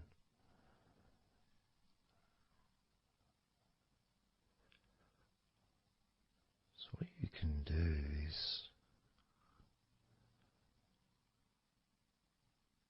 send love to those thoughts. Sprinkle those thoughts with love, like little petals from a flower. Just sprinkle it over them. Petals filled with love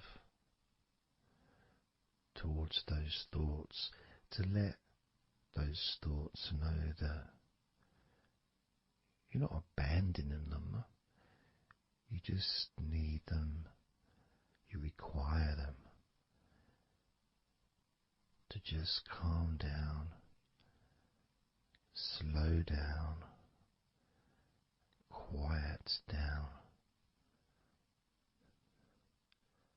for now.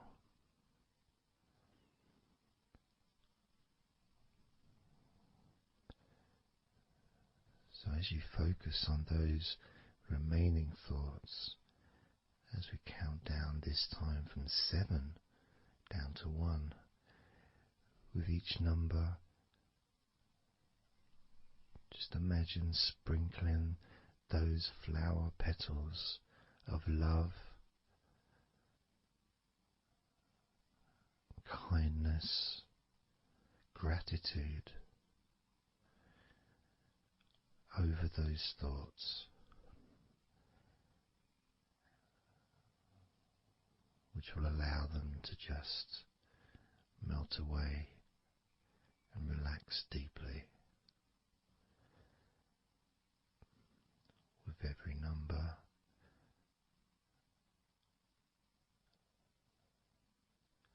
those thoughts will become more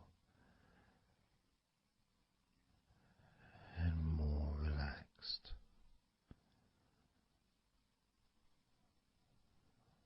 Starting with number 7.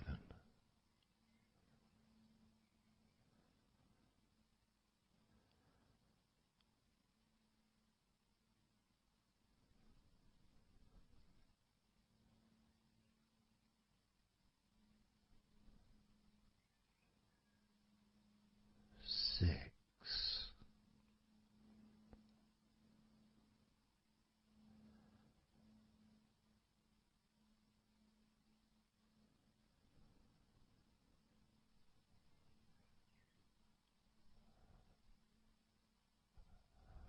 5.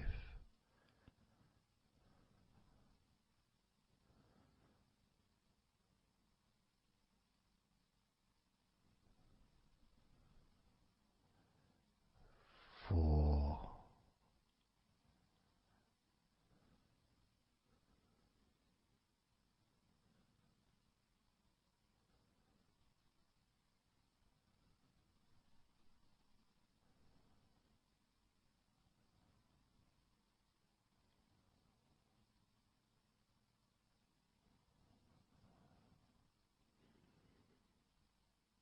3.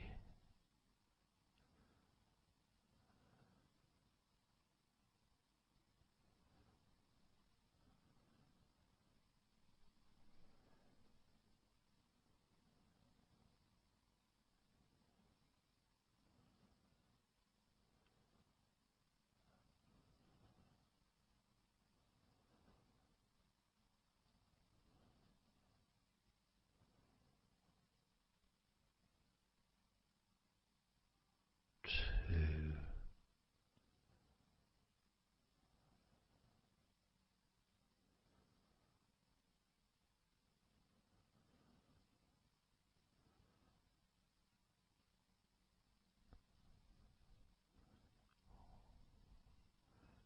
1.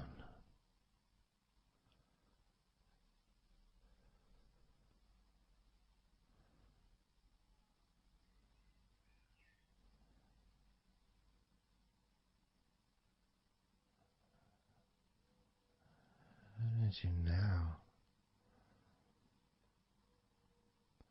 notice how relaxed you're feeling in your body.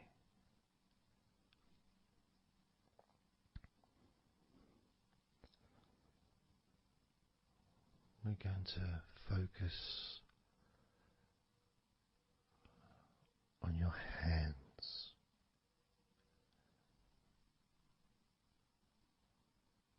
Because the more relaxed your hands are, the more relaxed your body and mind are.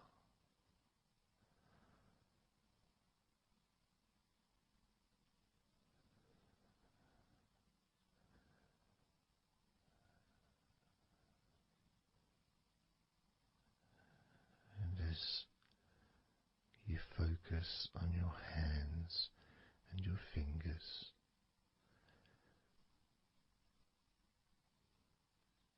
there's nothing needed to be done. There's no clenching of fists or tensing the fingers or anything like that.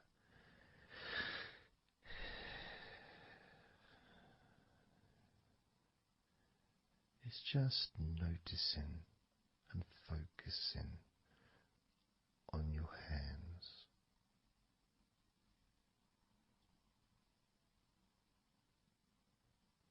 Noticing how they feel.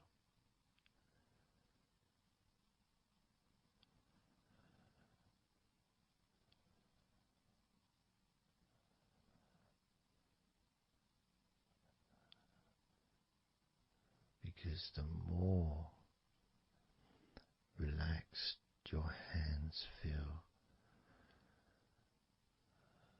the calmer your mind feels, and the more comfort you feel throughout your body.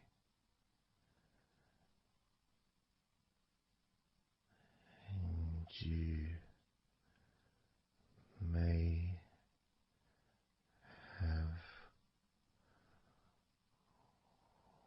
already noticed that your mind is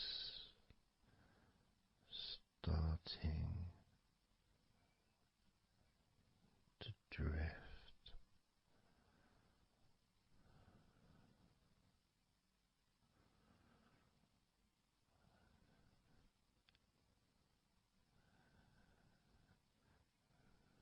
Focusing just on your hands and fingers, allowing them to experience a real deepening of that relaxation in your hands and fingers.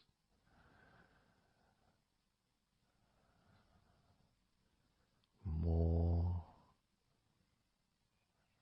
and more relaxed with each number.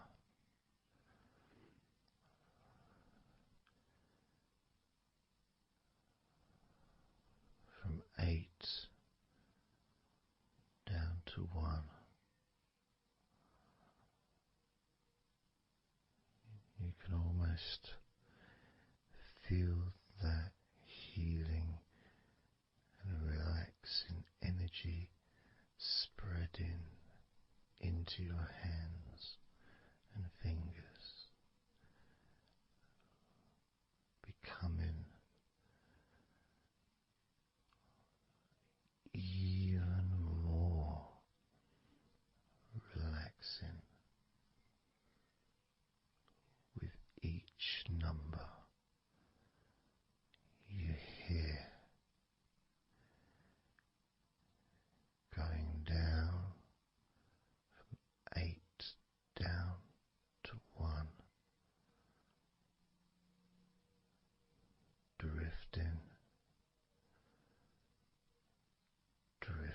again.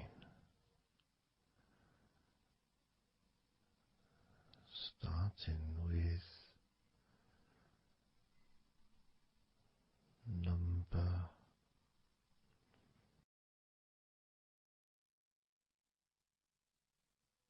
8.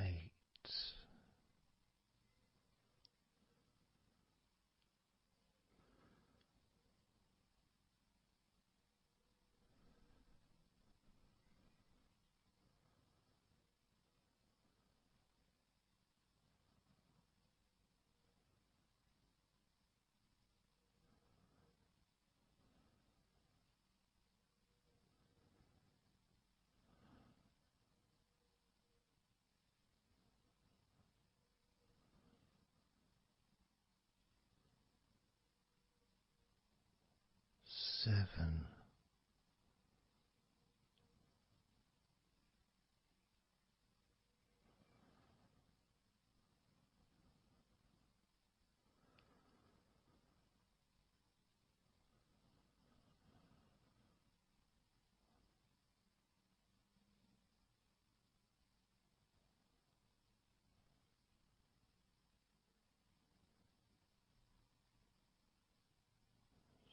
6.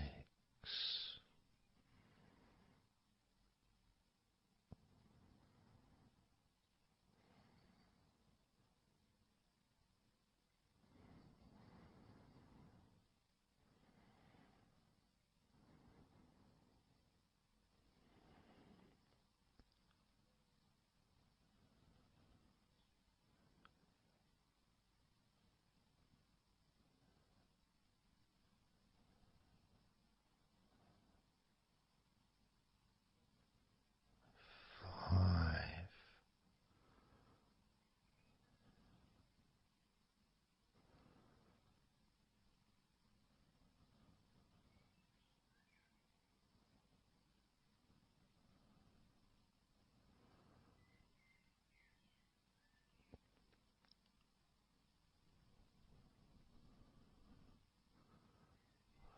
4.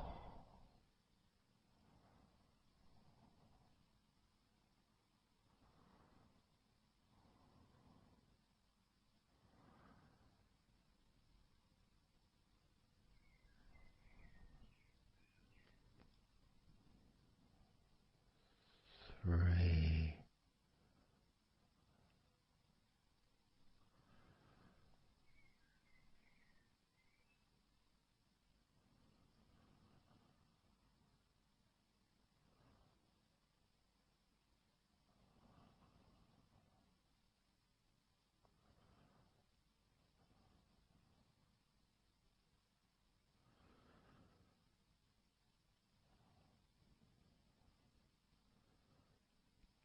2. 1.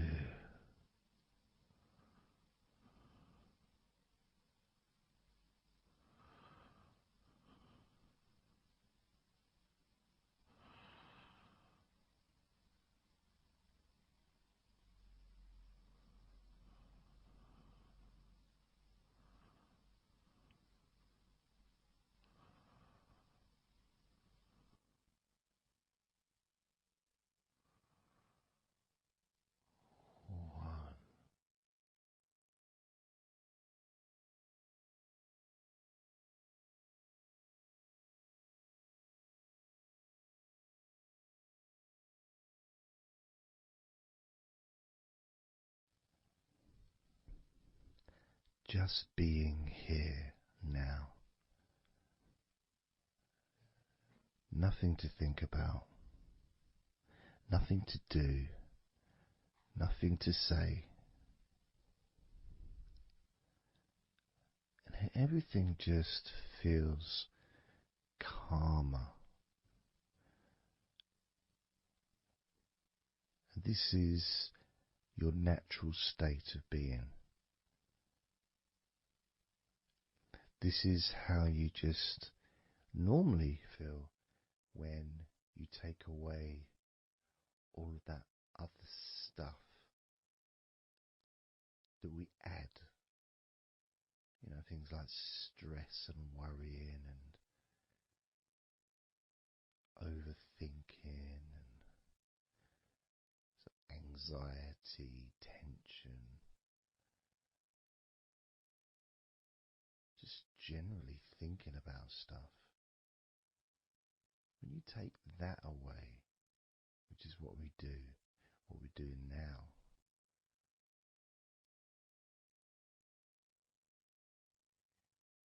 you're left with a real sense of peacefulness, which comes to you very quickly. Because ultimately, it's just a feeling. A feeling of comfort. It's almost as if you've gone inside yourself and you've found a special place where everything is peaceful. A place where you can feel relaxed and your natural sense of comfort. A place where you can be you. Where you can accept yourself for who you are. A place where you're not trying to please anybody else, ever. A place where you can actually not just love yourself, but in some ways, more importantly, you can like yourself.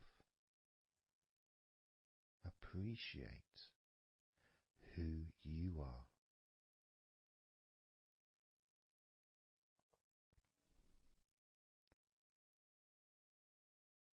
And that sense of gratitude is in the air all around you.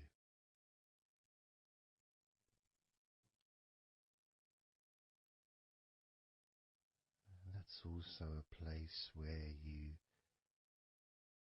can actually feel the healing energy soaking into your body.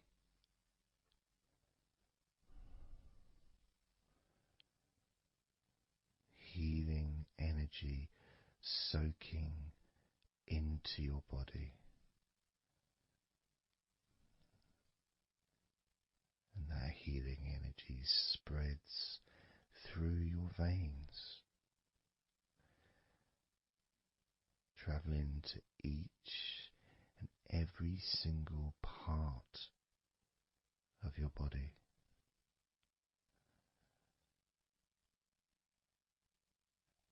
And you start to realize that actually that healing energy has not just entered into your brain, it's become part of your brain.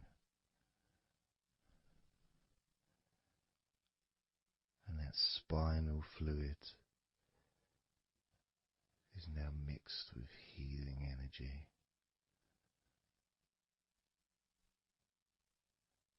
Not just allowing you to feel so much more relaxed and healthy in this moment, but also you start to realize that actually what's happening now with that healing, relaxing energy spreading through your body is actually changing your life. It's actually changing the way you're going to feel, not just now, but tomorrow and the next day, as your health improves. Not just your physical health, but your mental health. things that used to bother you in the past, for some reason, no longer have the effect that they used to, because something has changed deep within you. Maybe things that used to cause you to feel anger no longer have that power to control you the way they seemed to be able to before. As you realize that you're the one who decides what affects you. You're the one who decides to feel relaxed and calm when you choose to enjoy noticing these natural developments of healing continuing to grow and improve your life day by day.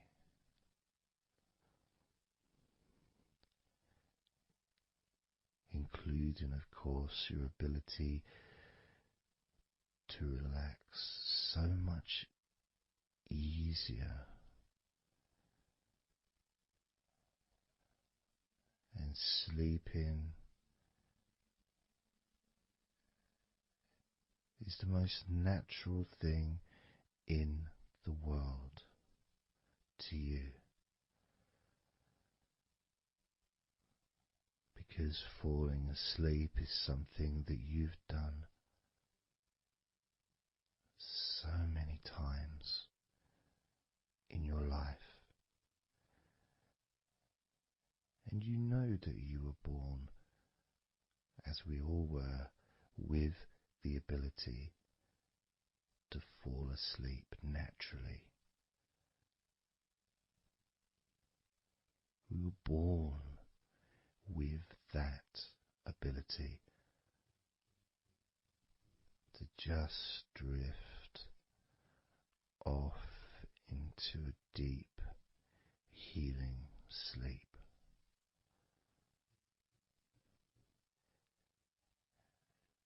Even when we're kids, sometimes we'll fall asleep when we don't even want to. We try to stay awake. Maybe it's a birthday in the morning, or it's Christmas or holiday or something we look forward to. We don't want to go to sleep. But the more we want to stay awake, the more we just start to drift. And the more you fight drifting, the more you try and stop yourself from drifting asleep, the deeper and stronger that drifting becomes.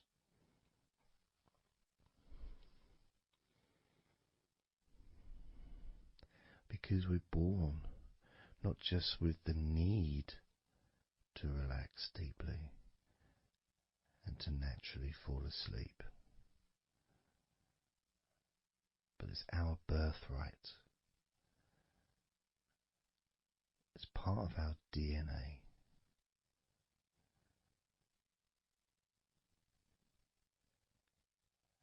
And sometimes as we get older in life, perhaps at times we have forgotten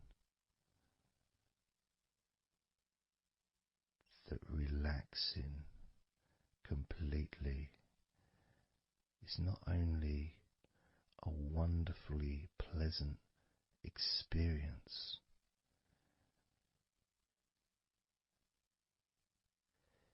it's also really easy.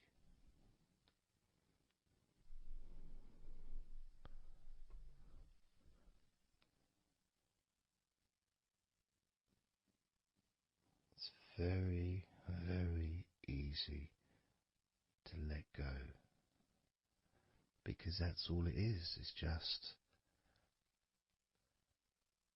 deciding to let go.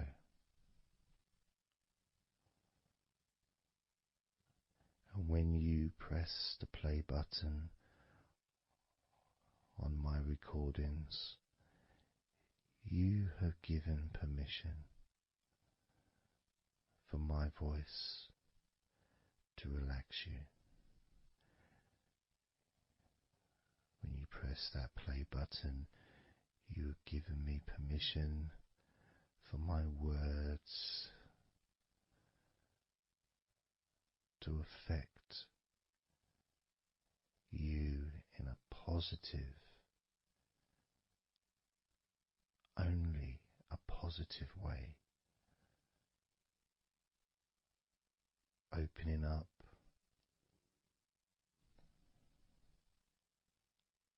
your mind to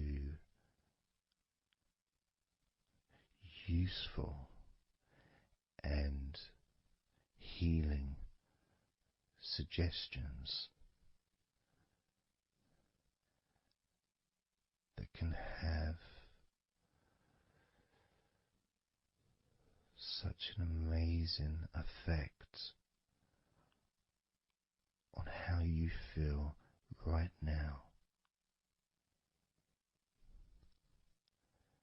as well as those changes that continue long after the recording ends, those changes within you that continue to flourish and grow, transforming your life in a positive, beautiful way, allowing you to move forward in your life in the direction that you choose for yourself.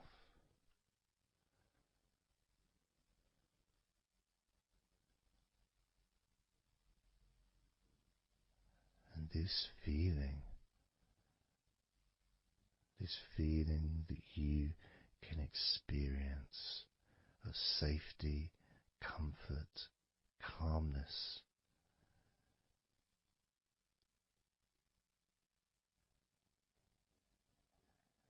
just feels so nice.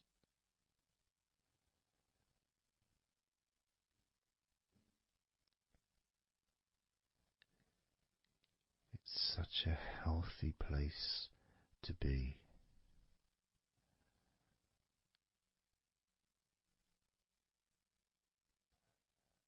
And that positivity grows within you.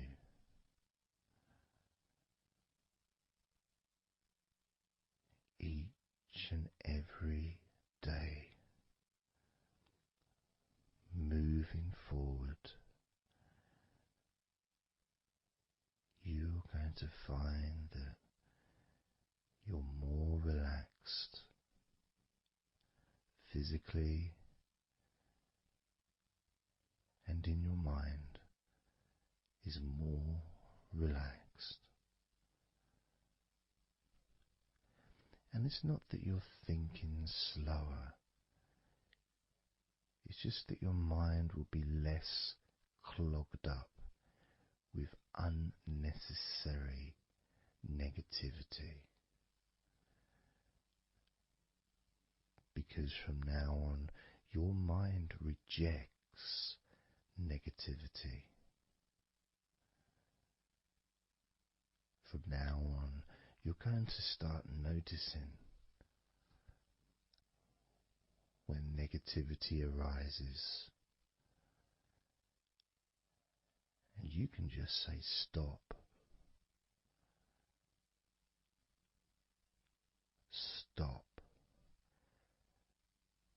And that negativity will turn around and leave you alone.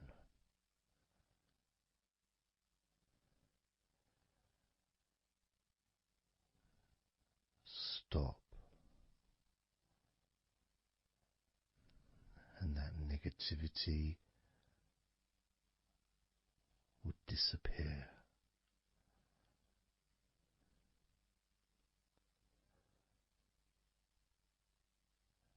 And as you notice that you feel way more relaxed than you probably expected,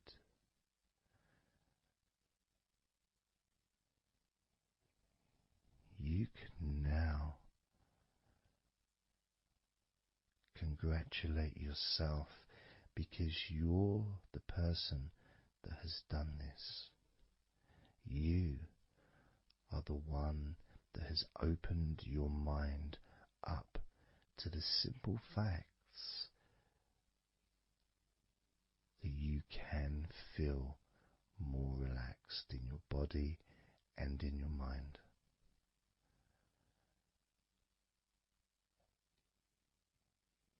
You've opened your mind up to the birthright of being able to just fall asleep easily when you choose.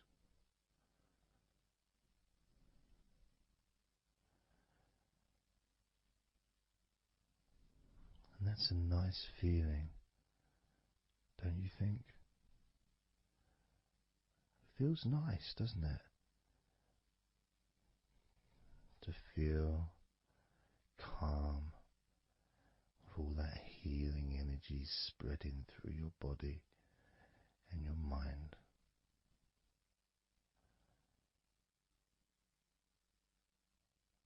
To spend time in that special place where negativity can no longer enter.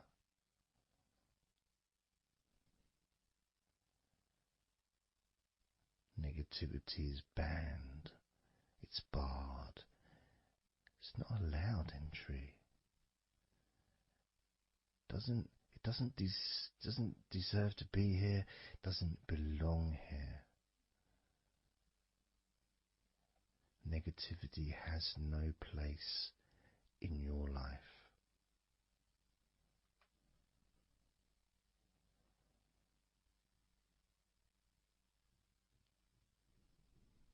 Which makes room for more comfort, more healing, more relaxation,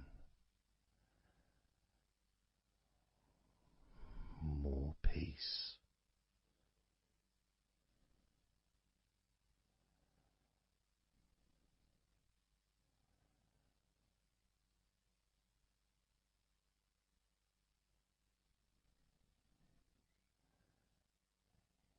It feels nice, doesn't it? To just let go of everything.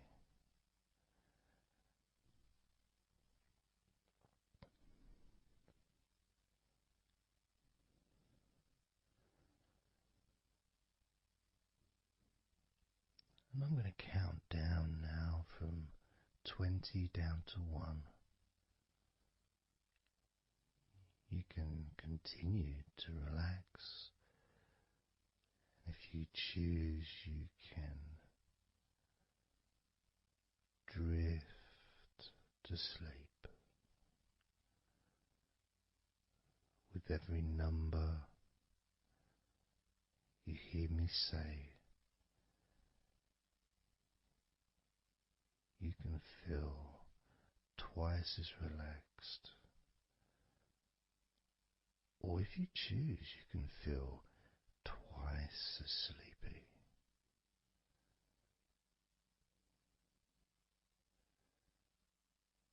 Now,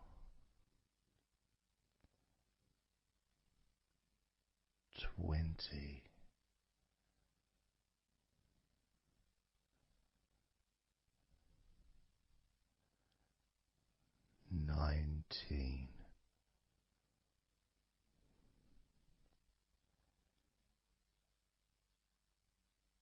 18,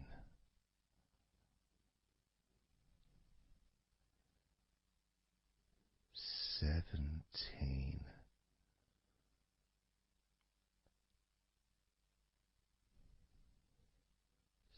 16,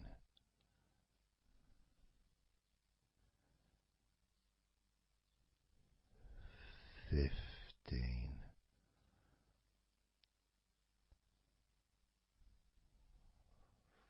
14,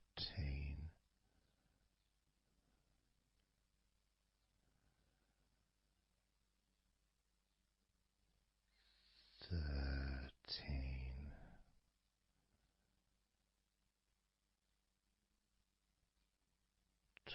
12,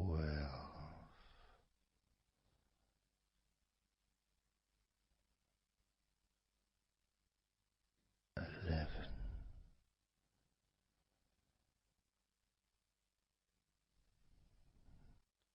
10,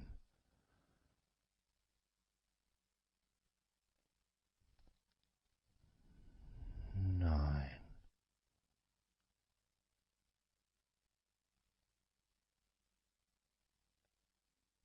8,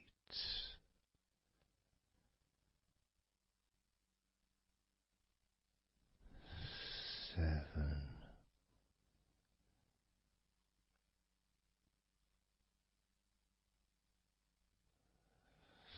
6,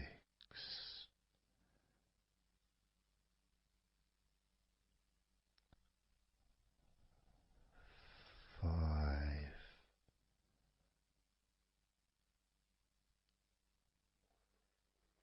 4,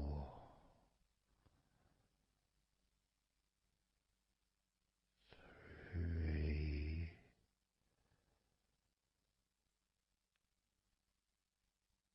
2,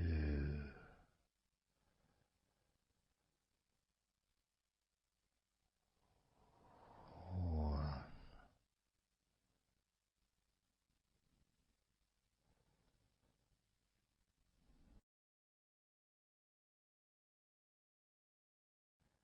This is your time to just take a break. Your time to relax, to allow your mind to slow down,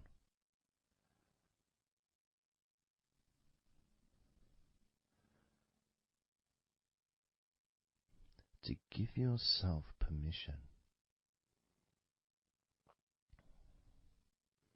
to take a break from everything.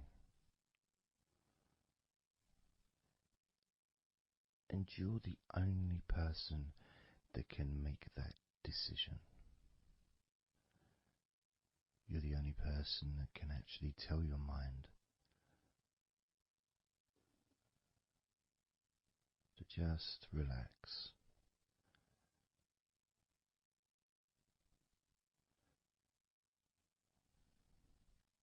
To just take some time off.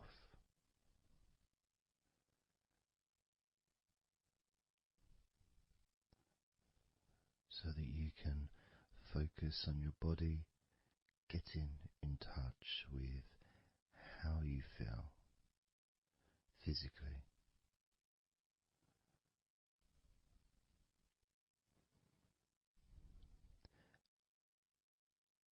And in the process of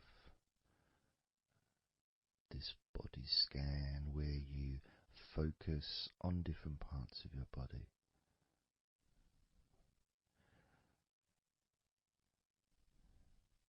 those parts that you focus on and observe,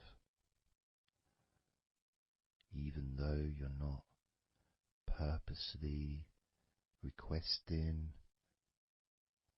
for those parts of your body to relax, it's kind of expected. You expect, when you listen to my voice, to feel more relaxed naturally.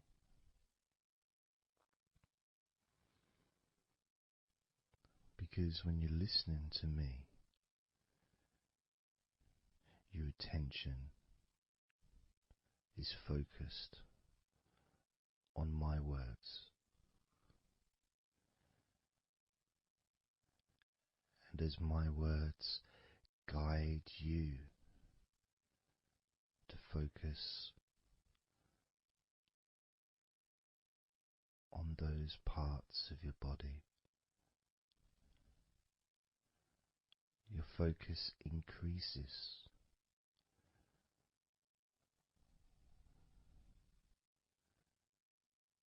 Which actually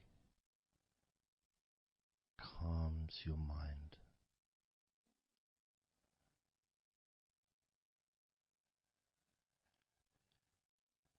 And when your mind calms down, your body relaxes.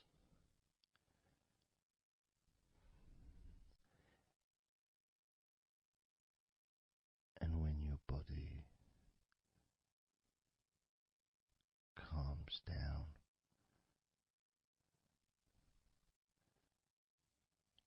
your mind relaxes.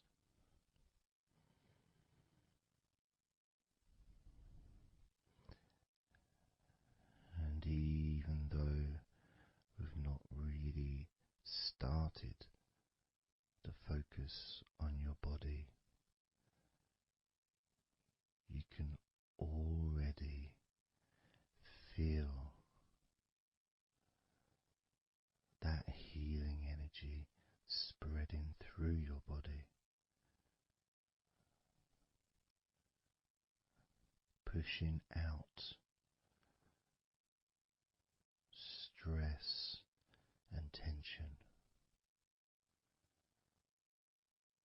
healing all the parts of your body, including your skin, your bones, your blood, all of your organs inside your body, all of the muscles, all of the fat, all of everything. Every hair on your body is filled with that healing energy.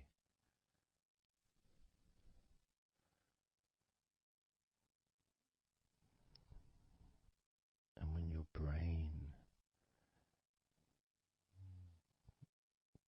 fills with that healing energy,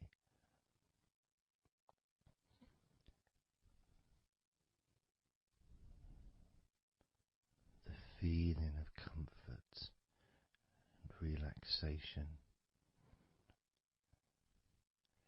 increases.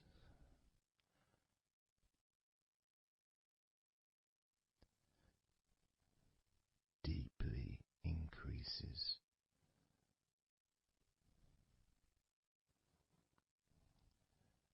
In a way that your mind starts to feel perhaps a bit drowsy,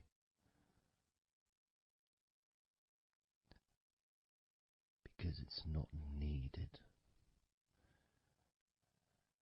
and it may start to drift.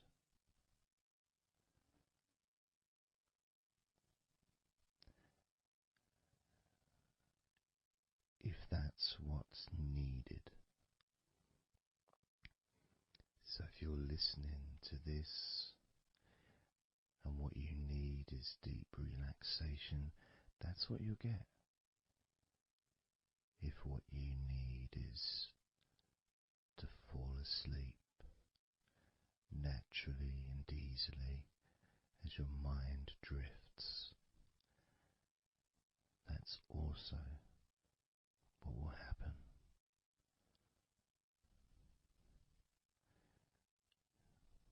because by pressing that play button on the podcast and listening to me, you give permission for your body and your mind. In fact, you give the command to your body and your mind to relax deeply and to drift off to sleep if that's what you want or need.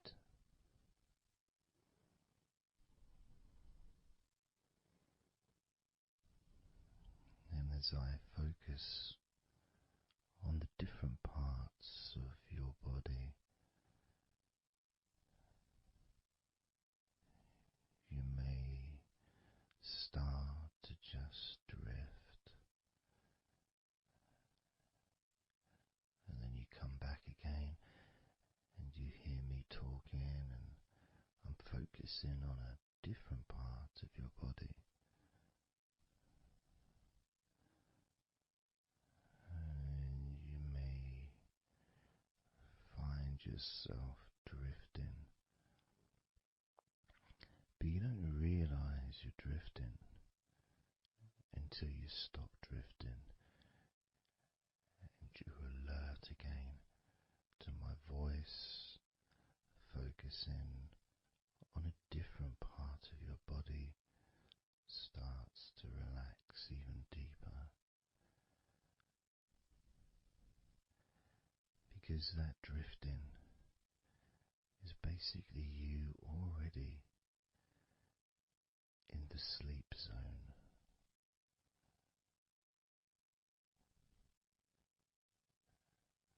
And the more you drift, the longer you drift, and the longer you drift, eventually that drifting continues into sleep.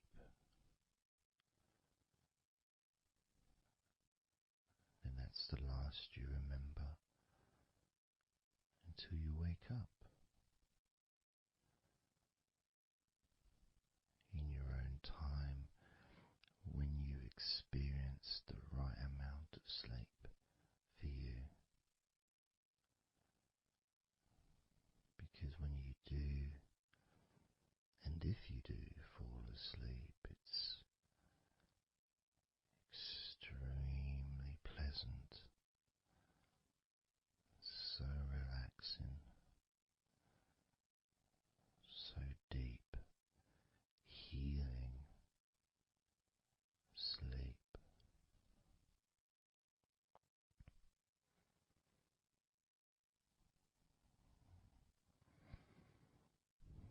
And it feels so nice to relax into your own body and mind as you feel that healing energy spreading through you, relaxing you so deeply,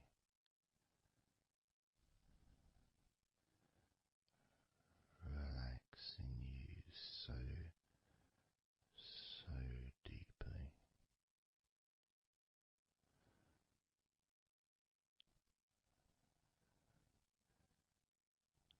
As we start to focus on your eyes,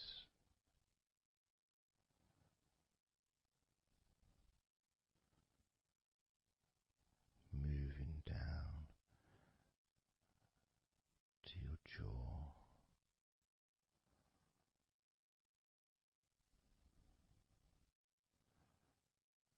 down to your neck,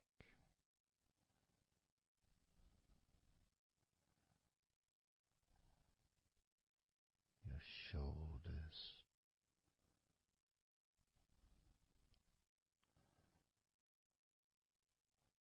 arms,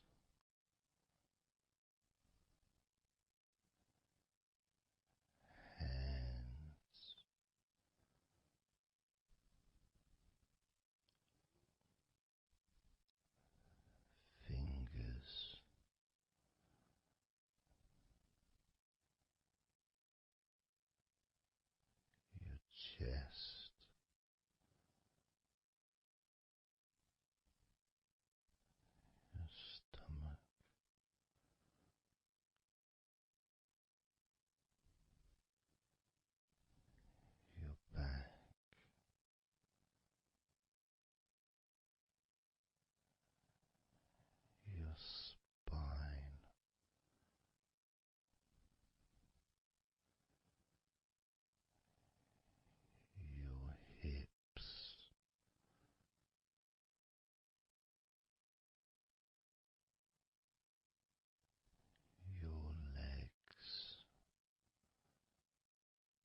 let's focus again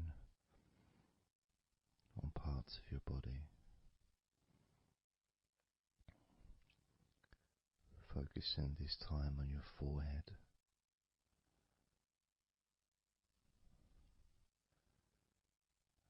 Now on your mouth, your lips, your tongue, the whole of your mouth.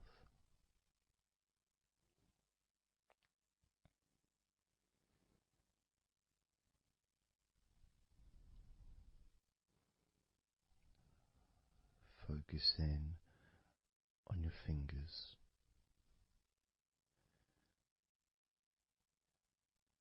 Maybe you could move your fingers a little bit so you can focus on each one individually.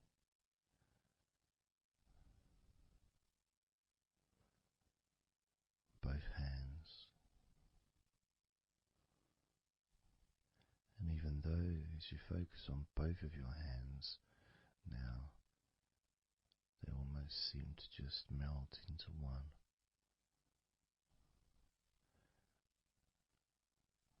Where does your right hand start and your left hand end? It's almost as if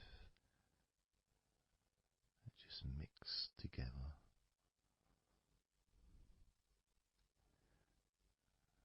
Now focusing on your knees.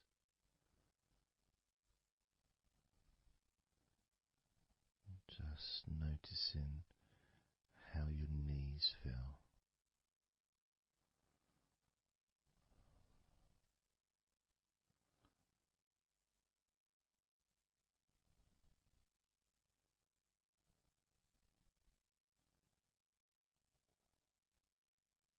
Now focusing on your elbows.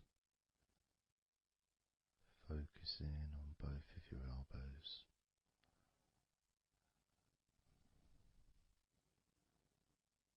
Just observing the feeling of your elbows.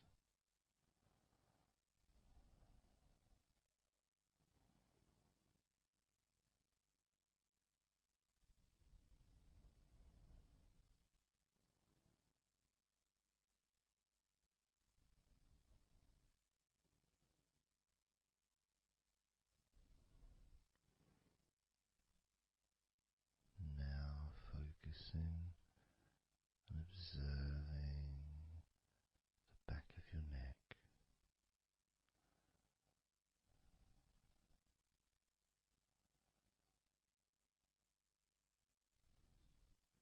Feeling that energy in the back of your neck.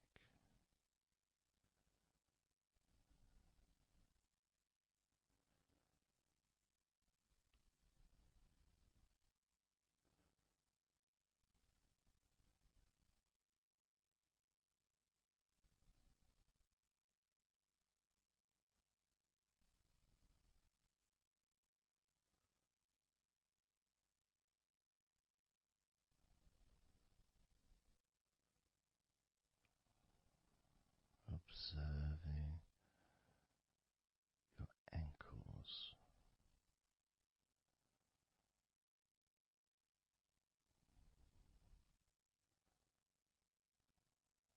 Being aware of the physical sensations in your ankles.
now your toes on both of your feet.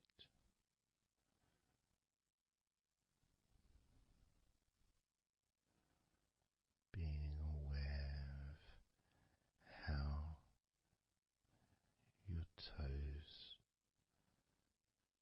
feel right now.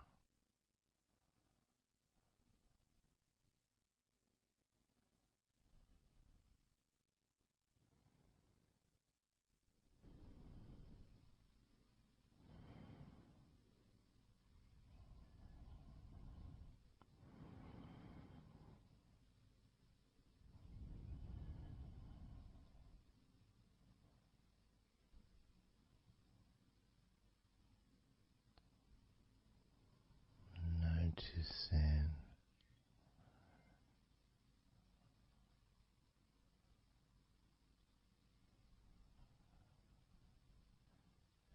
how your entire body feels.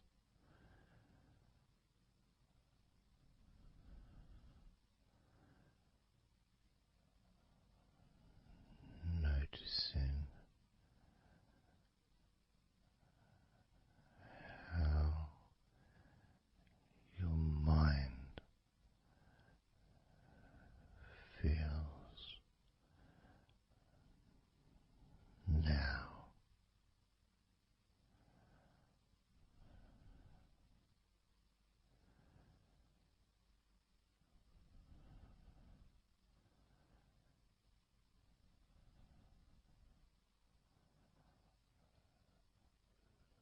Letting go.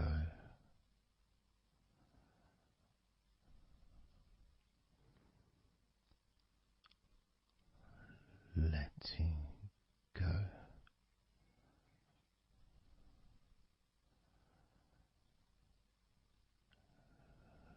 Letting go of everything.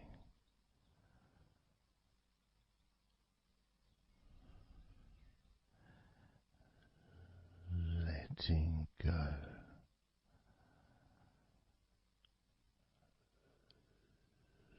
Letting go.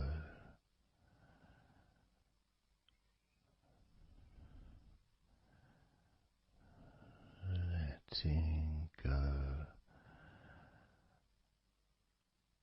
of everything.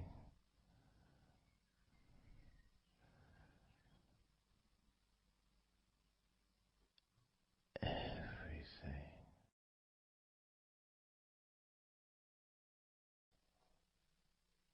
I'm going to start now, and I'd like you just first of all just to see yourself lying down on that massage table, lying on your front, your head is supported, your arms are supported, and you feel comfortable, and breathing is really easy, and you feel confident in how you look as well. So there's none of that issue of body problems or shyness, because I'm a professional, and this is a therapy session, so none of that stuff matters whatsoever. This is about you. This is about how you feel and how you can enjoy that sense of comfort and relaxation that comes from letting go and allowing my hands and my fingers to relax you by massaging your body.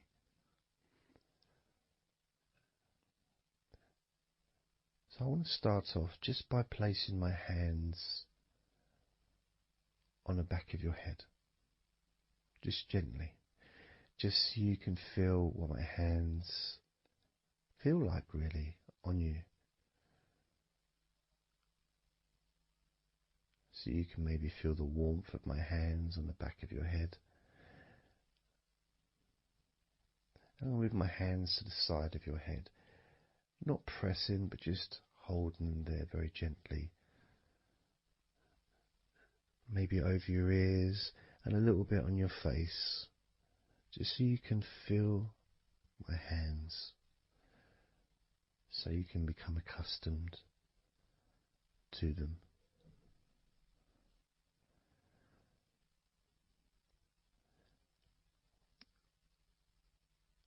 And now put my hands on the back of your head again and gently let them slide down onto the back of your neck.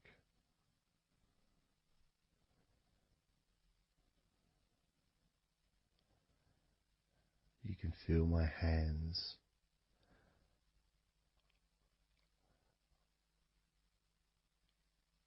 gently stroking the back of your neck to start with, just so you can get used to the feeling of my hands on your skin. Get accustomed to it. Realize that you're safe and it's all good, it's all fine.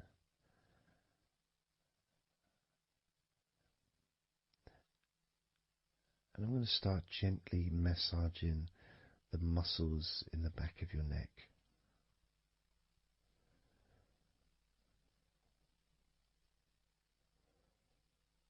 With both hands.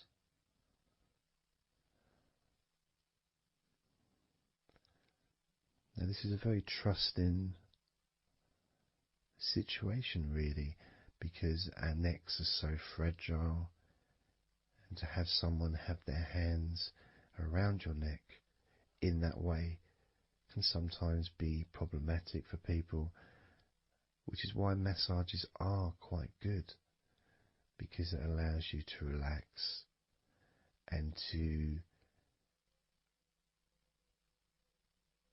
get in touch with trust, to feel peaceful and calm.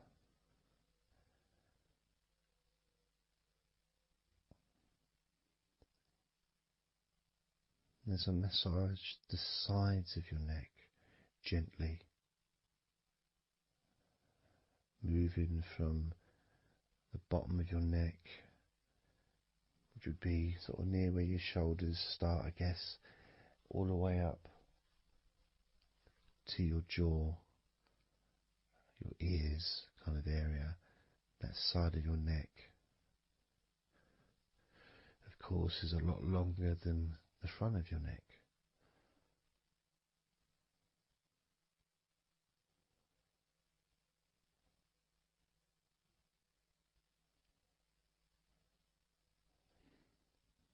And then massaging the back of your neck,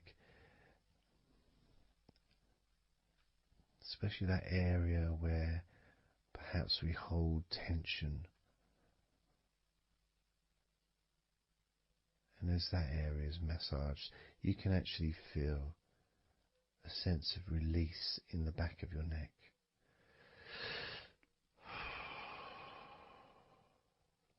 And maybe you can breathe it out as well.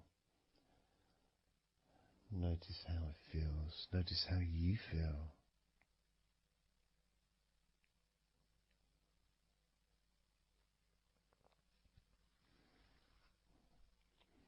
Then moving down to that area between your neck and your shoulders, that muscly area,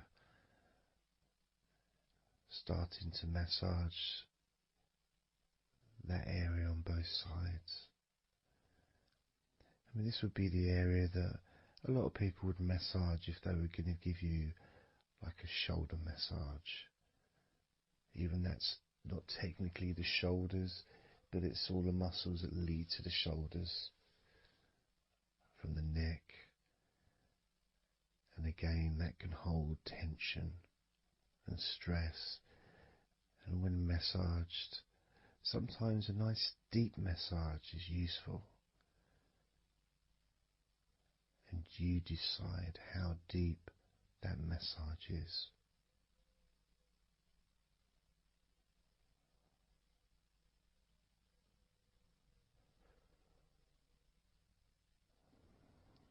And just allow my knuckles just to dig in to get to those muscles and to really relax them. All the time being firm yet gentle with you.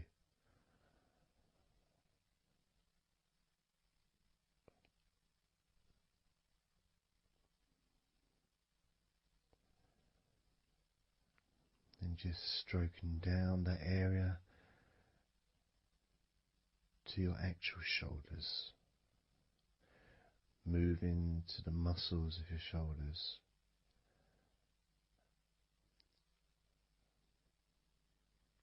And maybe initially just pulling up the shoulders a little bit off the table, just to give you a little bit of a stretch, but very gently.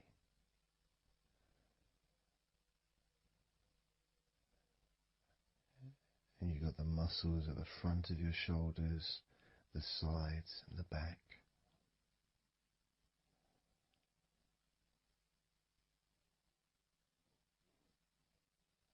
Again, this is a part that can really take quite a bit of pressure, quite a bit of needing, if you wish, to really release the tension, to really get into those muscles, and you can let your fingers in there and it can feel really nice. Sometimes just being stroked gently or being massaged quite strongly can all be beneficial to the relaxation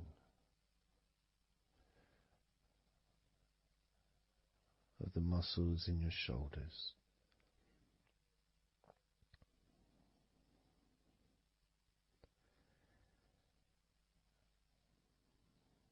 Now, as we move down your arms,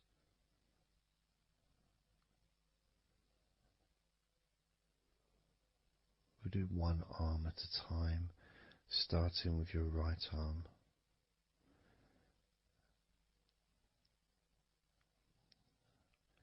What I'll do is I'll just lift your arm up, just hold it to the side of you. Don't worry, it'll still be attached. And I just massage the tops of your arms.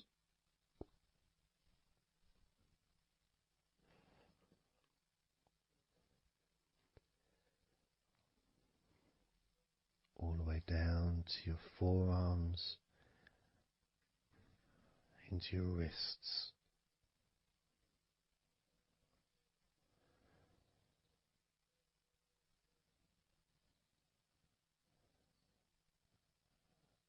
Gently massaging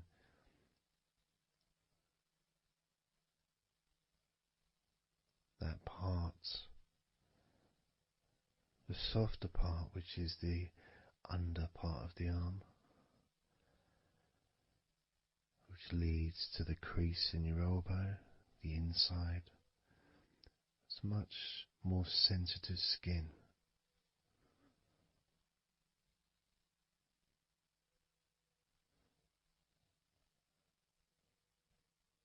Sometimes just having that stroked can feel really nice, pleasurable and relaxing.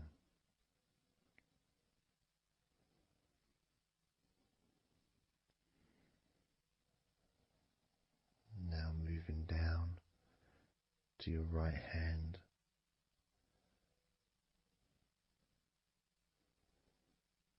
Just holding your hand both of my hands.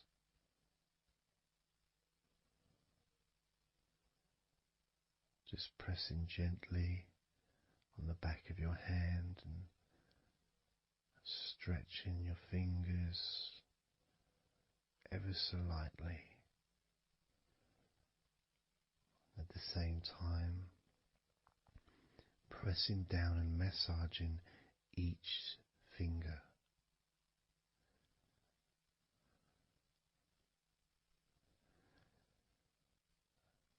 And then starting to massage the palms of your hand.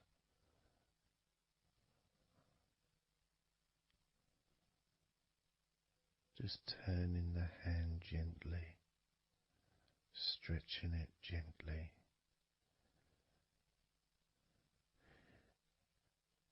And actually having your hand held can really be an emotional experience sometimes, even if it is with a stranger, someone you don't know very well, like a massage person or a therapist maybe, because it's intimate.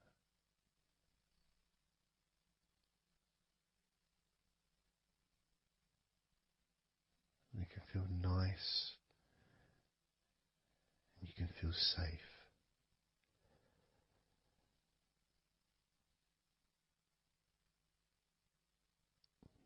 And as I put that right arm back down where it was,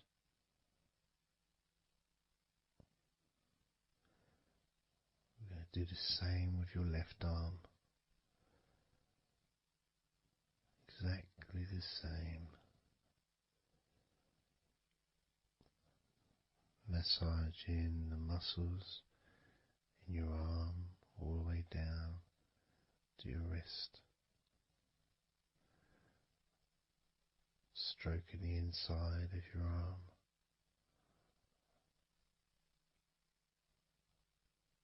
Just being gentle or as firm as you require.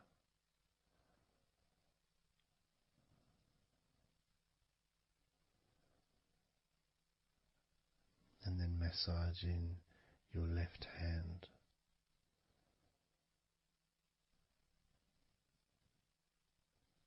Stretching the fingers gently. Massaging the palm of your left hand.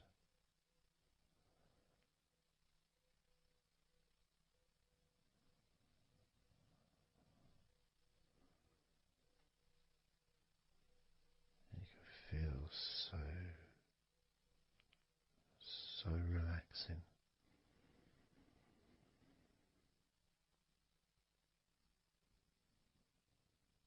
So comforting.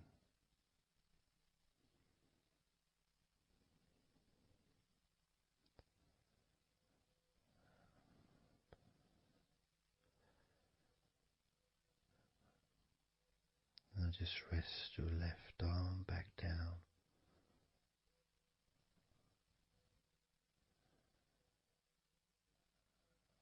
Start to massage your back, the biggest part of your body.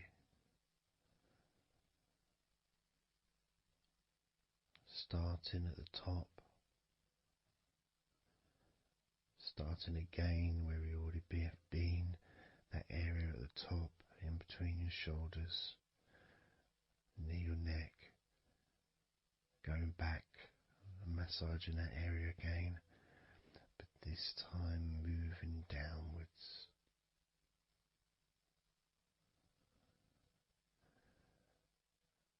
Making a downward stroke to the middle of your back, working from the outside inwards, so massaging your back, but the outsides of your back, the parts where your arms would maybe rest against.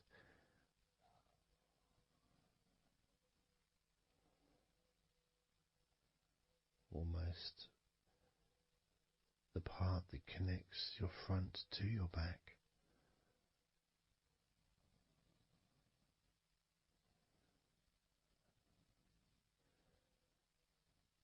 And just massaging down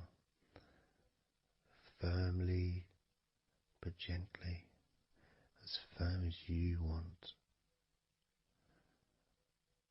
moving down and then moving across a little bit and moving all the way down again, being very gentle yet firm as you choose.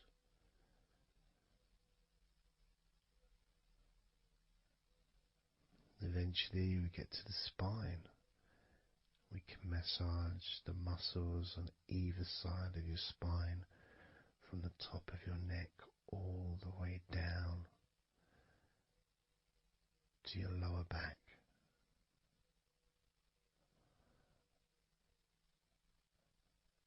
We can do that a few times.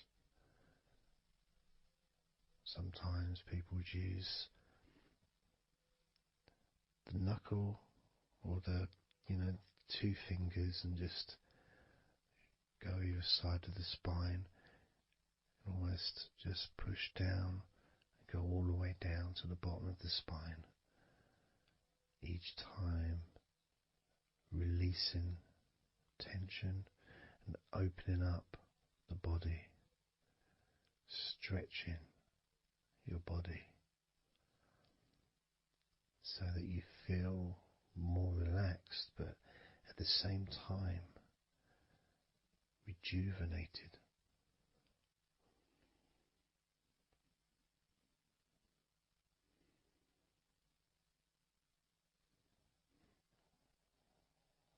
And now I'm going to move to one side, to your right side, and from the bottom of your ribs to your pelvis, I'm going to massage that area of your back. I'll stretch over the other side and I will pull the muscles gently and massage and push from one end, that side, all the way to my side, to the middle, in fact, to where your spine is, massaging that side of your spine, the opposite side to where I'm standing. It's almost like kneading bread. There's that big area which is firm, yet lots there to massage.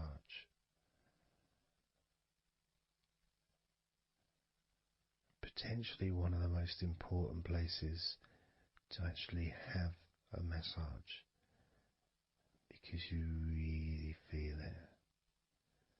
You really feel the release and the pleasure of having your lower back massaged. It releases so much from your body that's not useful, starting a healing process which will continue long after this recording is over.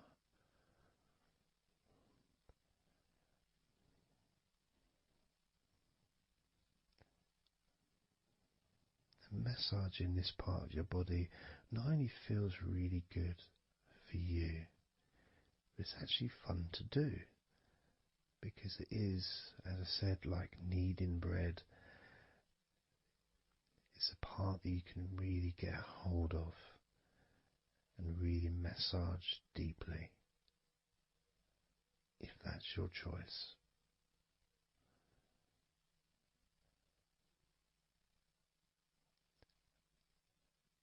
Then I'm going to move over to the other side of your body and do the same with the opposite part of your lower back, kneading and massaging from your sides all the way to the middle of your back where your spine is. pressing and kneading,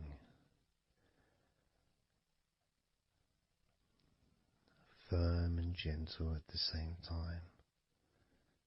It feels so releasing. This mixture of pleasure, comfort, release, calmness, relaxation, all mixed together.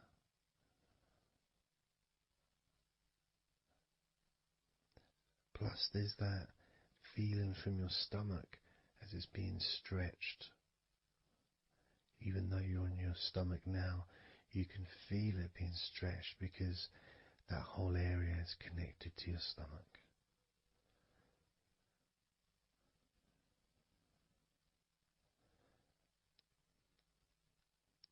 Now we're going to move further up to your top of your body, and I'm going to do the same. This time starting with your upper back, put my hands forward over and massaging that area up to your spine, from the side of your body up to your spine. So some of that massage area, the muscle tissue, or whatever, fatty tissue even, will be possibly from your chest. Because it's all connected, the chest and the back connect together. I'm going to be massaging and just pulling some of that skin from your side up and massaging that area of your upper back all the way to your spine. And then I'll move down a bit and I'll continue with the middle of your back, doing exactly the same thing. As gentle or as deep as you choose.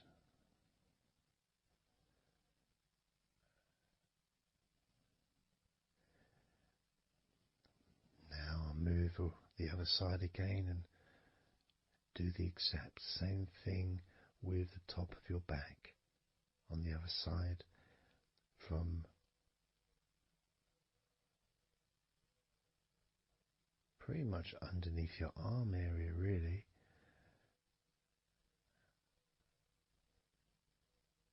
to your spine.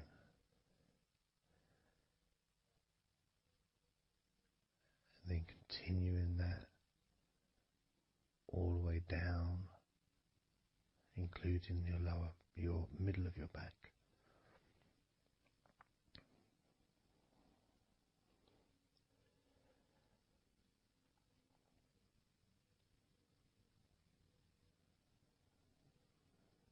Now I'm gonna go to your thighs, the backs of your thighs, and the sides of your thighs. Starting with your right leg, massaging the back and the sides of your thighs, gently and firmly. There's a lot of muscles there. It's an area that can be very tense at times and maybe needs a little bit more pressure than the rest of the body. But that's up to you. You can gently stroke the back of your legs where, opposite your knee joint or underneath your knee joint. It's a very sensitive, gentle area.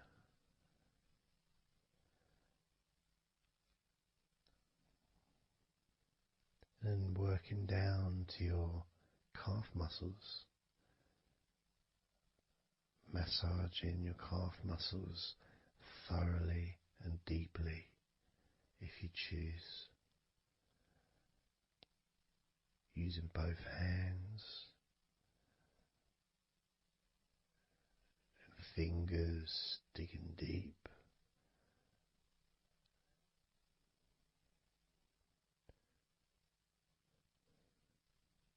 to your ankles, and the back of your ankles, just gently massaging that area.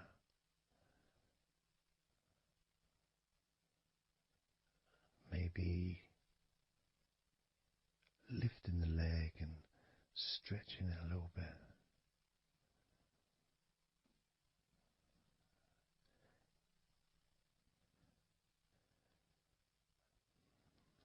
Moving to the right foot.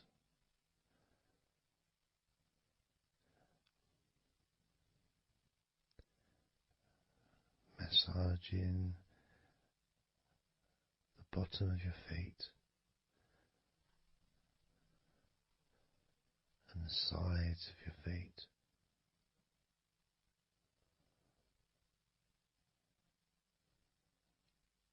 Gently but firm enough so they don't tickle.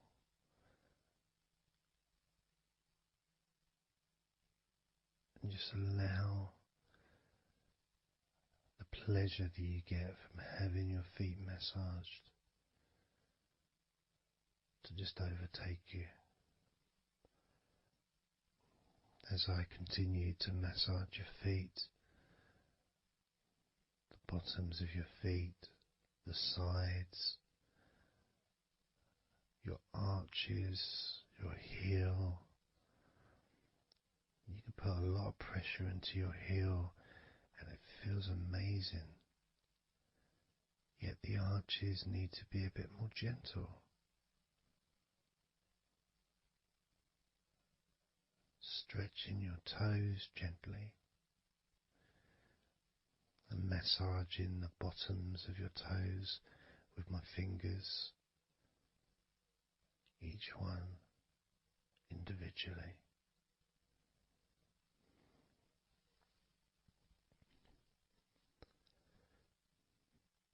Moving over to the left leg to do exactly the same thing.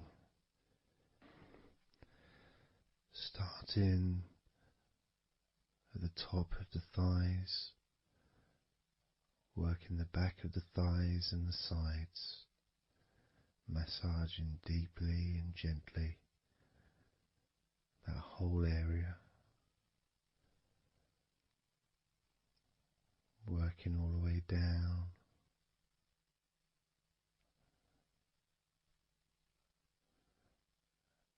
And this is an area that maybe you could like to spend more time relaxing and massaging. So perhaps if you wanted, I could make a future recording where I spend more time on one particular area.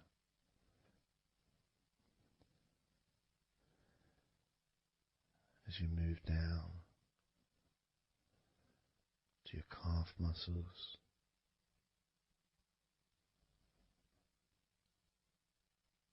massaging your calf muscles firmly and gently.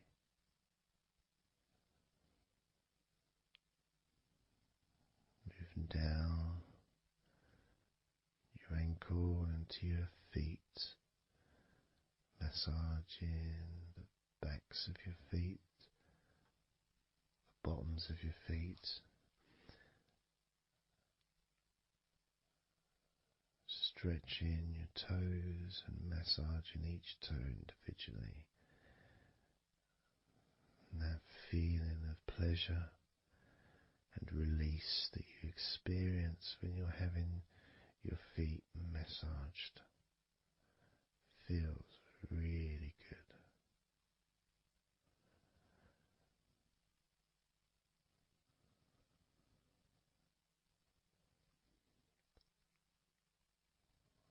Now, as you turn over in your mind, laying on your back,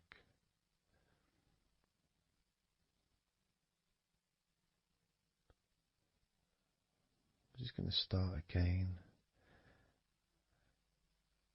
at your neck area.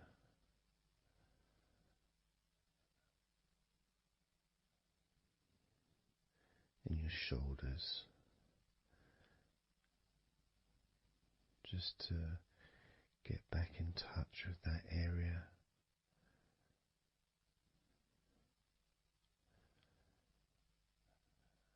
And as we move up,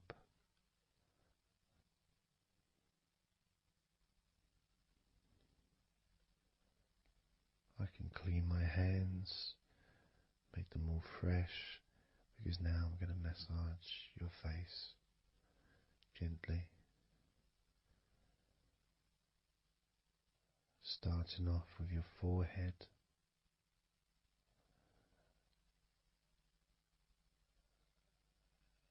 your eyes are closed, and I can just stretch your eyes a little bit, pushing up on your eyebrows.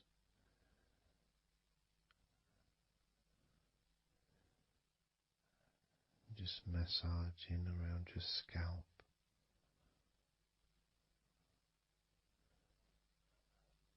Massaging down your cheeks, around your ears, into your jaw, gently. The sides of your neck, your chin,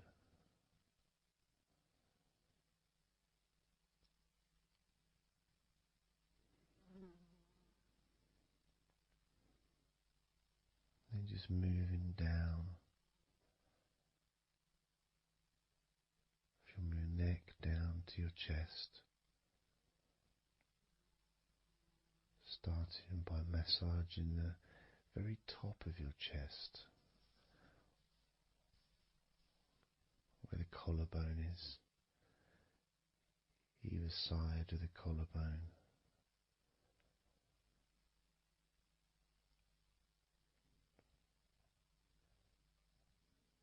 And then just massaging the whole of the chest.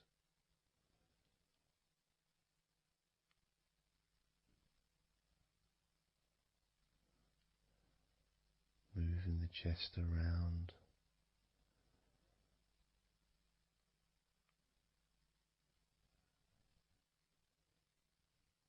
Because it's quite a large area, you can move from one side to the next. Moving my hands from underneath pretty much where your arms are, stretching up, stretching some of the muscles of your back in the process. Moving up over your chest, and then moving down again.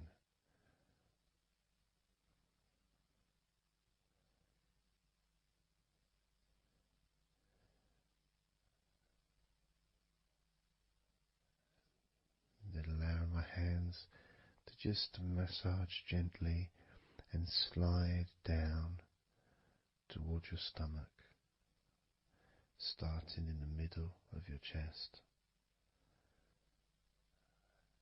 And then gradually my hands moving apart and massaging and sliding at the same time, moving down to just below your rib cage.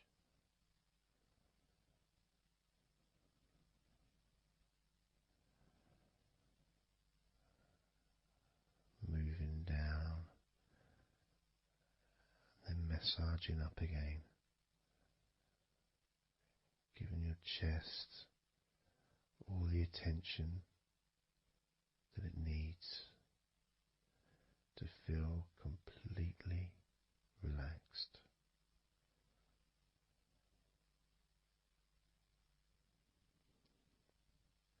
Remembering that I'm also going to be focusing on your sides as well, an area that really doesn't get much attention but feels really good when it's massaged.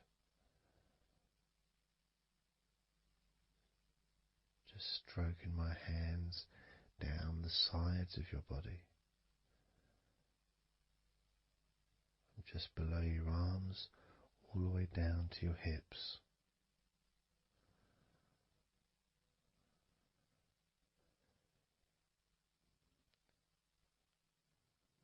Now, moving to your stomach area, I'm going to stand one side of you like I did when I did your lower back.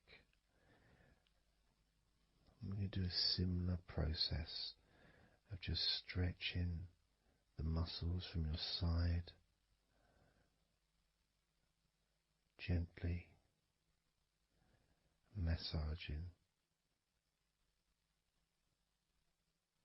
from one side to the next, moving that whole area from below your ribs all the way down to below your belly button.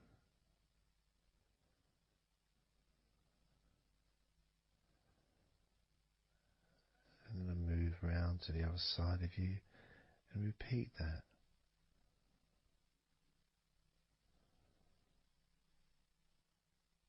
Process of relaxing deeply,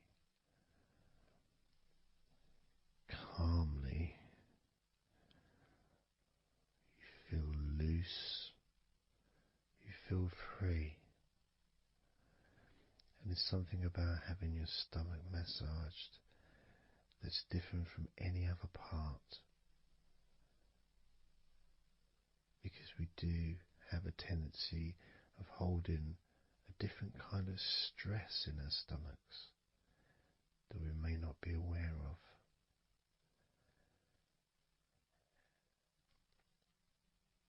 As I now massage your stomach,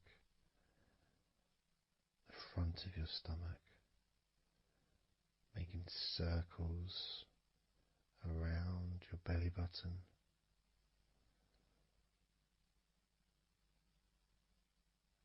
and then going the other way around.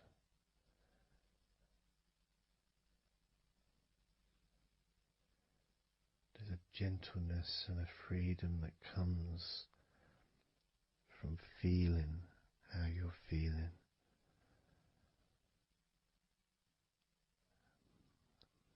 As I now move down the tops of your thighs, the muscles, massaging them, and I can do this with two legs at the same time, pressing down,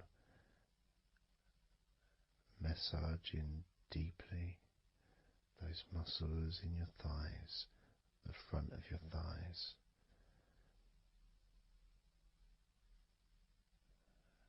And moving down to your knees, gently massaging your knees.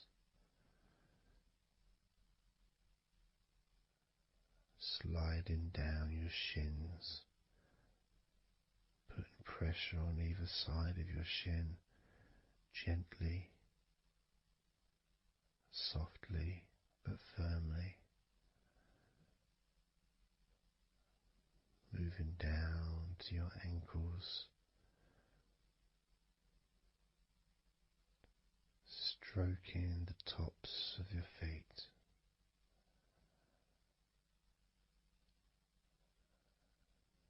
And then with each foot in each hand, just gently massaging the whole of the foot. The top, the bottom, your heel, your ankle, your toes. Massaging every part of your feet. It feels so good just to let go and enjoy the process.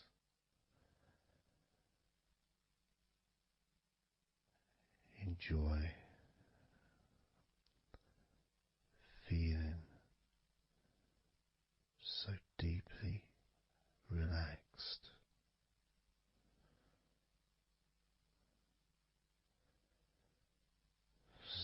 much comfort and so many feelings that come just from touching your skin.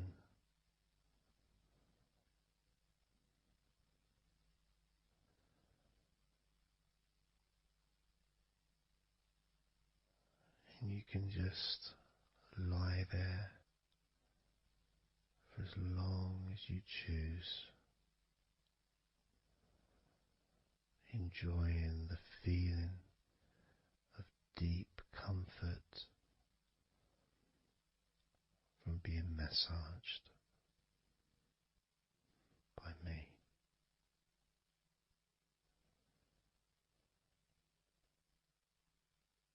Enjoy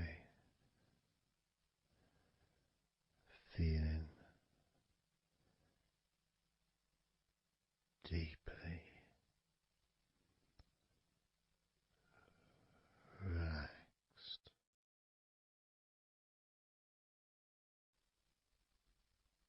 And all we're going to do is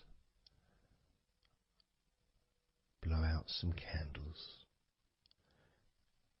in your mind.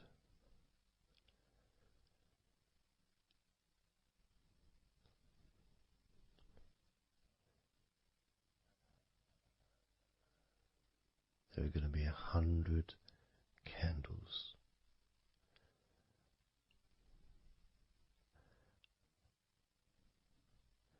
And you're going to blow each one out individually, one by one,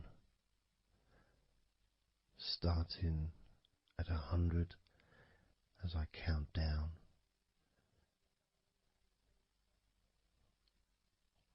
all the way down to 1. And each time I say a number,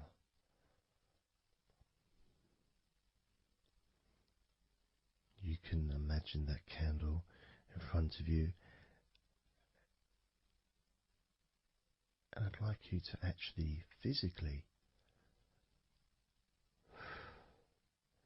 gently blow that candle out.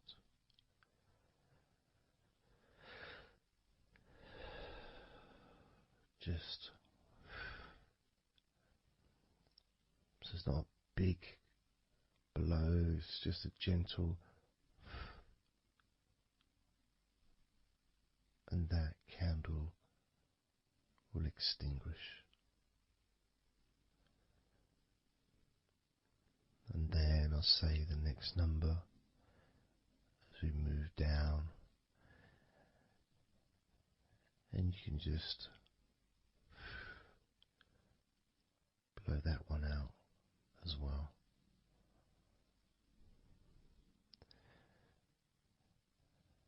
And as we move down the numbers,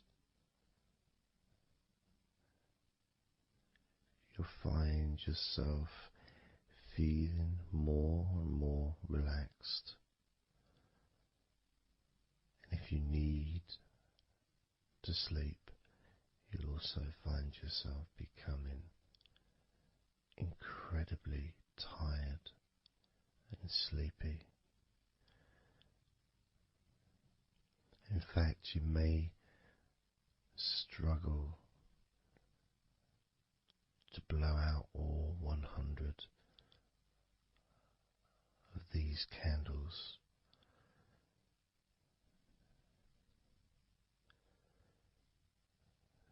As you feel more and more deeply relaxed,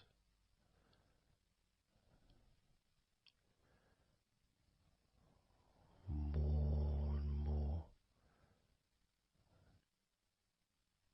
deeply tired, and the further you go down, the more your mind starts to drift.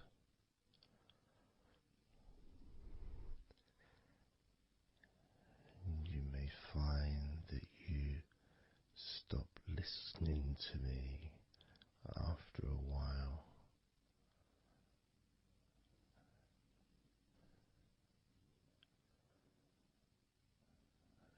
And even though there may be background sounds where you are, you'll be aware of those sounds at the moment.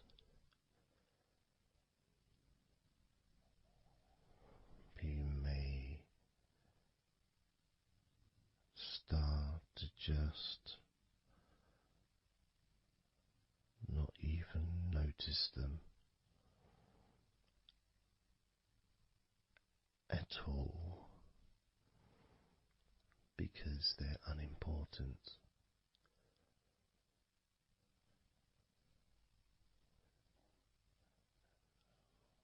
Where I am, I've got the sounds of the birds. There's Horace the pigeon, who likes to say hello sometimes. And there's the odd plane that goes by. Maybe traffic and trains in the distance.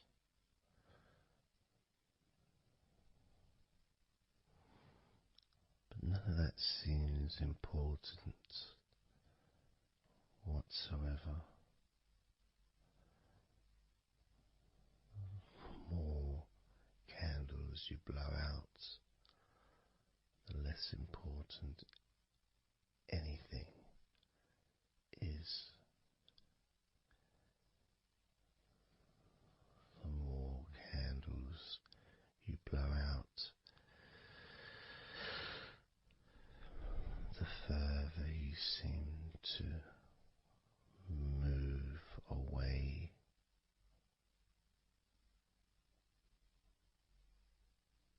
from sounds and from general day-to-day stuff. Seems to just move away on its own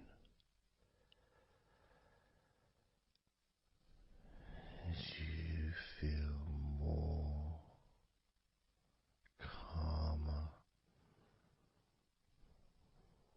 with every candle you blow out.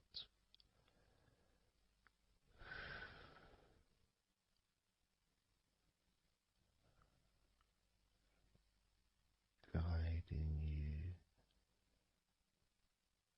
to the next number that you hear me say.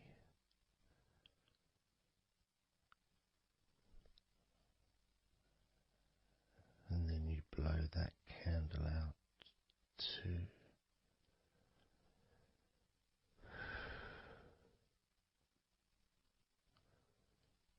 So easy. So simple.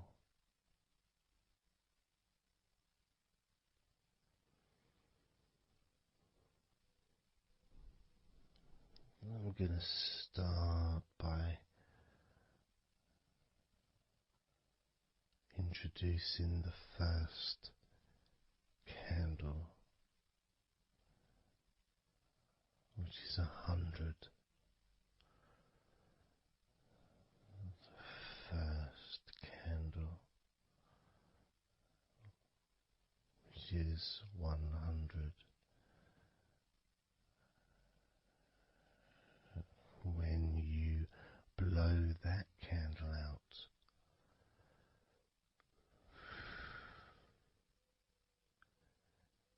you'll find immediately a slight change in how you feel.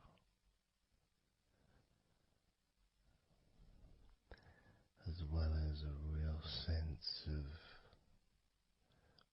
positivity growing within you.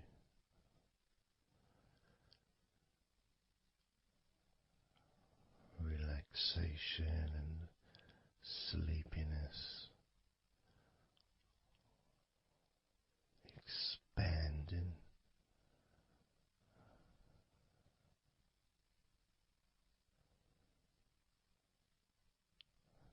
Starting with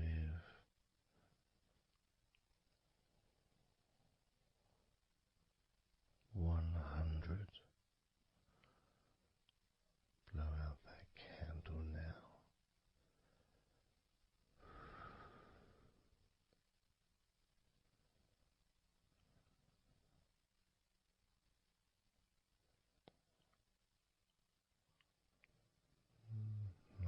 99.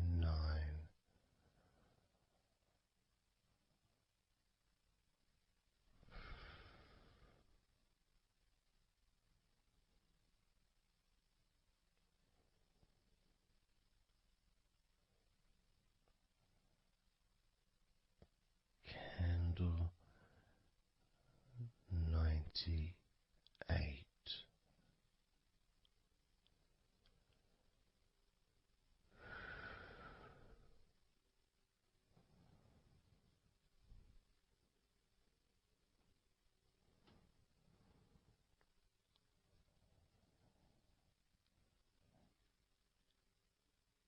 Candle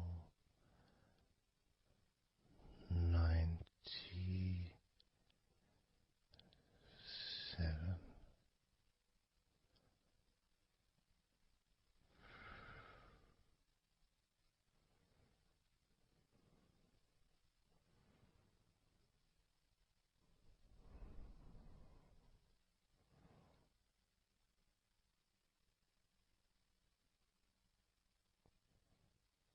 Candle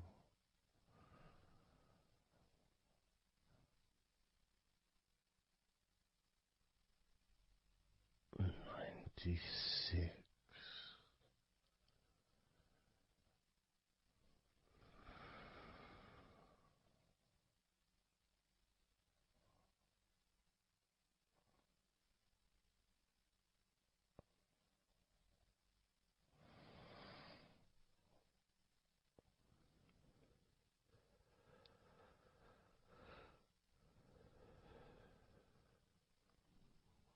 Candle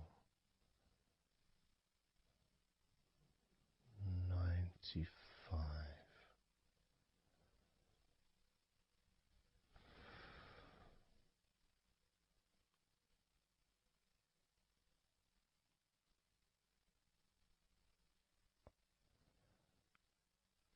Candle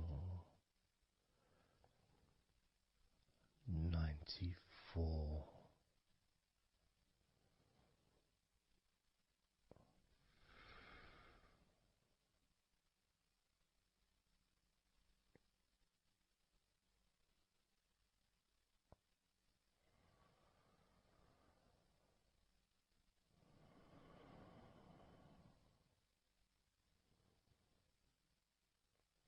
Candle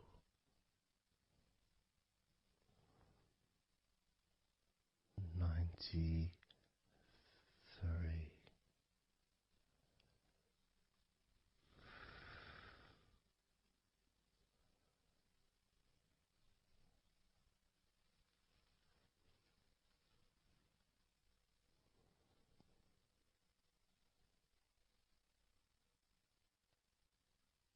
Candle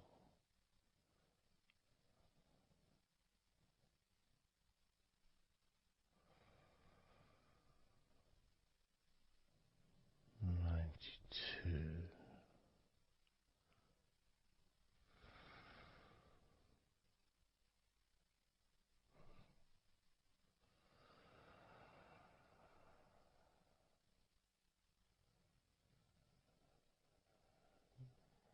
Candle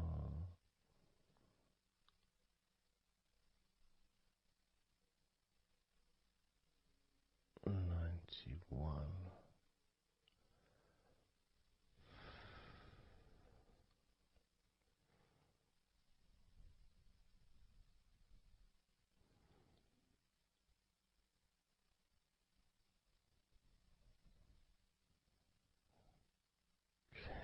candle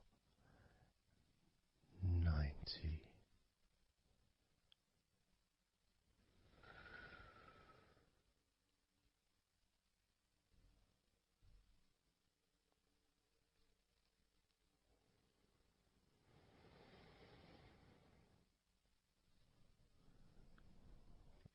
Candle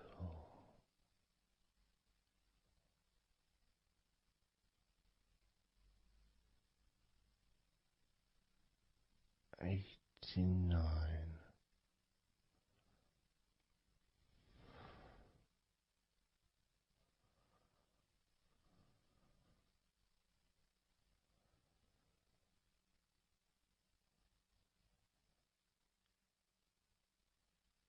Candle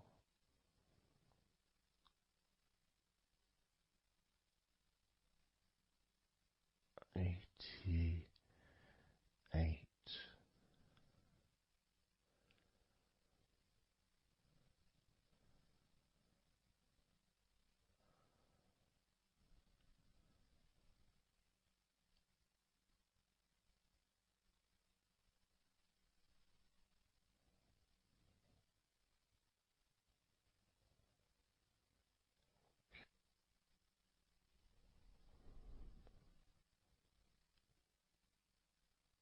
Candle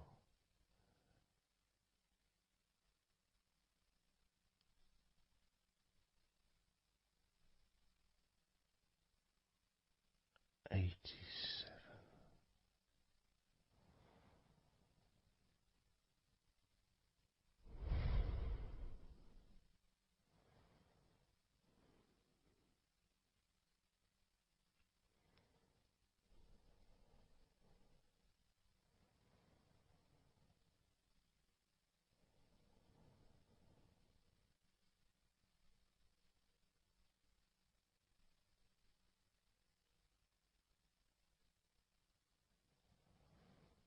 Candle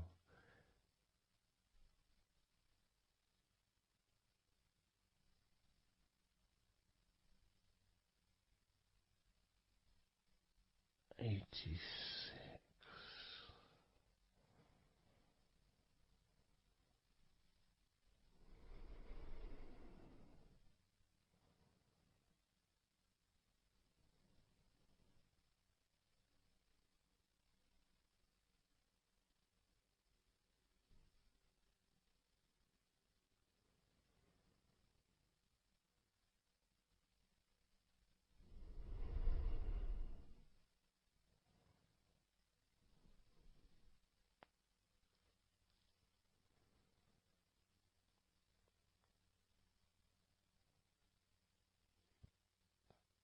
Candle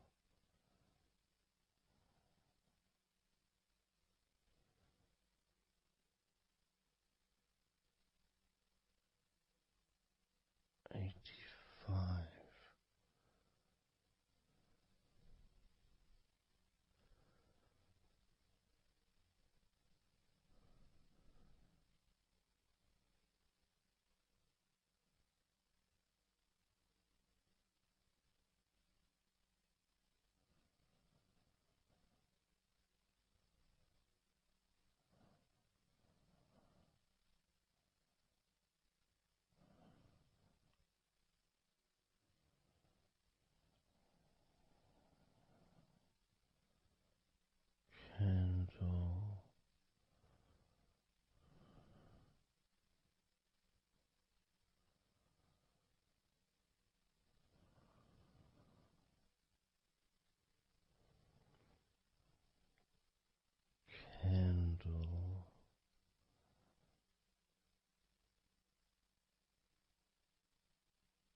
82.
one.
Candle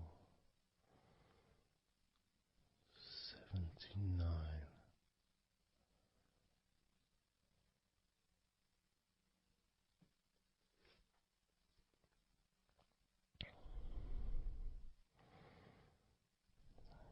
Candle 78.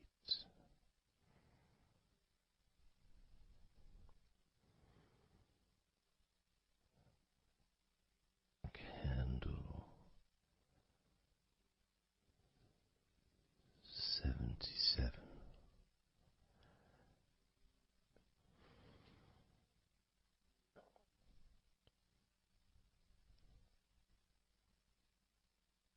Candle 76.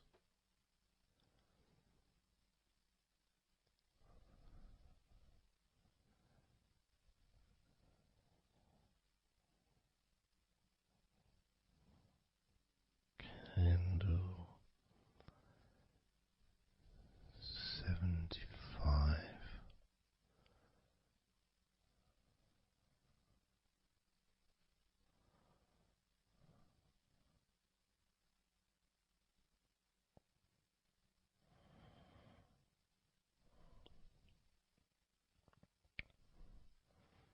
Candle 74.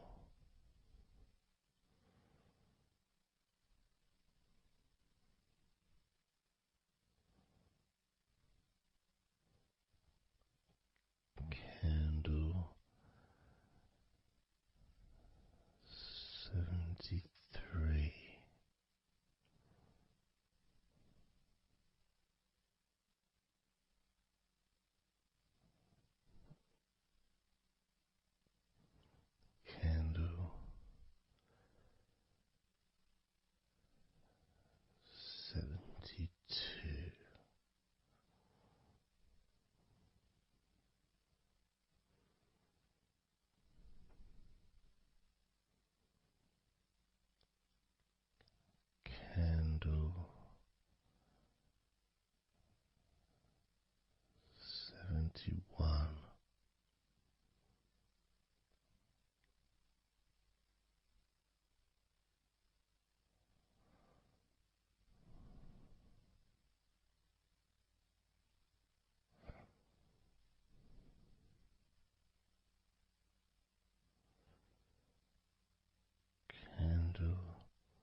69.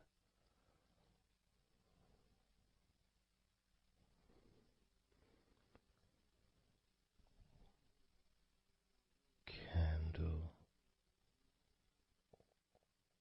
68.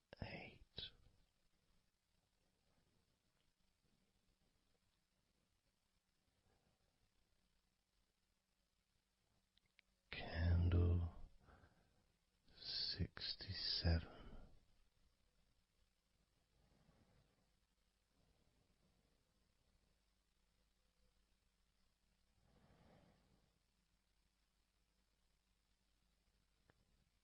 Candle 65.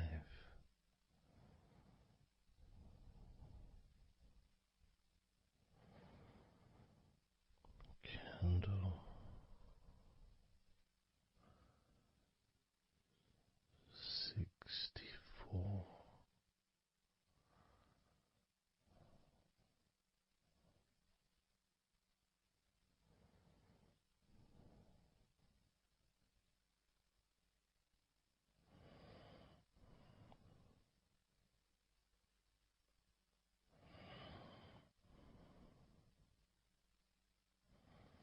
Candle 64.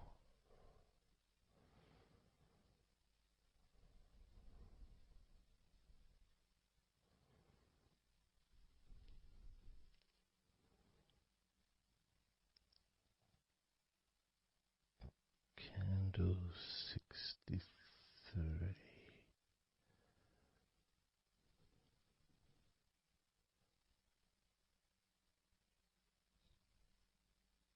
Candle 62.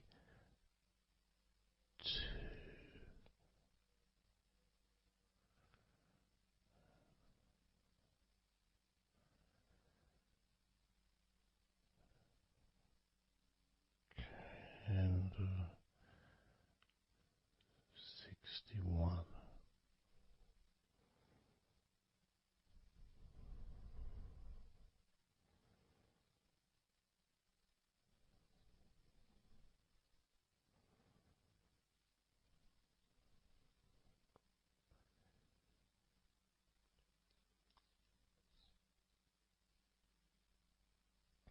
Candle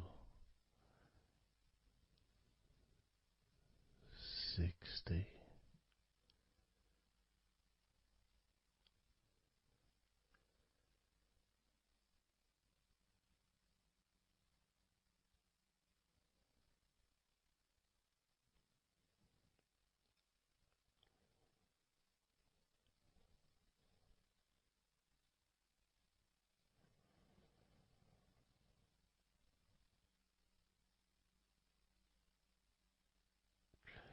Candle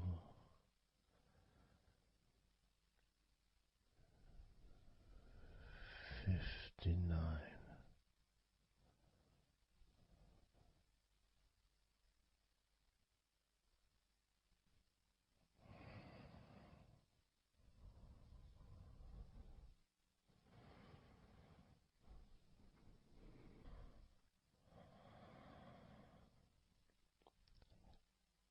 Candle 58.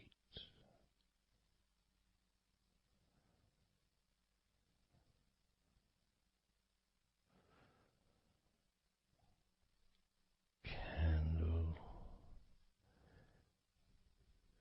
57.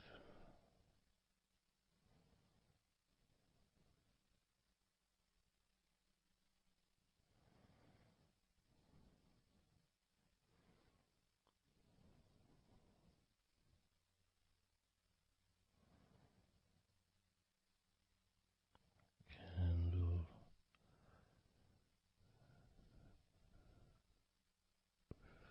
56.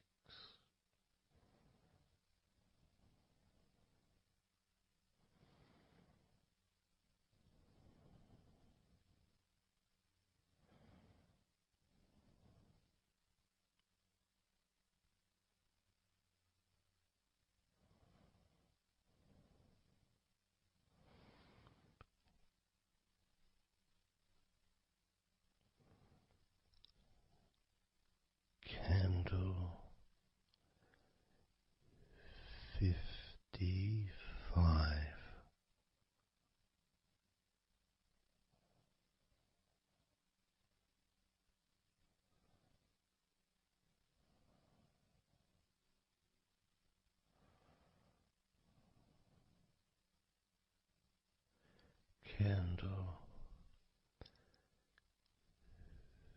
54.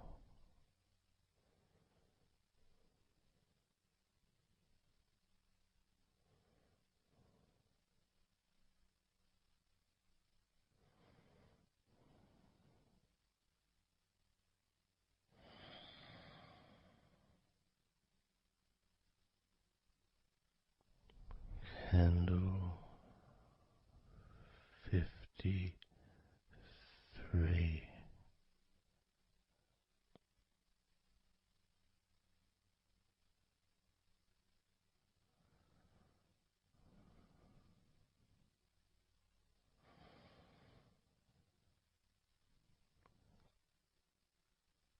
Candle 52.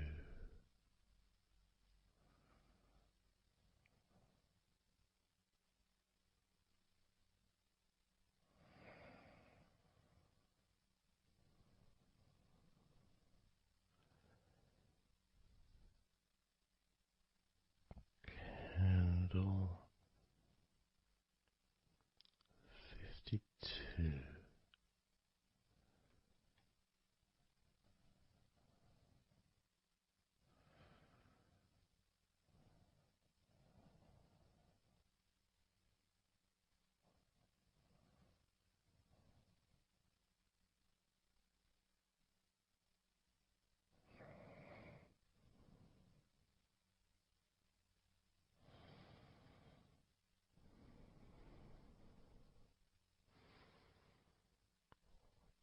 Candle 52.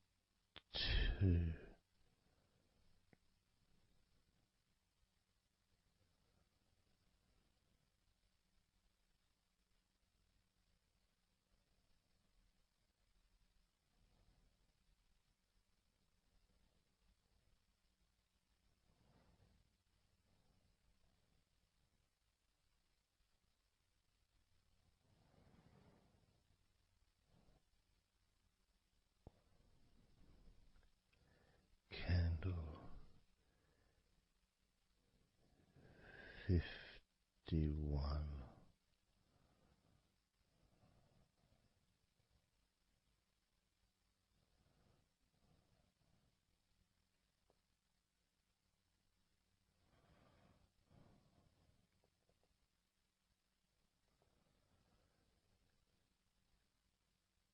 Candle 50.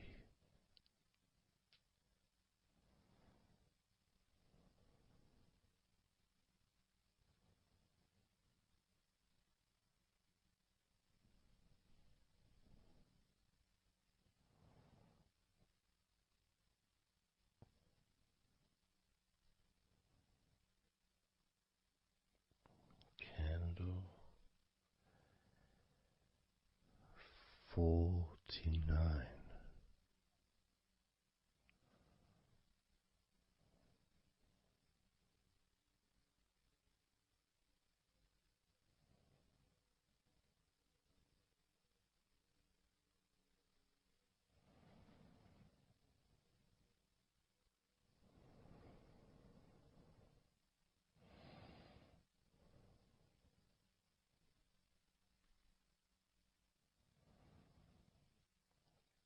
Candle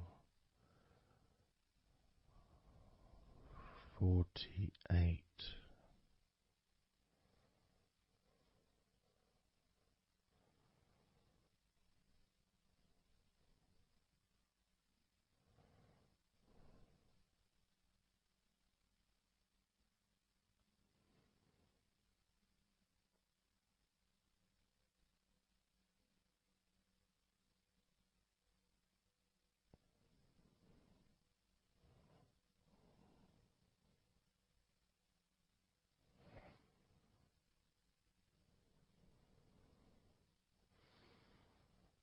Candle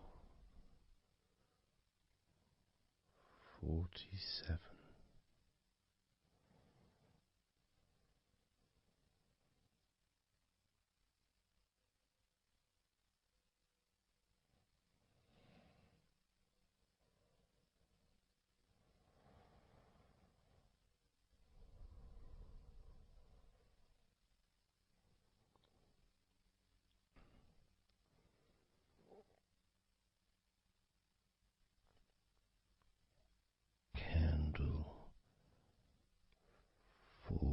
46.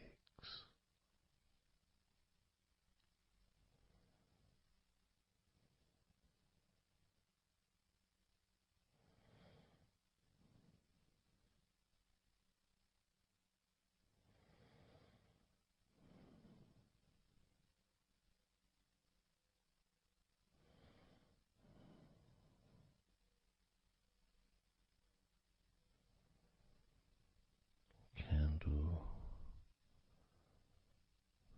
45.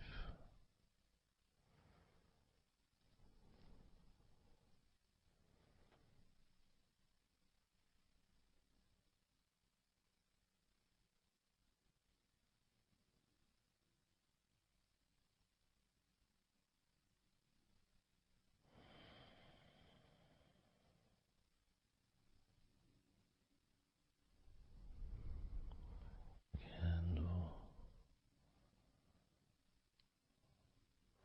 42.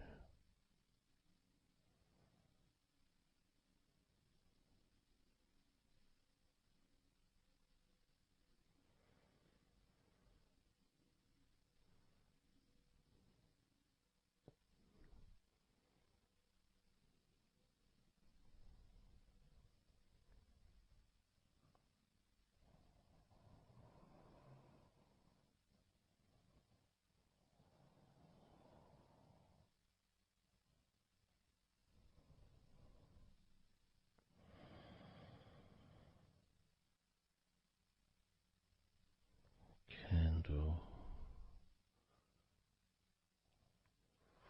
41.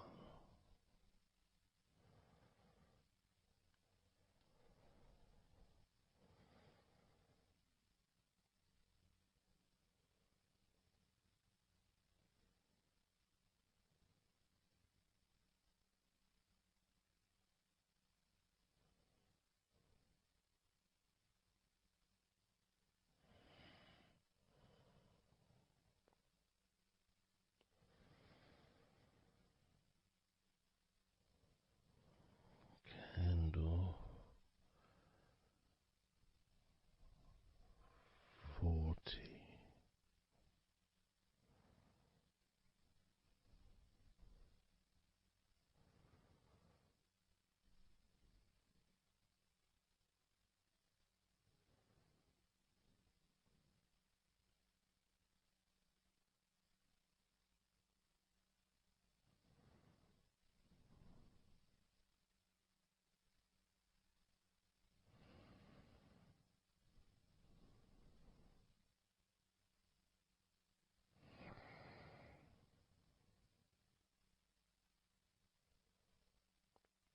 Candle 39.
candle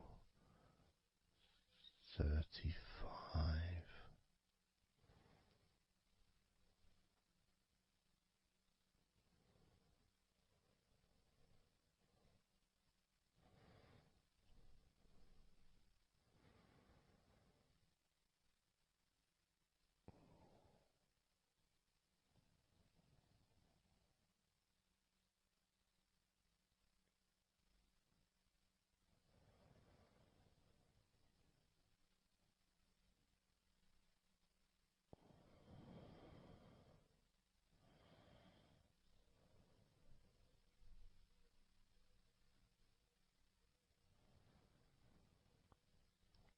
Candle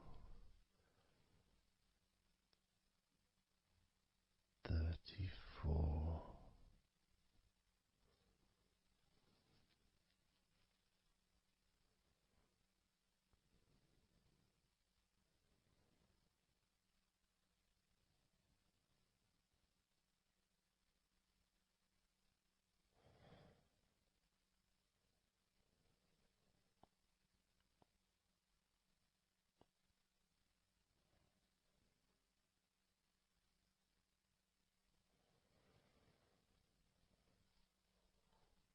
Candle 33.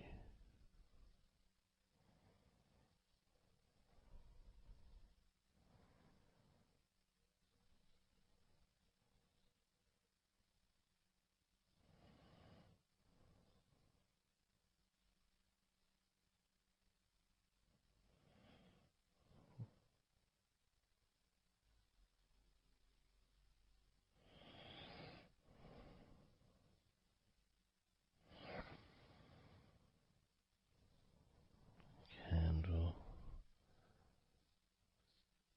31.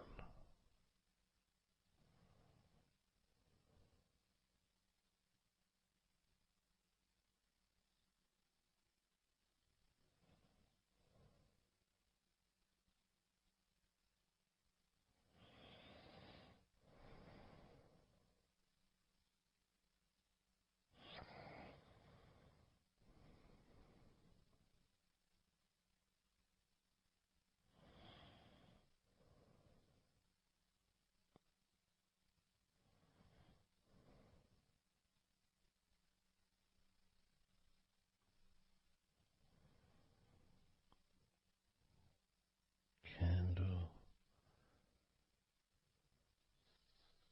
30.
Candle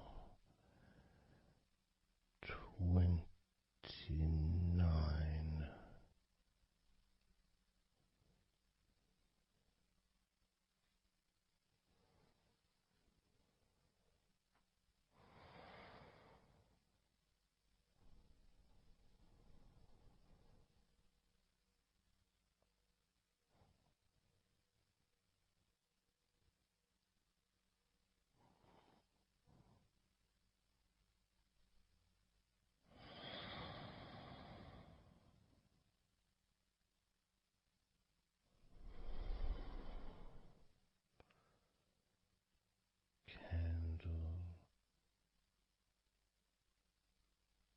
28.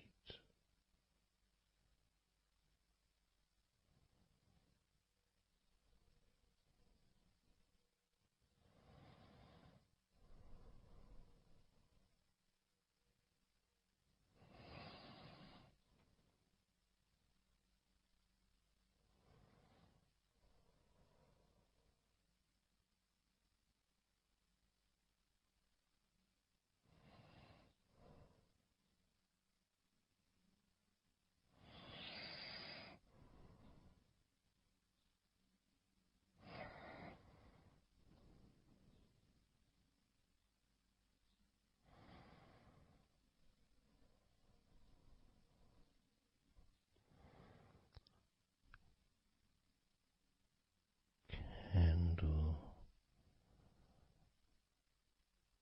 27.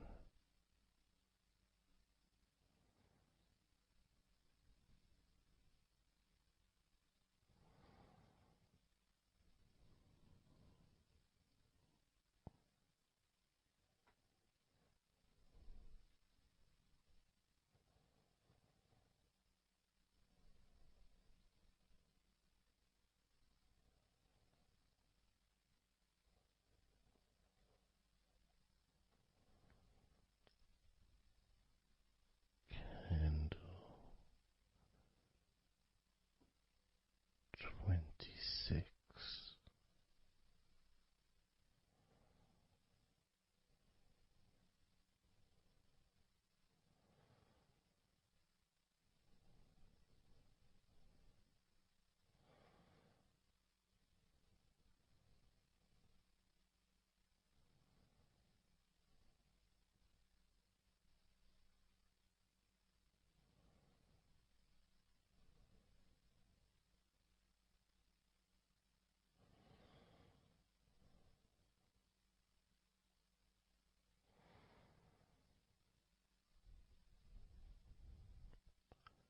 Candle 25.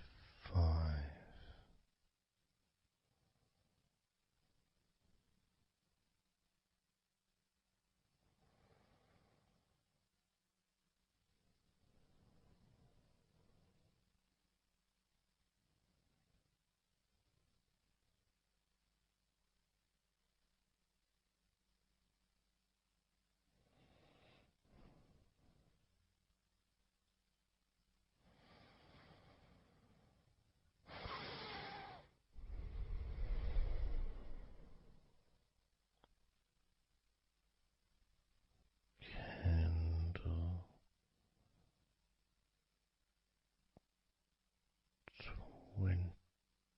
24.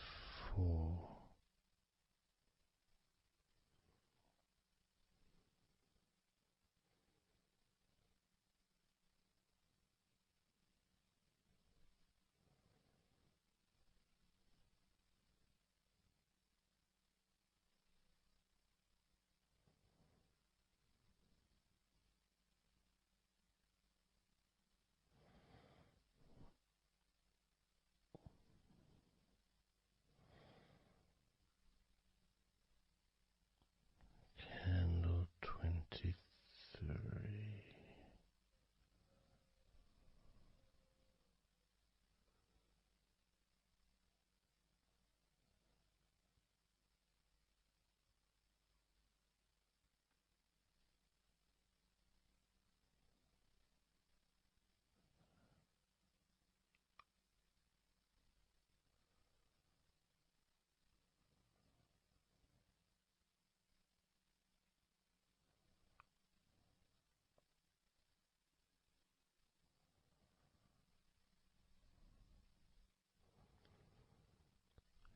Candle 22.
Candle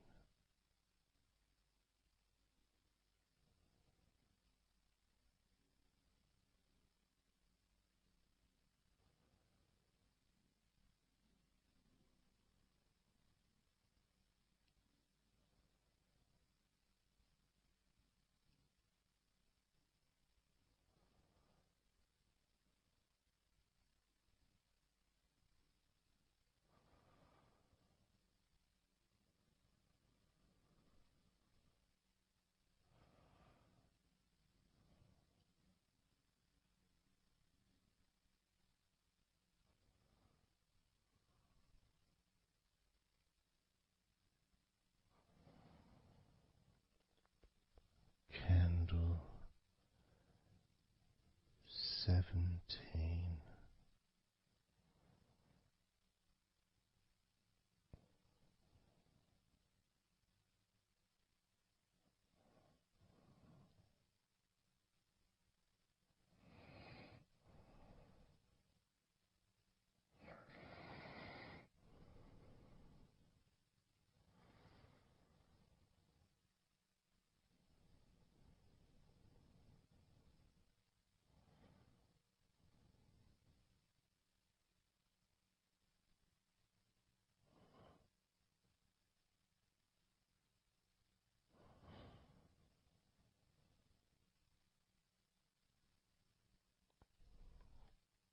Candle 16.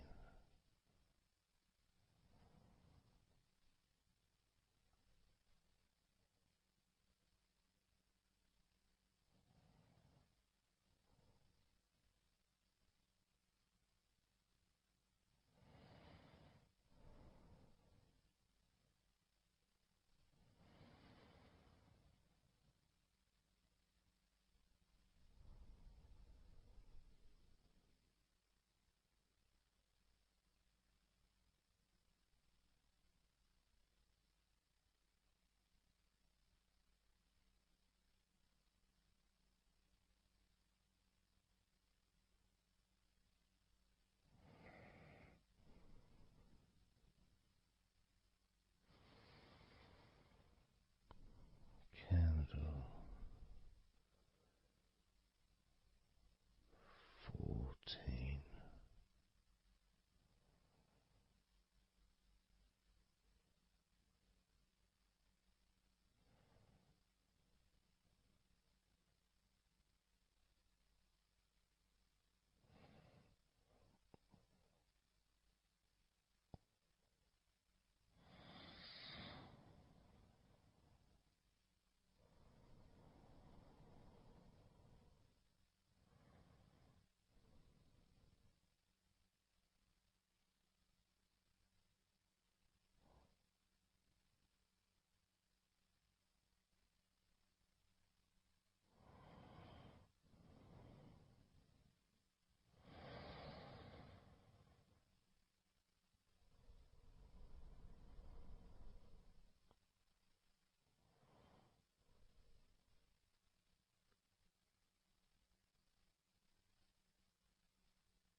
Candle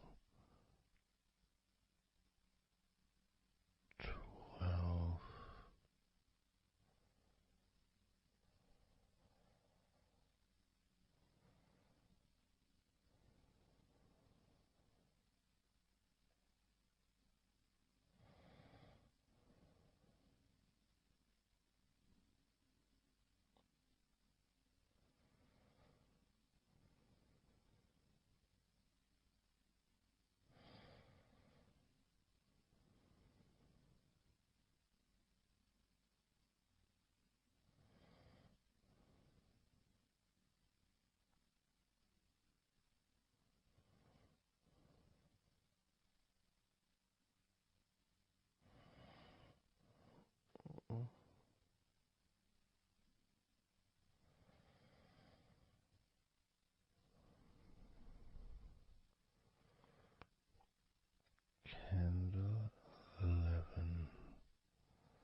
Candle 10.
candle.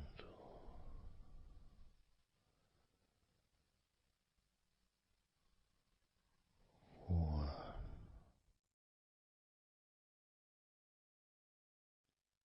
Let go of all of those thoughts, worries, concerns about the past, thoughts about the future, and even things you've been thinking about today. Just let it all go, because none of it is useful in this moment. This is your opportunity to just focus on feeling relaxed, allowing yourself to get in touch with that natural sense of peace that we all have within us. It's available for everyone. It just sometimes takes a little bit of effort to set up the right time and place in order for you to just let go. Because when you do decide to let go and relax, that's what your body starts to do. Because you've chosen to just allow your body to unwind, and your mind starts to slow down. And it's a nice feeling. It's a nice feeling at the beginning just to know that you have chosen to decide to relax deeply. And because you've made that decision, your body will just follow suit. Because sometimes all the muscles in your body need is just permission from you to relax. Because so often we're busy, we're going from here to there, we're walking around and we're doing stuff, and the body doesn't have any time or space to really relax deeply. So it kind of waits for you to lead the way, waits for your permission. And when you do give your permission, when you give the say-so, when you say, okay, it's time for your body to let go completely and relax totally, your body just follows. It's almost like a breath of relief. Ah, good, I can now relax. That feeling at the end of a day, of a very physical day that you may experience in the past, where you get home and you just sit down on a chair, maybe you kick your shoes off and feels so nice. Knowing that you don't have to get up again for a little while at least. And if you choose, you can just sit there for maybe an hour or two. And it feels blissful. And just by sitting down like that, your body knows that it's time to relax. Your body has been given permission from you, because it's a mindset. In your mind,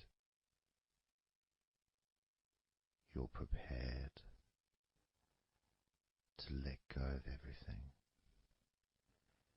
and just completely allow all the stress of your body to evaporate. Any tensions can just gradually vanish.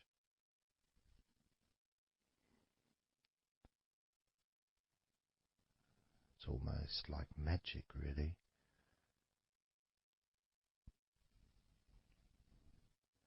Because that sense of relaxation in your body is a very natural state. It's not something unusual. It may feel unusual when you first start to relax if you haven't really spent a lot of time focusing and giving yourself this space to let go completely and relax. It may seem almost alien, but it isn't. It's actually the most natural thing in the world to let go completely, to relax totally. The most natural thing in the world to allow yourself to feel really calm in your mind. And it is almost like a literal unwinding. It's like you press a button and all the tension just releases. And it's like a wheel, like a cog, like the inside of a clock just unwinding. And it's almost like you could see the little wind up knob that's used just going the opposite way that you would use to wind it up. And the energy, that frenetic, stressful energy, gradually winding down, losing its power, losing its strength, as the sense of relaxation becomes stronger and deeper. And you may find that the more relaxed you feel, that your mind starts to wander. Maybe you seem to stop listening to me for a while and your mind goes somewhere else, and then you realize you're listening to me again. And that was just your mind drifting to sleep, which is quite natural, because sometimes when we're stressed and tense, we may not actually be aware of what we need, what we physically or emotionally need in this moment.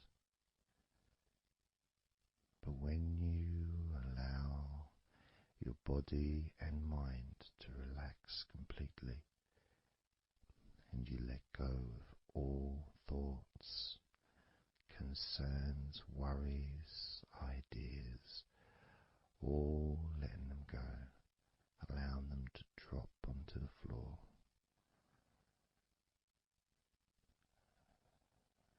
you start to get in touch with the feelings of such relaxation. It feels so nice to be in touch with the calmness of the different body parts as they become looser and looser. Even your breathing seems easier and more natural, effortless. worse as that cool air enters through your mouth or nose into your lungs, breathing in comfort and relaxation, and then just breathing out any excess remaining tension or stress from every part of your body and mind. As you start to focus on your mind, maybe you notice that things have come to a standstill, or maybe just much, much slower than before, because your mind is not really needed when listening to my voice, which allows your mind to relax just as deeply as your body. And that synchronicity between the relaxation of your body and relaxation of your mind lets you know that feeling completely calm, loose and relaxed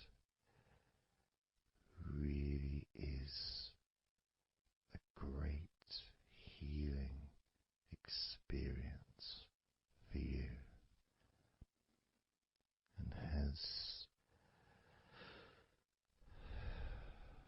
so many positive benefits for your body, your mind and your life,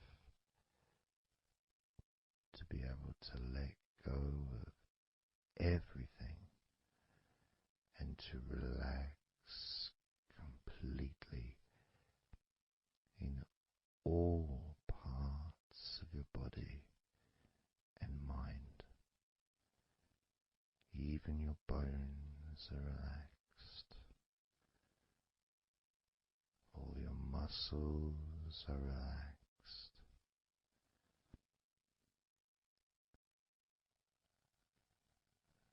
Even the skin that covers your body is relaxed. Every hair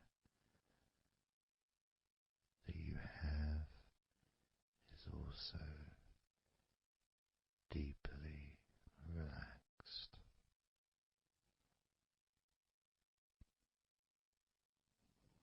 And your brain really starts to feel the benefit of this healing relaxation.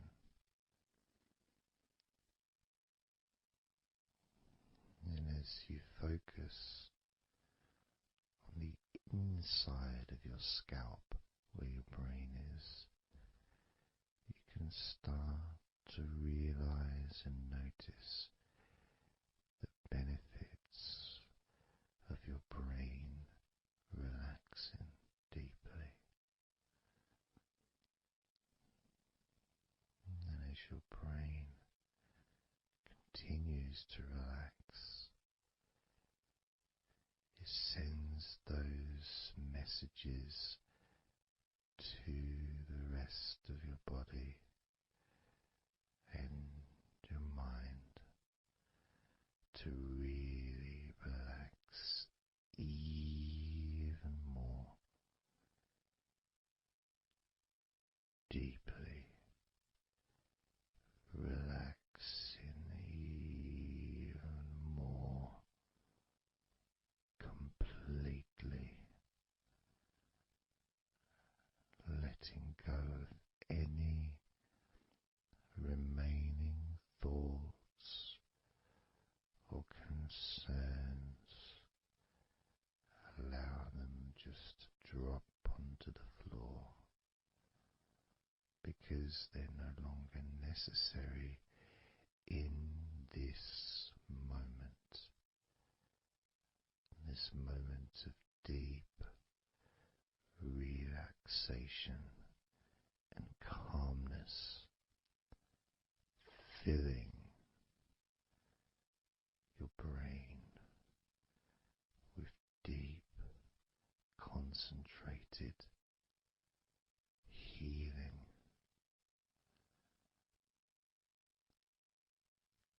calming,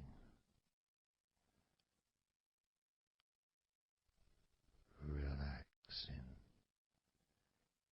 every part of your brain, feeling so loose and comfortable, so relaxed and peaceful. Your brain feels so light and so healthy. And that sense of deep, deep comfort really does allow you to enjoy those ever increasing sensations of comfort that are spreading throughout your body, relaxing each and every muscle of your body even deeper, even deeper,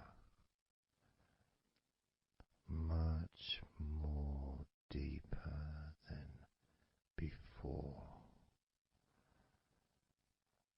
much more comfort spreading through your body and your mind, feeling so peaceful and calm, so very, very peaceful in every part of your body, letting go of everything, everything, so peaceful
letting go of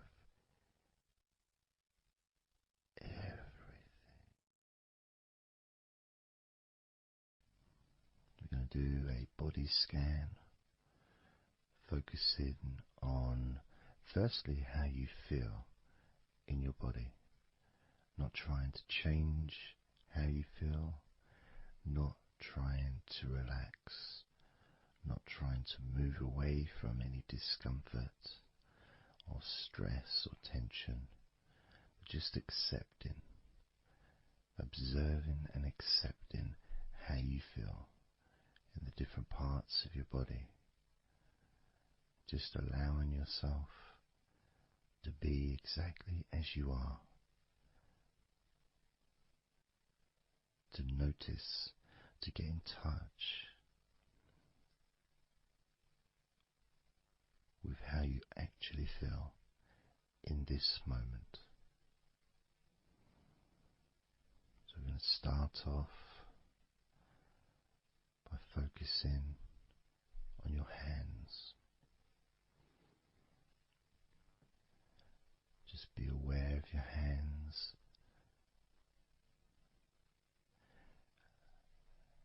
I'd like you to move your hands around.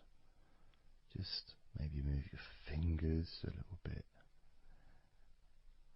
open and closing your hands very gently, just so that you can get in touch with how your hands and your fingers feel, with very, very slow movements.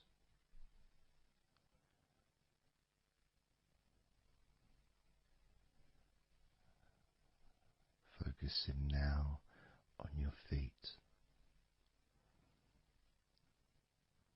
And if you can, just do kind of an equivalent with your feet as you've just done with your hands.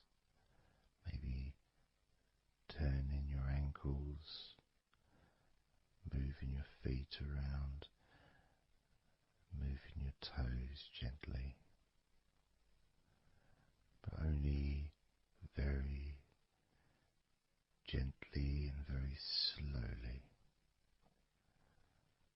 noticing how your feet feel in this moment.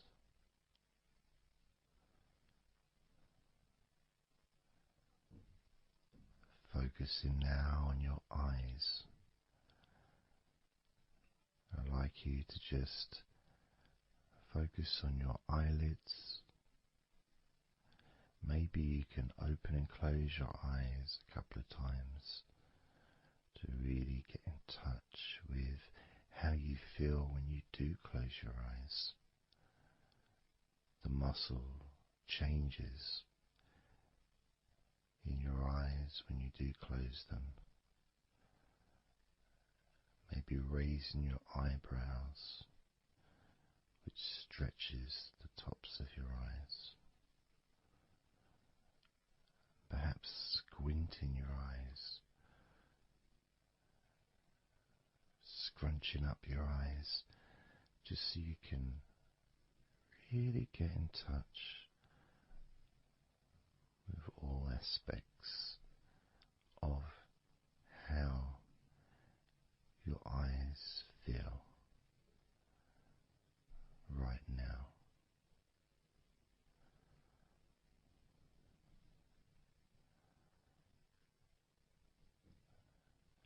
Now focusing on your thighs,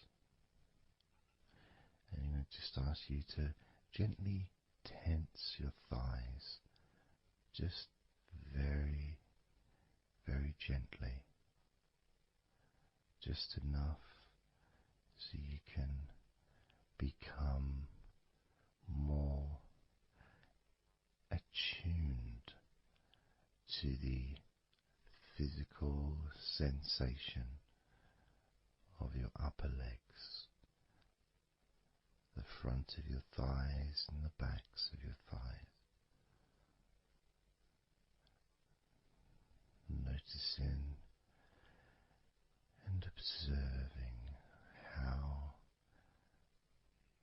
thighs feel right now.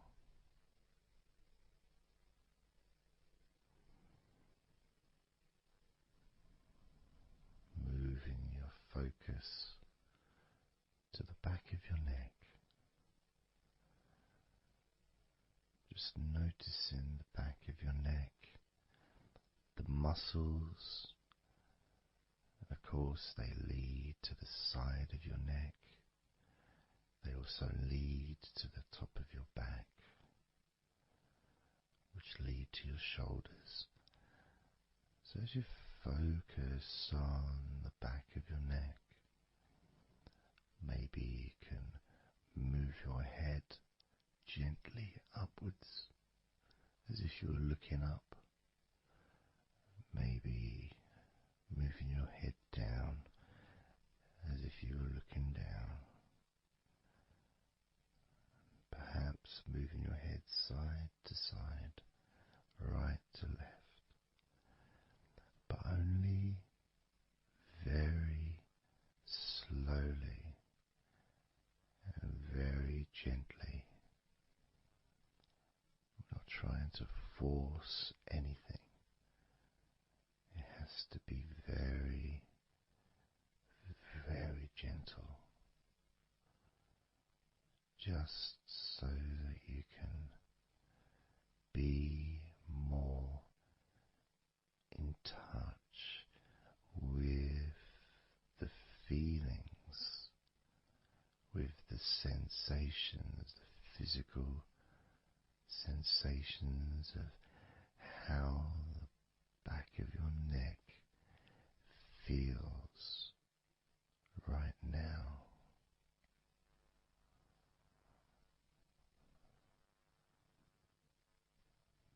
As we now focus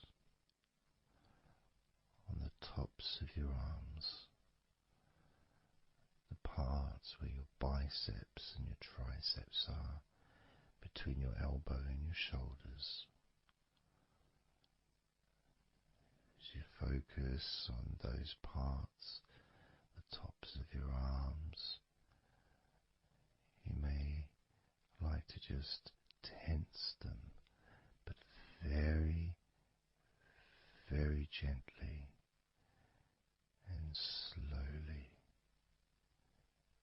so you're not straining or putting any pressure whatsoever on your arms. It's just so that you can gain more of a sense of how your upper arms are feeling in this moment. And just noticing as you gently, very gently and slowly tighten the muscles and then let go. Notice how the tops of your arms feel right now.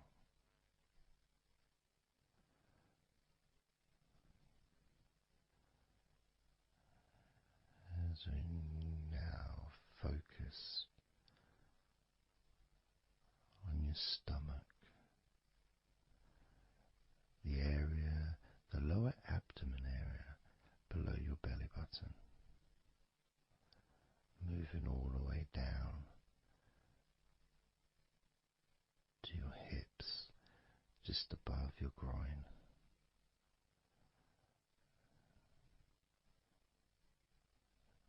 Maybe you're able to tense these muscles in that area very, very gently and slowly.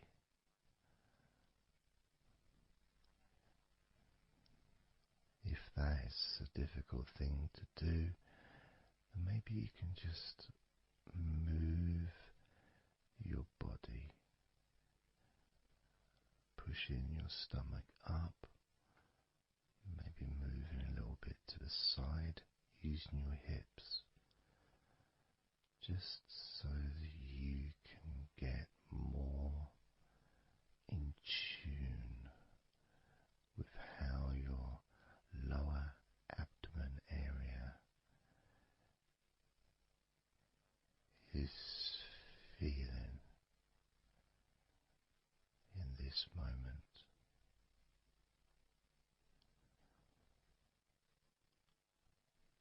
Just noticing the physical sensations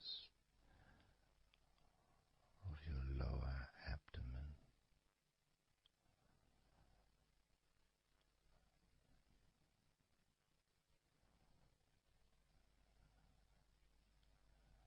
As we move your attention to your mouth,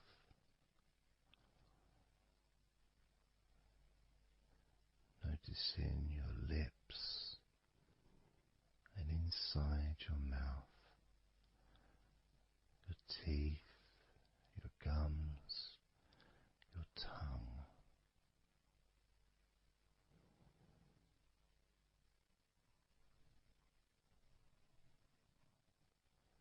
Just noticing how your tongue and your mouth feels,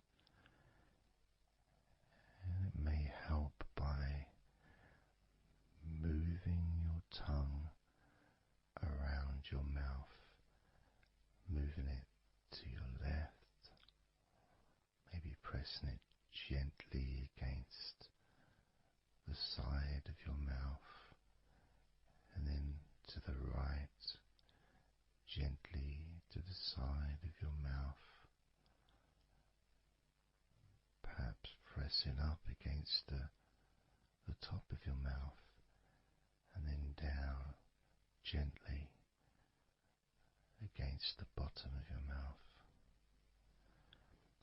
Always very slowly and very, very gentle, so that you can be aware of how you feel in your mouth area.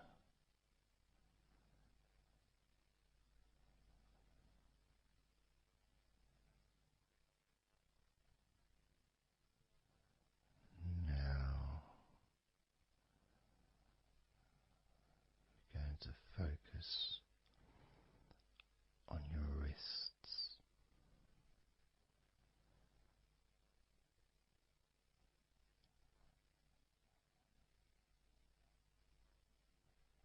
And I'm going to ask you to maybe just rotate your wrists by moving your hands in a circular motion very gently and slowly,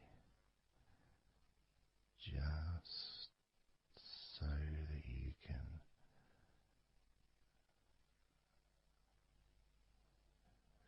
feel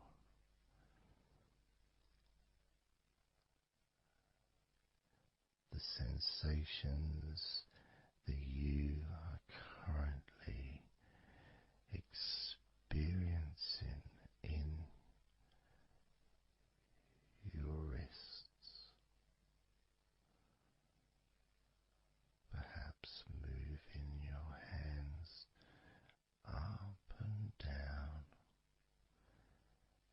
again very, very gently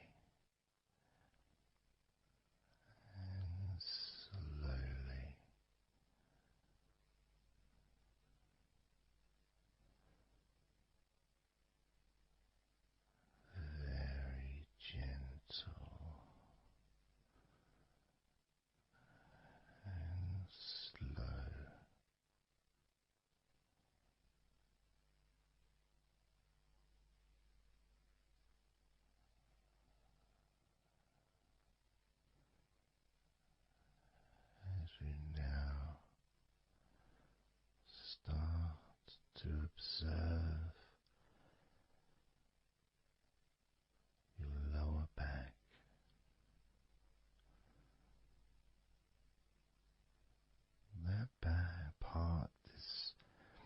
just above your hips,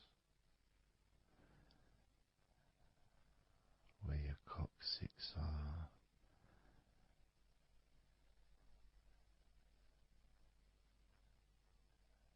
that whole area, which also really does include the sides of your body, because those muscles are very much connected.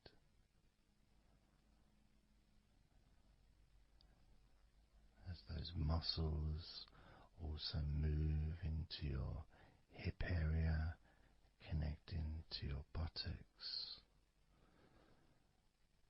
the sides of your hips,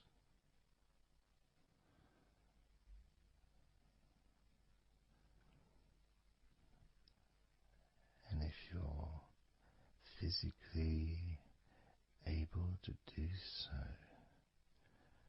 maybe you can very gently just move your body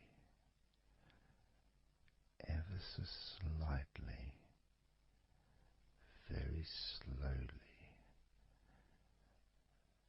from side to side, just enough for you to gauge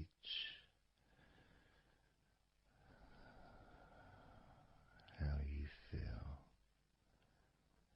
in your lower back.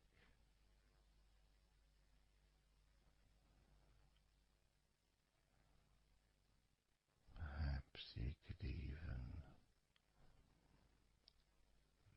move your hips gently up and down, gently and slowly, in order to really be in touch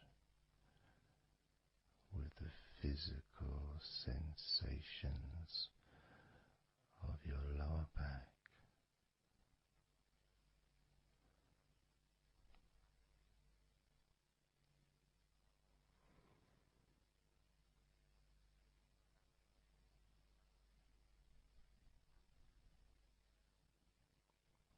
As we now move your attention to your jaw, that area from your chin all the way up to near where your ears are, the whole of your jaw.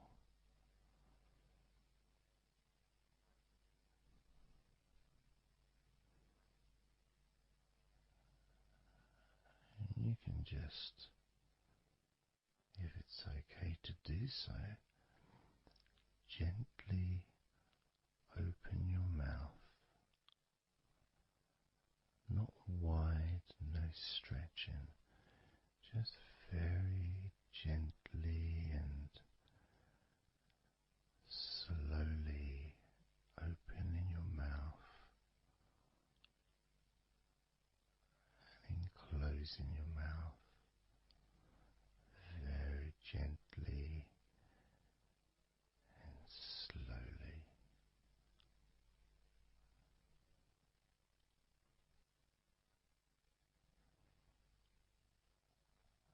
So you can be in touch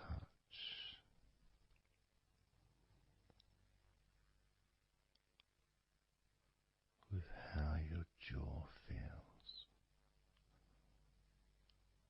now.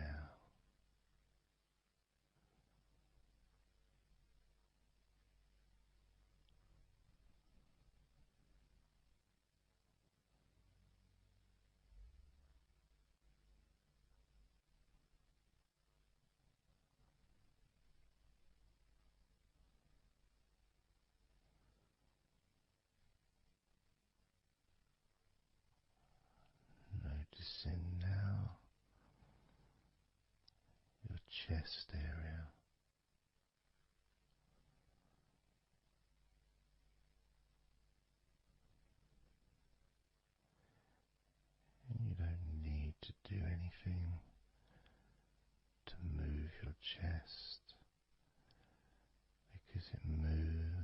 every time you breathe,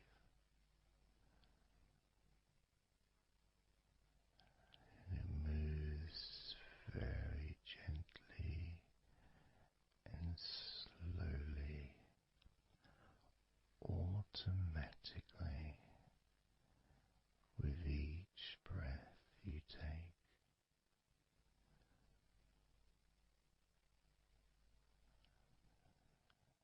As you focus on how your chest feels when you breathe.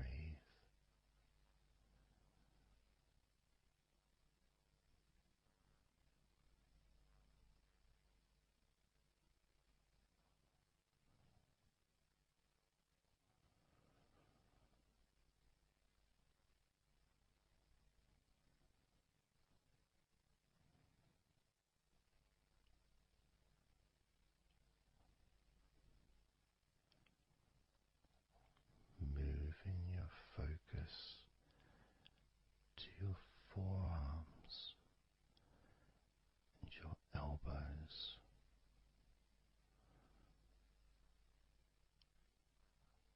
Maybe you're able to very gently and slowly tense the muscles in your forearms. And when you do that, you can feel your elbows as well.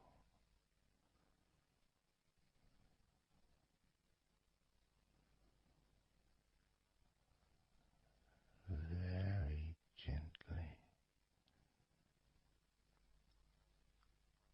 and slowly.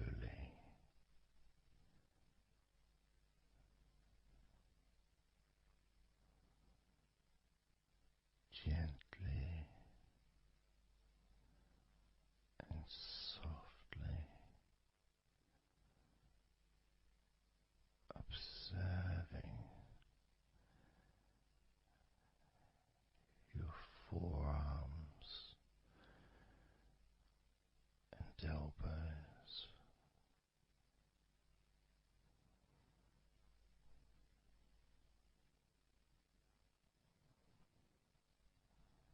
Now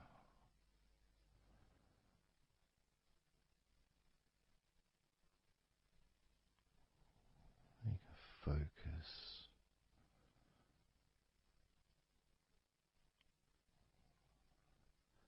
on the rest of your back, your upper back, and the middle of your back.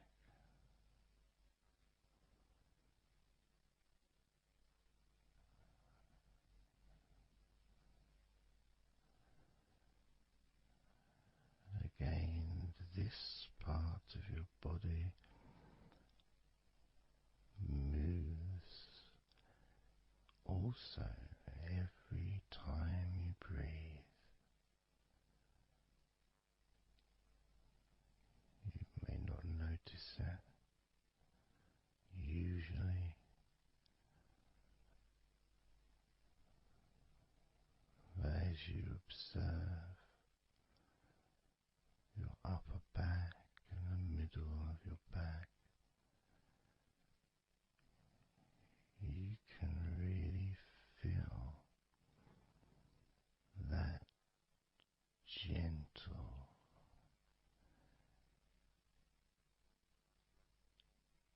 and slow movement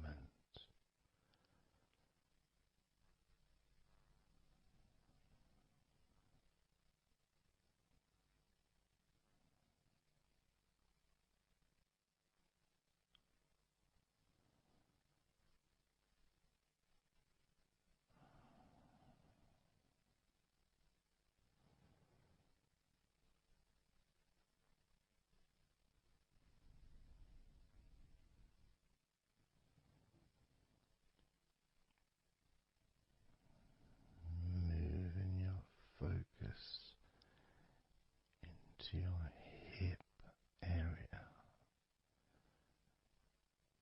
your buttocks, your groin, those muscles and those bones in your midsection.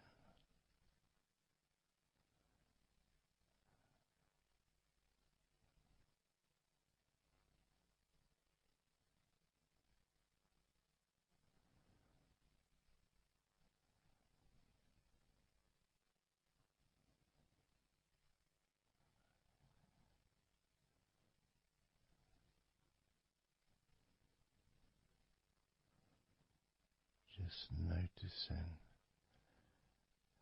how your hips feel right now.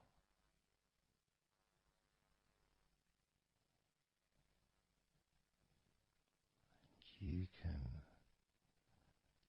very, very gently move your hips,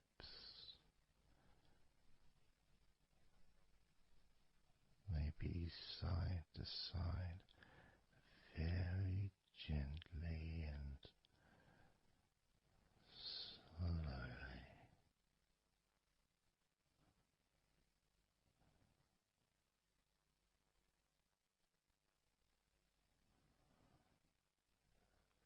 Very, very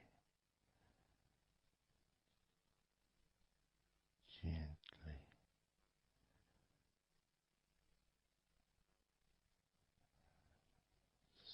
softly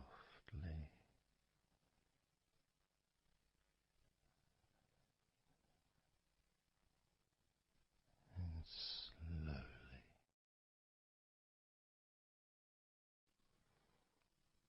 Everything starts to slow down,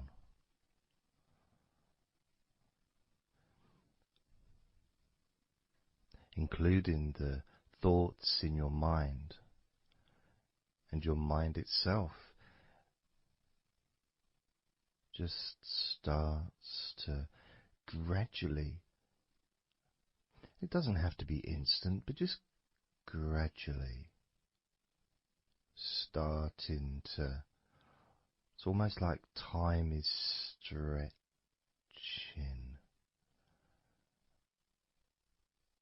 It's a slower pace to maybe what you're used to in your day-to-day life. It's a slower movement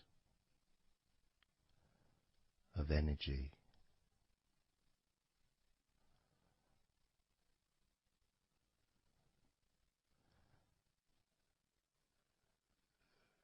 Very small movements which make up the larger movements, which is always the case. You know, when you move your hand, it might seem like it's one movement, but it's lots of minute different muscles moving in accordance with each other, and what happens in this space that we're sharing is we move from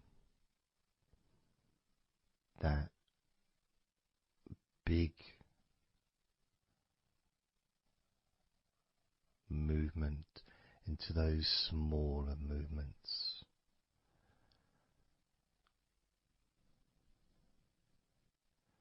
Starting to focus on how your body feels, but not just as a whole, not just, oh, I feel in this way, I'm feeling stressed or tense, or I'm I'm feeling relaxed and calm. I'm feeling this way, I'm feeling that way. Starting to notice that your body begins to present to you small feelings around your body.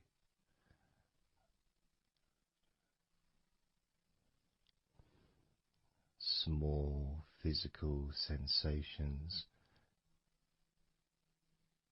in your legs, whether pleasurable or not. Maybe resisting the temptation to label them or to judge them, those feelings, just thinking about them as just being neutral, just feelings.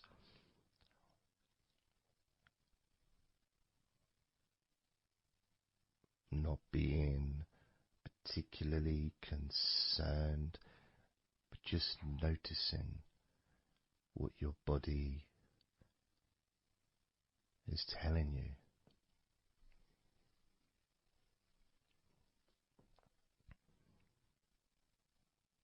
The feelings in your arms. Instead of feeling the whole of the arm, maybe notice those individual feelings, all those different muscles and the skin, the hairs of your arms, all the internal parts of your arms, the veins,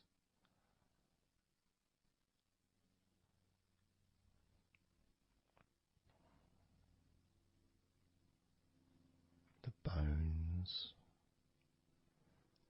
Just being aware of maybe your elbow on your right arm has a certain feeling. Maybe your left wrist also has its own individual physical sensation.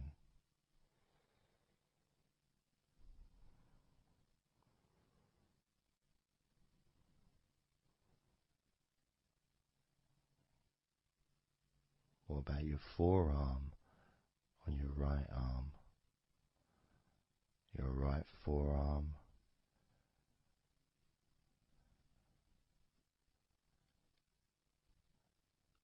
There may not be any particular feeling that you could even give a name to.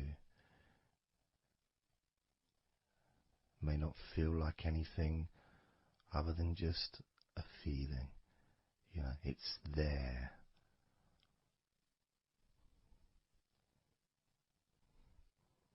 The feelings in your shoulders.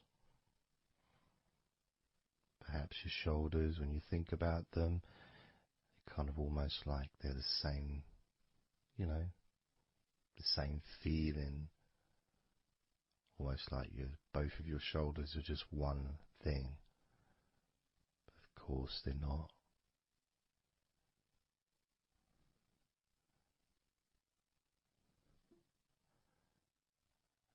And when you focus on your left shoulder and then on your right shoulder, maybe you find that you move the muscles a little bit. Maybe tense the muscles gently.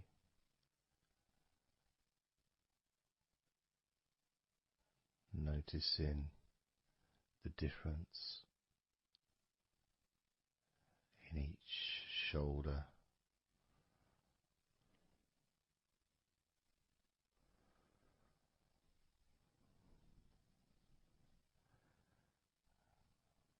Your lower back.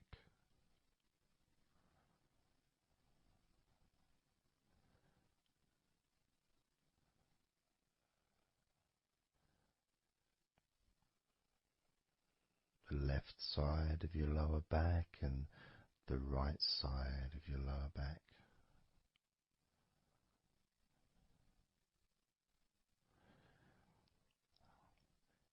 Of course, that connection to your buttocks and to your hips,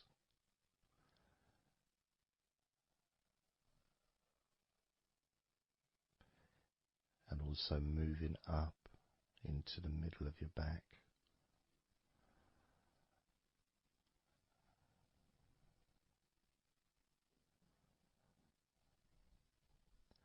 And sometimes, like right now actually, when I focus on that part, when I focused on my buttocks, and then I focused on the middle of my back, it almost felt like the muscles in my lower back were being stretched very gently, but just stretched a little bit, even though I wasn't doing anything to try to stretch your lower back. It just seemed to happen. The feeling of very gently stretching your lower back.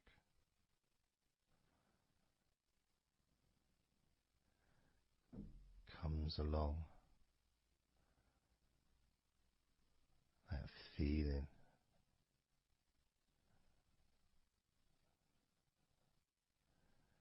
in your chest.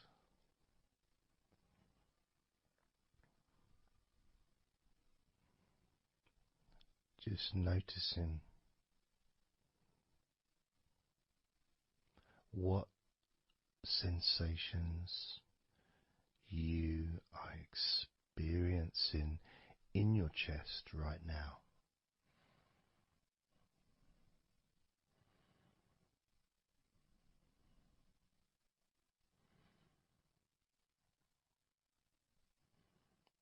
And there's so much of the chest.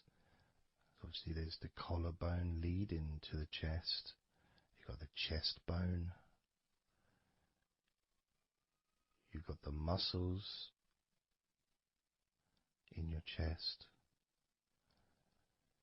And of course, if you're female, there's possibly the breasts. If you're male, you've got the different, well, mine aren't that different these days, but there may be more muscles at the top of the chest,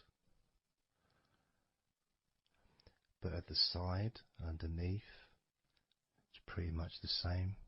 Whether you're a man or a woman, there's muscles there, muscles that stretch out to your back, as well as breast tissue which stretches and moves into your back. So just being aware of your chest,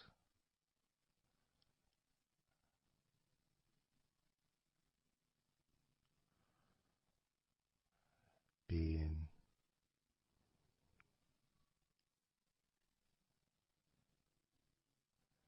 with whatever feeling there is in your chest.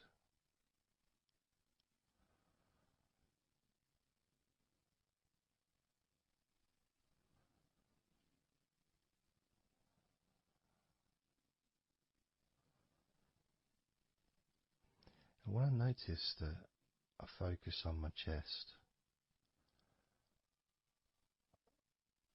I feel it in my back, my upper back. I mean, I guess the obvious reason would be because, I breathe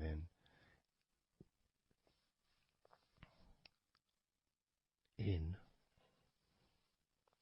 and it stretches my chest and my back at the same time.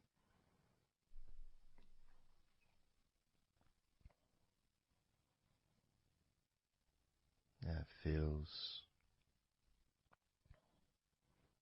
okay.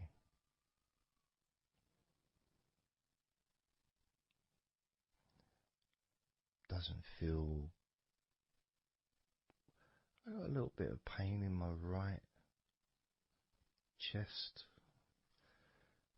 A little bit, not pain, but little discomfort, maybe stiffness possibly. I don't know. I notice my shoulders are also wanting to flex for some reason. I think that's probably part of my upper back.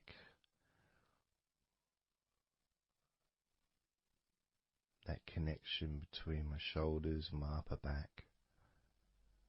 Because I can move my shoulders and stretch the muscles in my back. Moving the shoulders backwards or up, which then moves I think it's the scapulars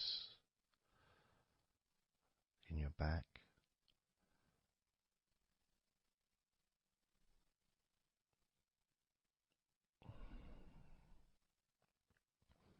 It feels quite nice actually.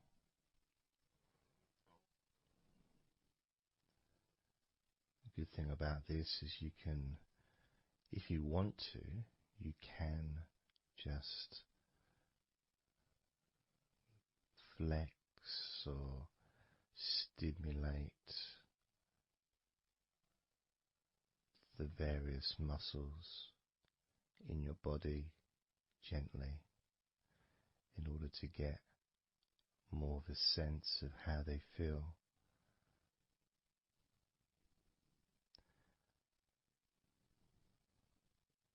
And when you're relaxing,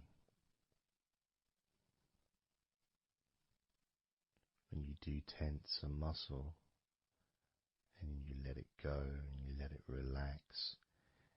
relaxes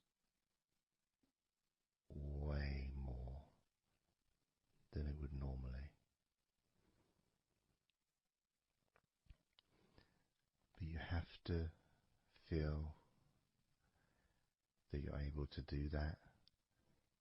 There's no point doing it if there's an issue with a part of your body. You need to be gentle with yourself at all times when relaxing deeply. It's important to be kind to yourself.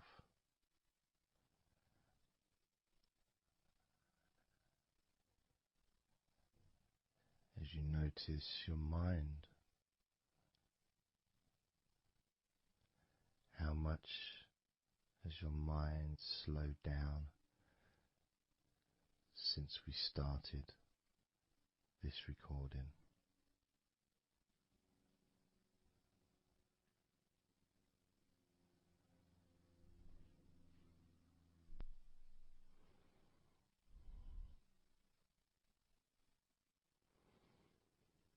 How calm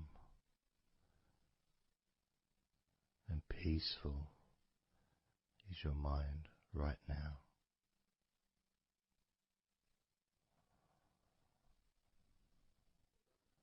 With nothing to think about and just my voice to listen to, because you know the intention behind this recording is relaxation.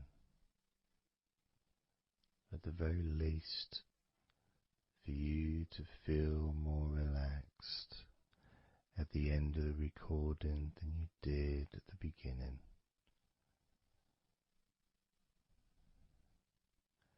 At the very least, for your mind to slow down as your body continues to relax.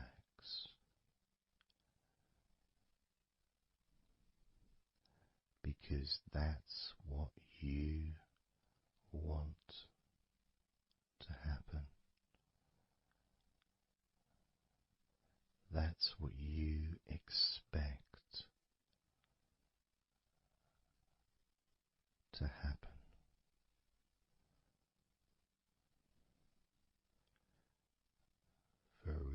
relaxation,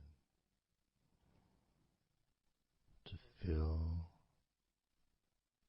your body.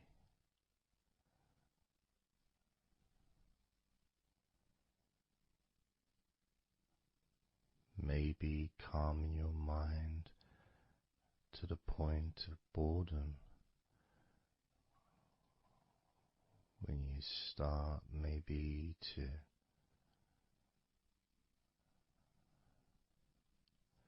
drift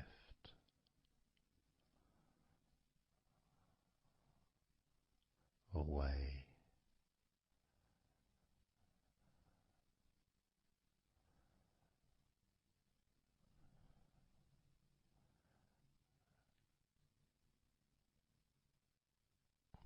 Drifting.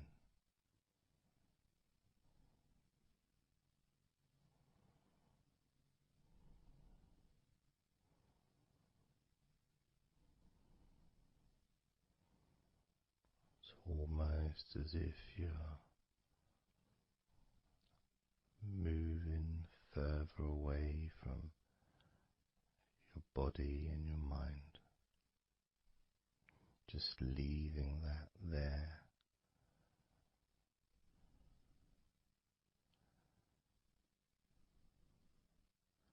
Kind of like in an escape pod in a spaceship, a movie, a space movie, you know, when they get into that little pod and it sends them far away from the spaceship.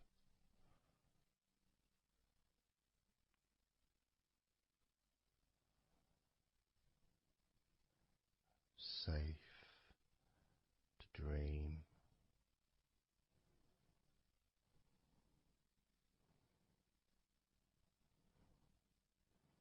And continue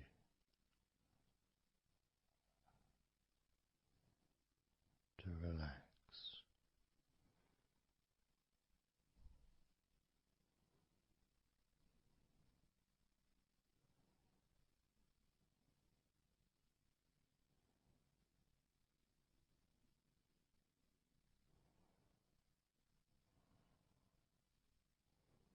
Drifting.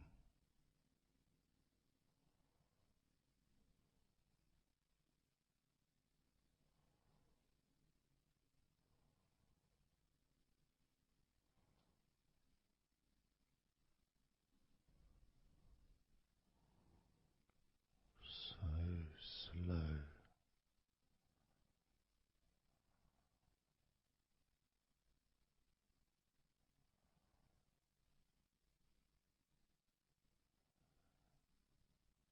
And peaceful.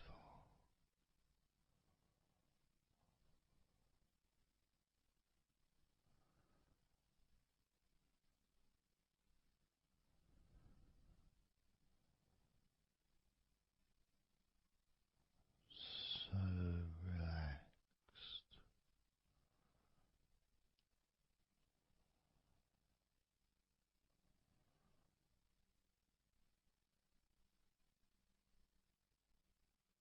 And peaceful.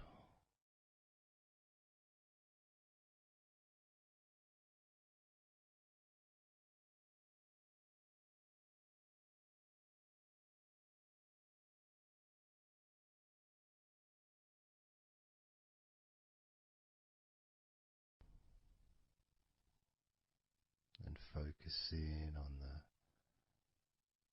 feeling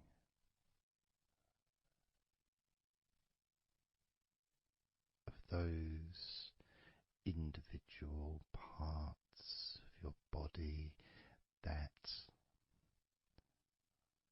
are relaxing one by one.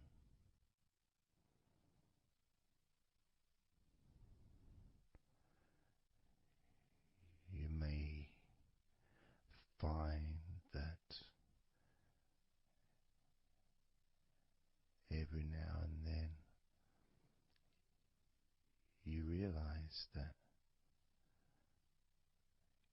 you weren't listening to my voice because your mind started to imagine something different. Maybe you started to almost move into some kind of a dreamy state. And then you become aware of my voice again. And even though you may want to focus on my voice, you may also wish to allow your mind to just drift naturally into that space of comfort and safety.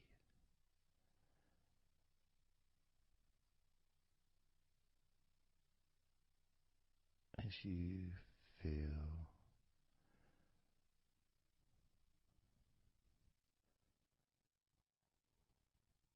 more comfort spreading through your body like a warm blanket, covering you gently, keeping your body at just the perfect temperature.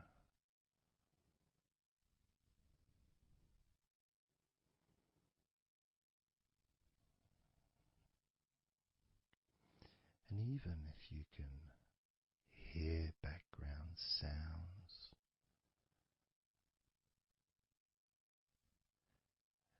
they just don't seem to matter anymore.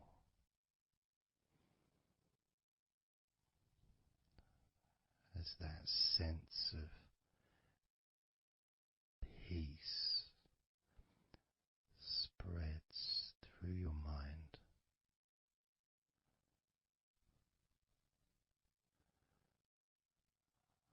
like a gentle breeze, yet strong enough to blow away all negativity, strong enough to remove from your mind any anxiety or stress that was there before.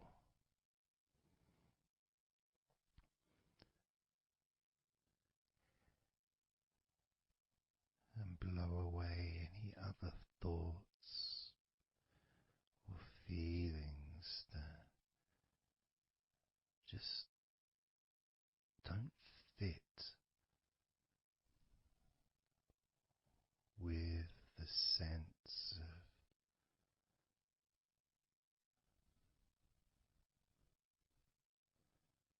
relaxation that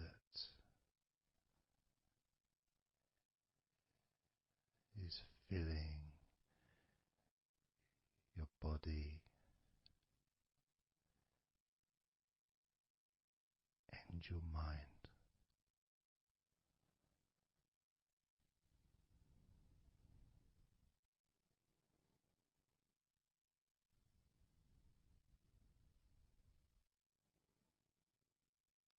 And as you focus on your mind, I'm going to count down from 10 down to 1.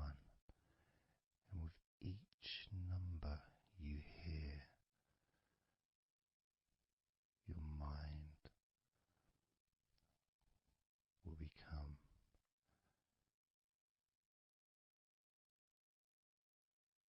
slightly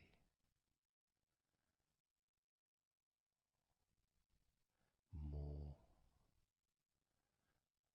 relaxed. Just slightly. So from 10 down to 9, just a slight movement. From 9 down to 8, just another small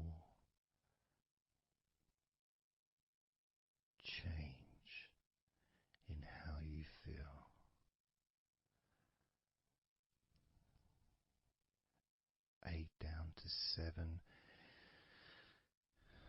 That feeling is a gap, almost like a gap that starts to get wider. The gap between those feelings that you used to have in your mind compared to the feelings you have that are growing now. Feelings of comfort and security and confidence. And that gap becomes wider. 8 down to 7, 7 down to 6. And when you get to 5, your mind will start to have a certain physical sensation, almost like there's a magnet outside of your head sucking the tension and the stress and any remaining feelings that you don't want, sucking them out through your skull.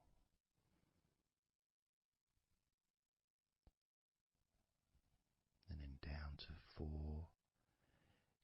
you can start to really experience that sense of not just emptiness but space. A place full of fresh air. A place where you can stretch. It's almost as if as you go down to 4 and 3, your mind is expanding with this sense of peace and tranquility growing. As it moves down to 2, when you get to 1, your mind just feels exactly how you want to feel. It's almost a perfect feeling.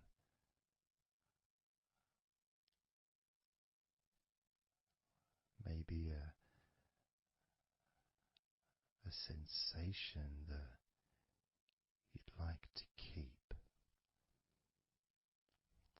A place that's safe where nothing can affect you at all.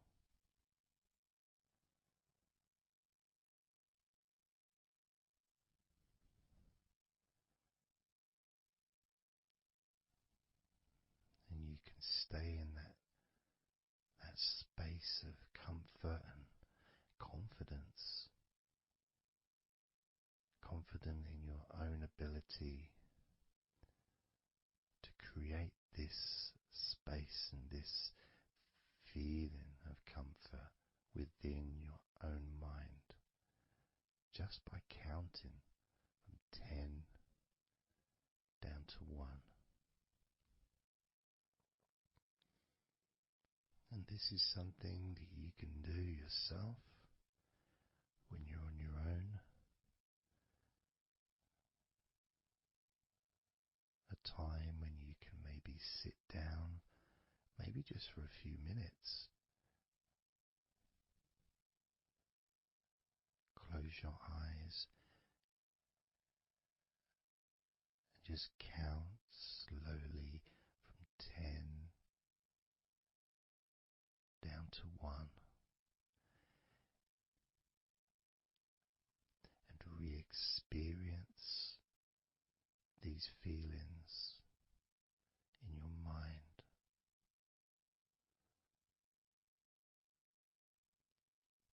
And when you feel that way in your mind, your body copies your mind.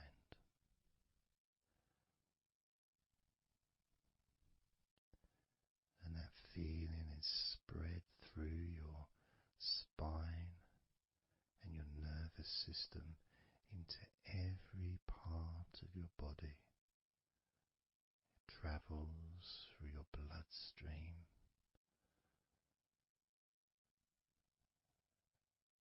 healing and relaxing every particle of your existence.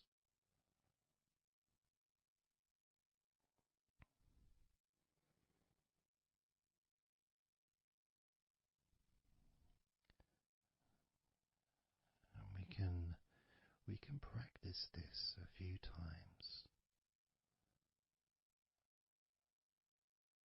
before the end of the recording, and then you can practice on your own. And each time you count from 10 down to 1, the feelings of comfort, calmness, and deep, deep relaxation become stronger and deeper.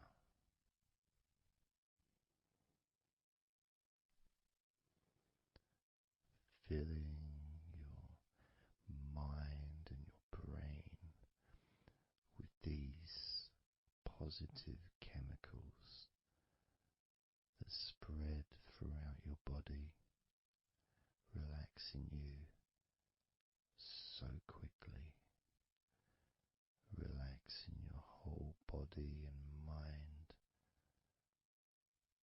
so very, very easily, just by counting from 10 down to 1.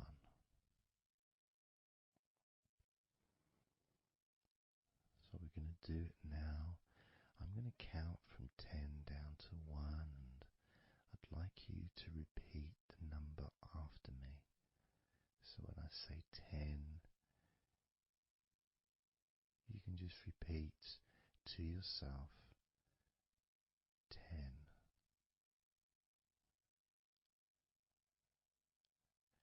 Just notice, be aware of how you feel in your mind and your body. Then when I say 9, you can repeat to yourself 9. Again, noticing the increase in comfort and calmness in your mind and in your body.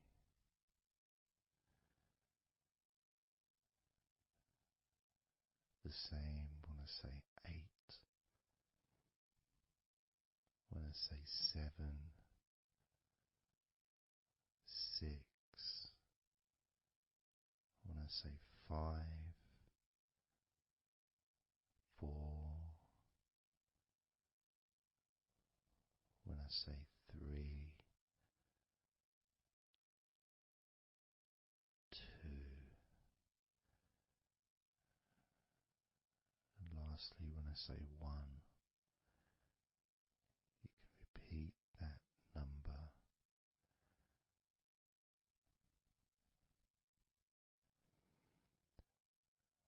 Now, of course, when you do this on your own, without listening to me, you can say the numbers at whatever speed that you feel is necessary for you, so you can adapt. So if you feel you want to say the numbers 10 down to 1 faster than I do, then go ahead and do that. Or if you feel when you do it yourself that you'd like to have more space between the numbers, maybe take a lot longer to get from 10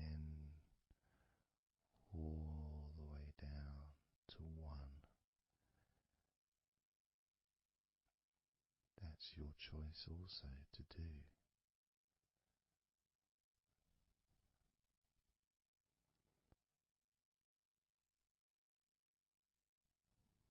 So I'm going to count from 10 down to 1.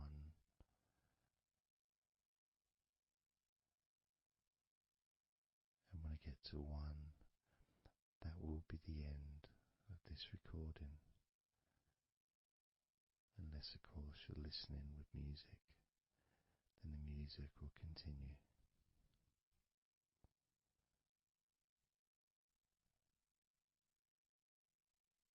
10.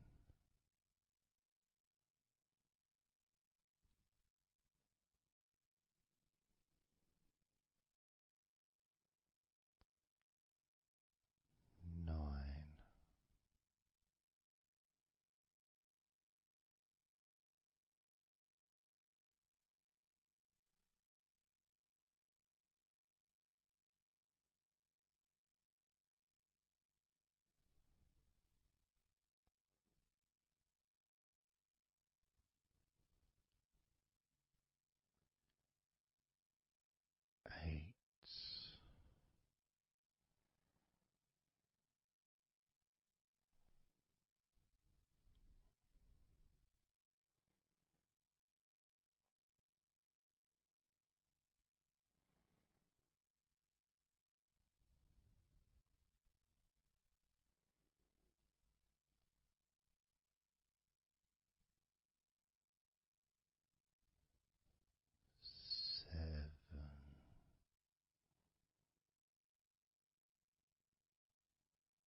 20,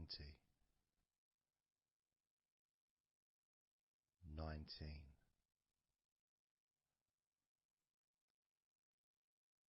18, 17, 16, 15, 14, 13, 12, 11, 10, 9, 8, 7, 6,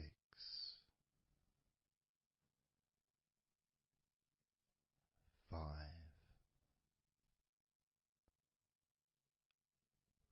4, 3,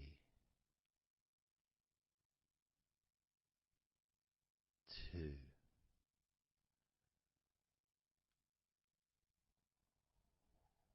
1.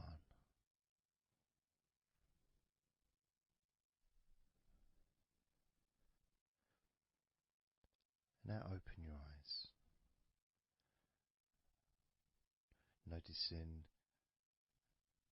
how you physically feel, having counted down from 20 to 1, allowing stress and tension to leave through your fingertips and your toes. And as you focus on your fingertips, maybe they feel a little bit tingly, which is, I suppose, quite understanding considering the tension has been exiting your body through your fingertips.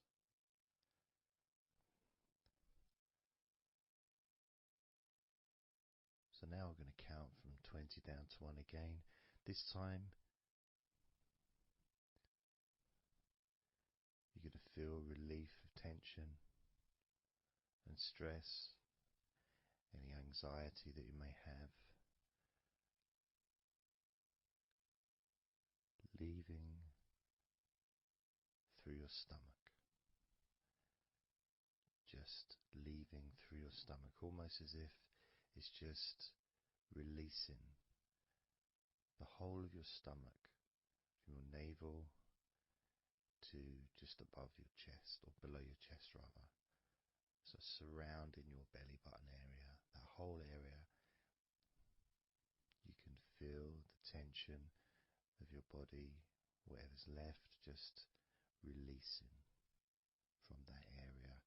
And you may notice that your stomach will become very relaxed as I count down from 20 down to 1. Now, 20, 19, 18,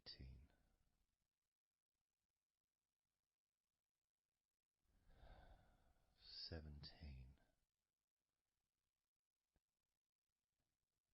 16,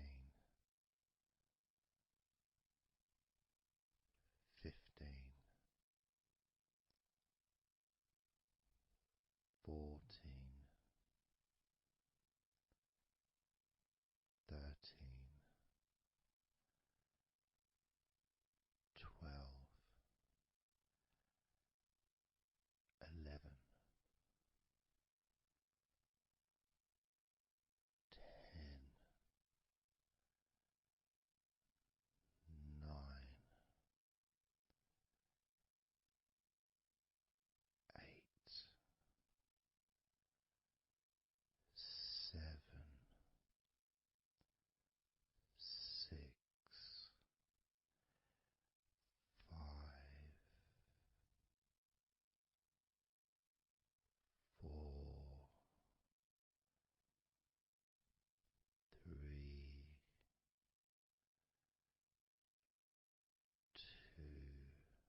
eyes again if you choose, or you can just keep them closed because it feels relaxing. Just notice how your stomach feels. And notice as you focus, just do a little scan of your body. Just notice how your body feels. Focus in on your upper body, your back, chest, stomach, legs, arms, hands, feet. Just noticing. And you may start to feel more of a sense of tiredness, which may be the reason you're listening to this recording, because you would like to let go completely of everything and drift off into a nice, natural, calm, relaxing sleep.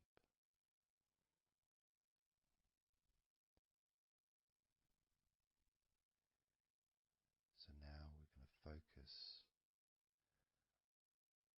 on your forehead. And if you choose, you can incorporate your eyes in this focus as well. So your forehead and your eyes. Just that whole area, basically. Almost as if you were wearing a mask, like a, I don't know, Batman mask or something. Or, I'm trying to Zorro or something. The kind of mask that covers your eyes, but also covers quite a lot of the forehead. And focusing on that area, because that's the area that we're now going to release tension and stress from your mind, from your brain and from your mind, and any tension that you may have remaining in your face, in your neck, in your jaw, in your eyes, your forehead, or your scalp. So basically any tension within your head area, including your mind and your brain. And that's going to be released through your forehead and your eyes. As I count down again from 20 down to 1. Now, 20, 19, 18,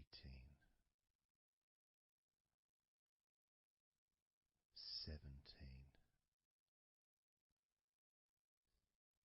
16, 15, 14, 13,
just in your head and neck and mind, also the rest of your body.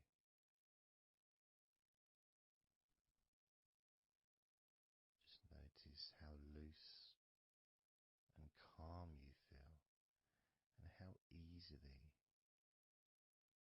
it is to just let go completely. Let go completely.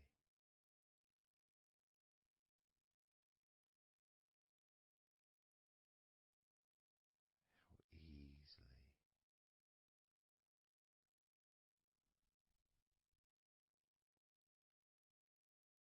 So what we're going to do now is I want you to focus on the top of your head.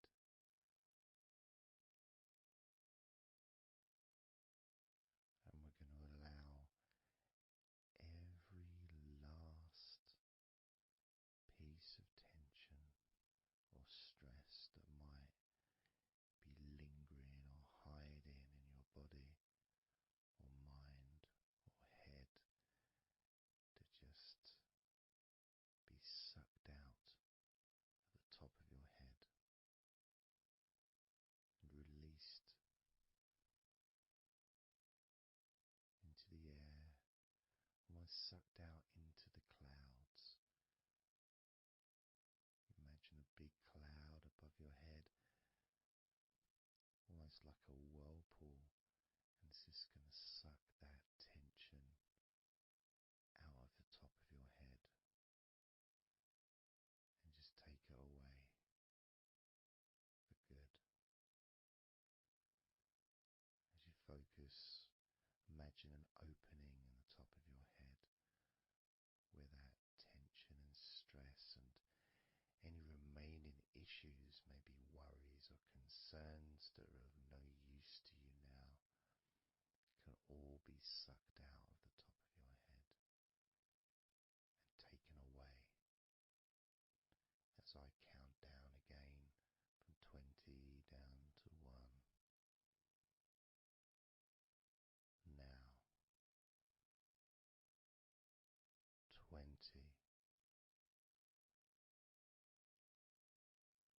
19,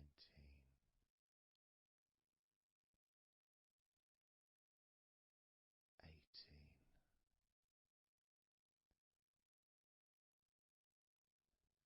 17,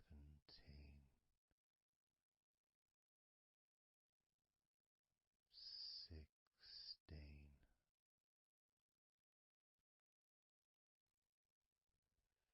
15,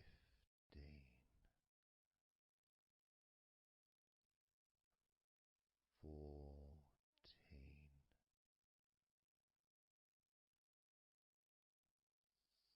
12, 11, 10,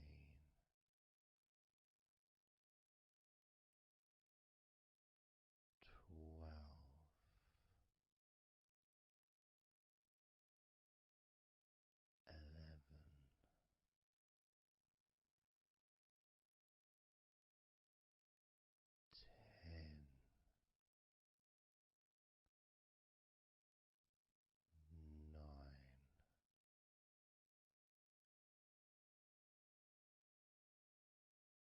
8,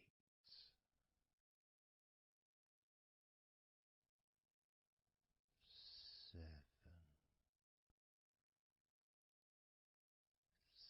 6, 5,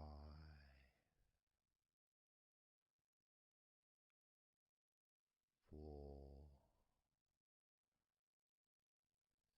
3,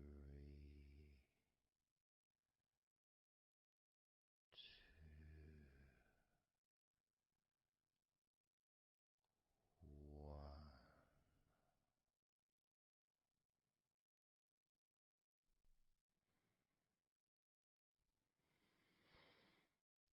Breathe,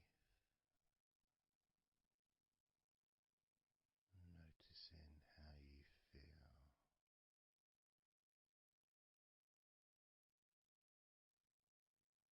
how relaxed and calm you physically and mentally feel right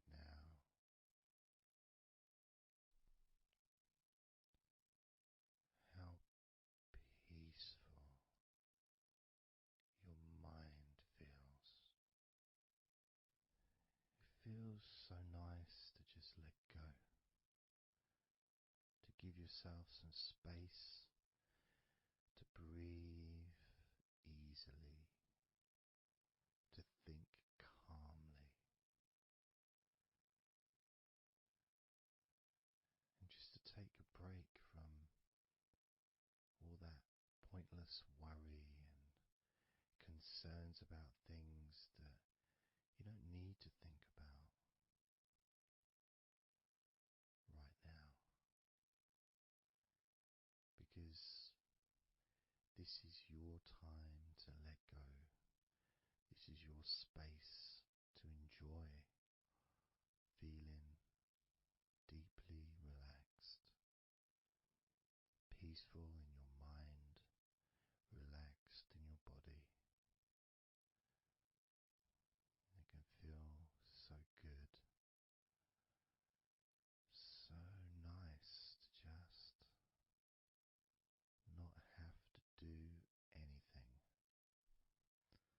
to be able to really enjoy that serenity that comes with letting go completely, that peacefulness that comes with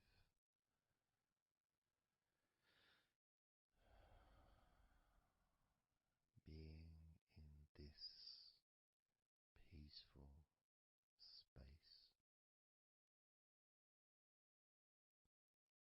And you can keep this sense of calmness for as long as you choose.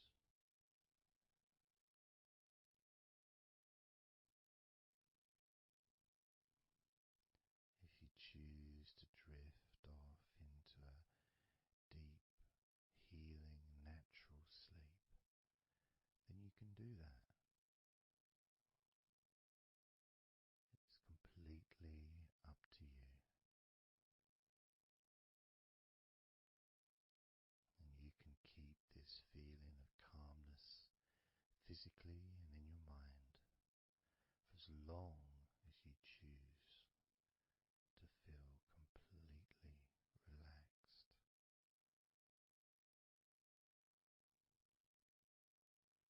Completely relaxed. And I'd like you to make up your mind that you're going to relax.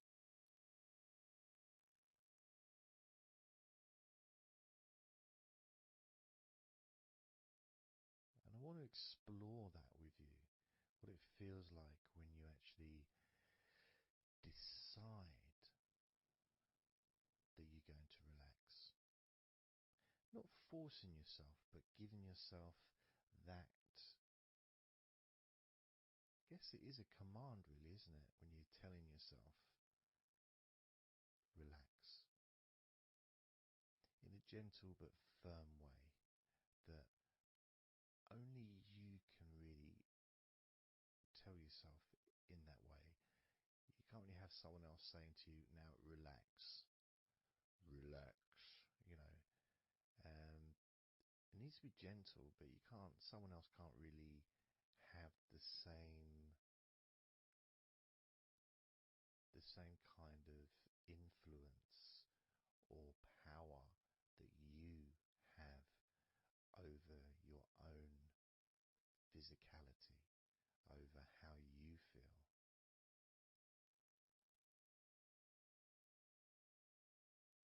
Because when you say it to yourself, it means more. It's personal, and your brain and your unconscious mind and your body listens to what you say. So, for example, we'll test it out. We'll do a few little tests along the way, and you can get more of an idea of the force, the positive force that you can have in creating a sense of comfort and relaxation in your body and your mind quite quickly, just by you telling yourself to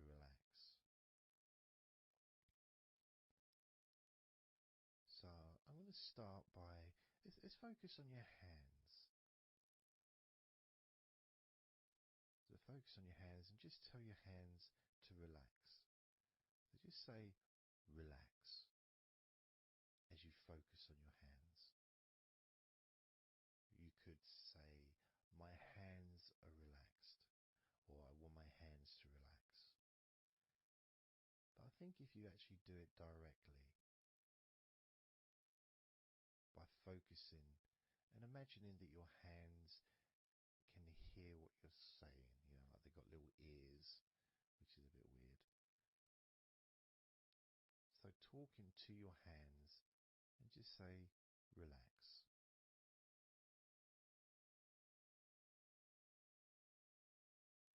Noticing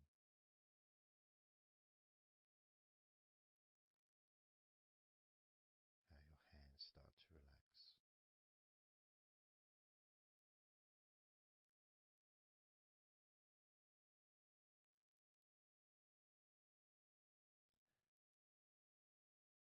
Now focus on your eyes and tell your eyes to relax.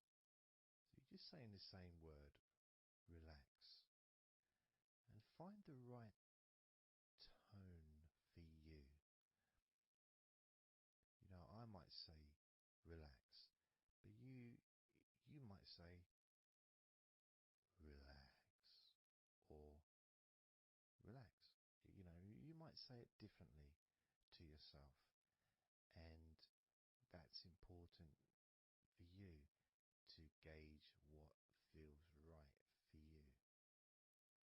So just tell your eyes to relax whilst focusing on your eyes, your eyelids, the muscles around your eyes, your eyebrows, and just tell your eyes directly, relax now.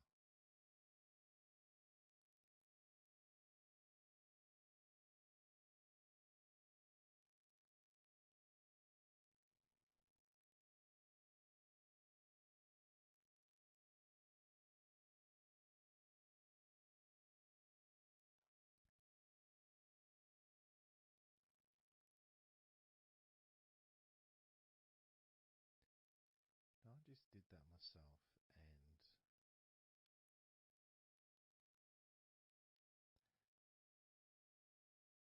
sometimes you may feel that you need a bit more time for the different parts to relax, because I start talking again and maybe that part hasn't relaxed fully. But what will happen is it will just continue to relax even though I'm talking. And that's happening with my eyes. Something else I noticed is when I started focusing on my eyes, they actually almost they got worse before they got better in a way. Sort of I felt a degree of tension growing in my eyes and then disappearing. So I think what that was really was just me becoming more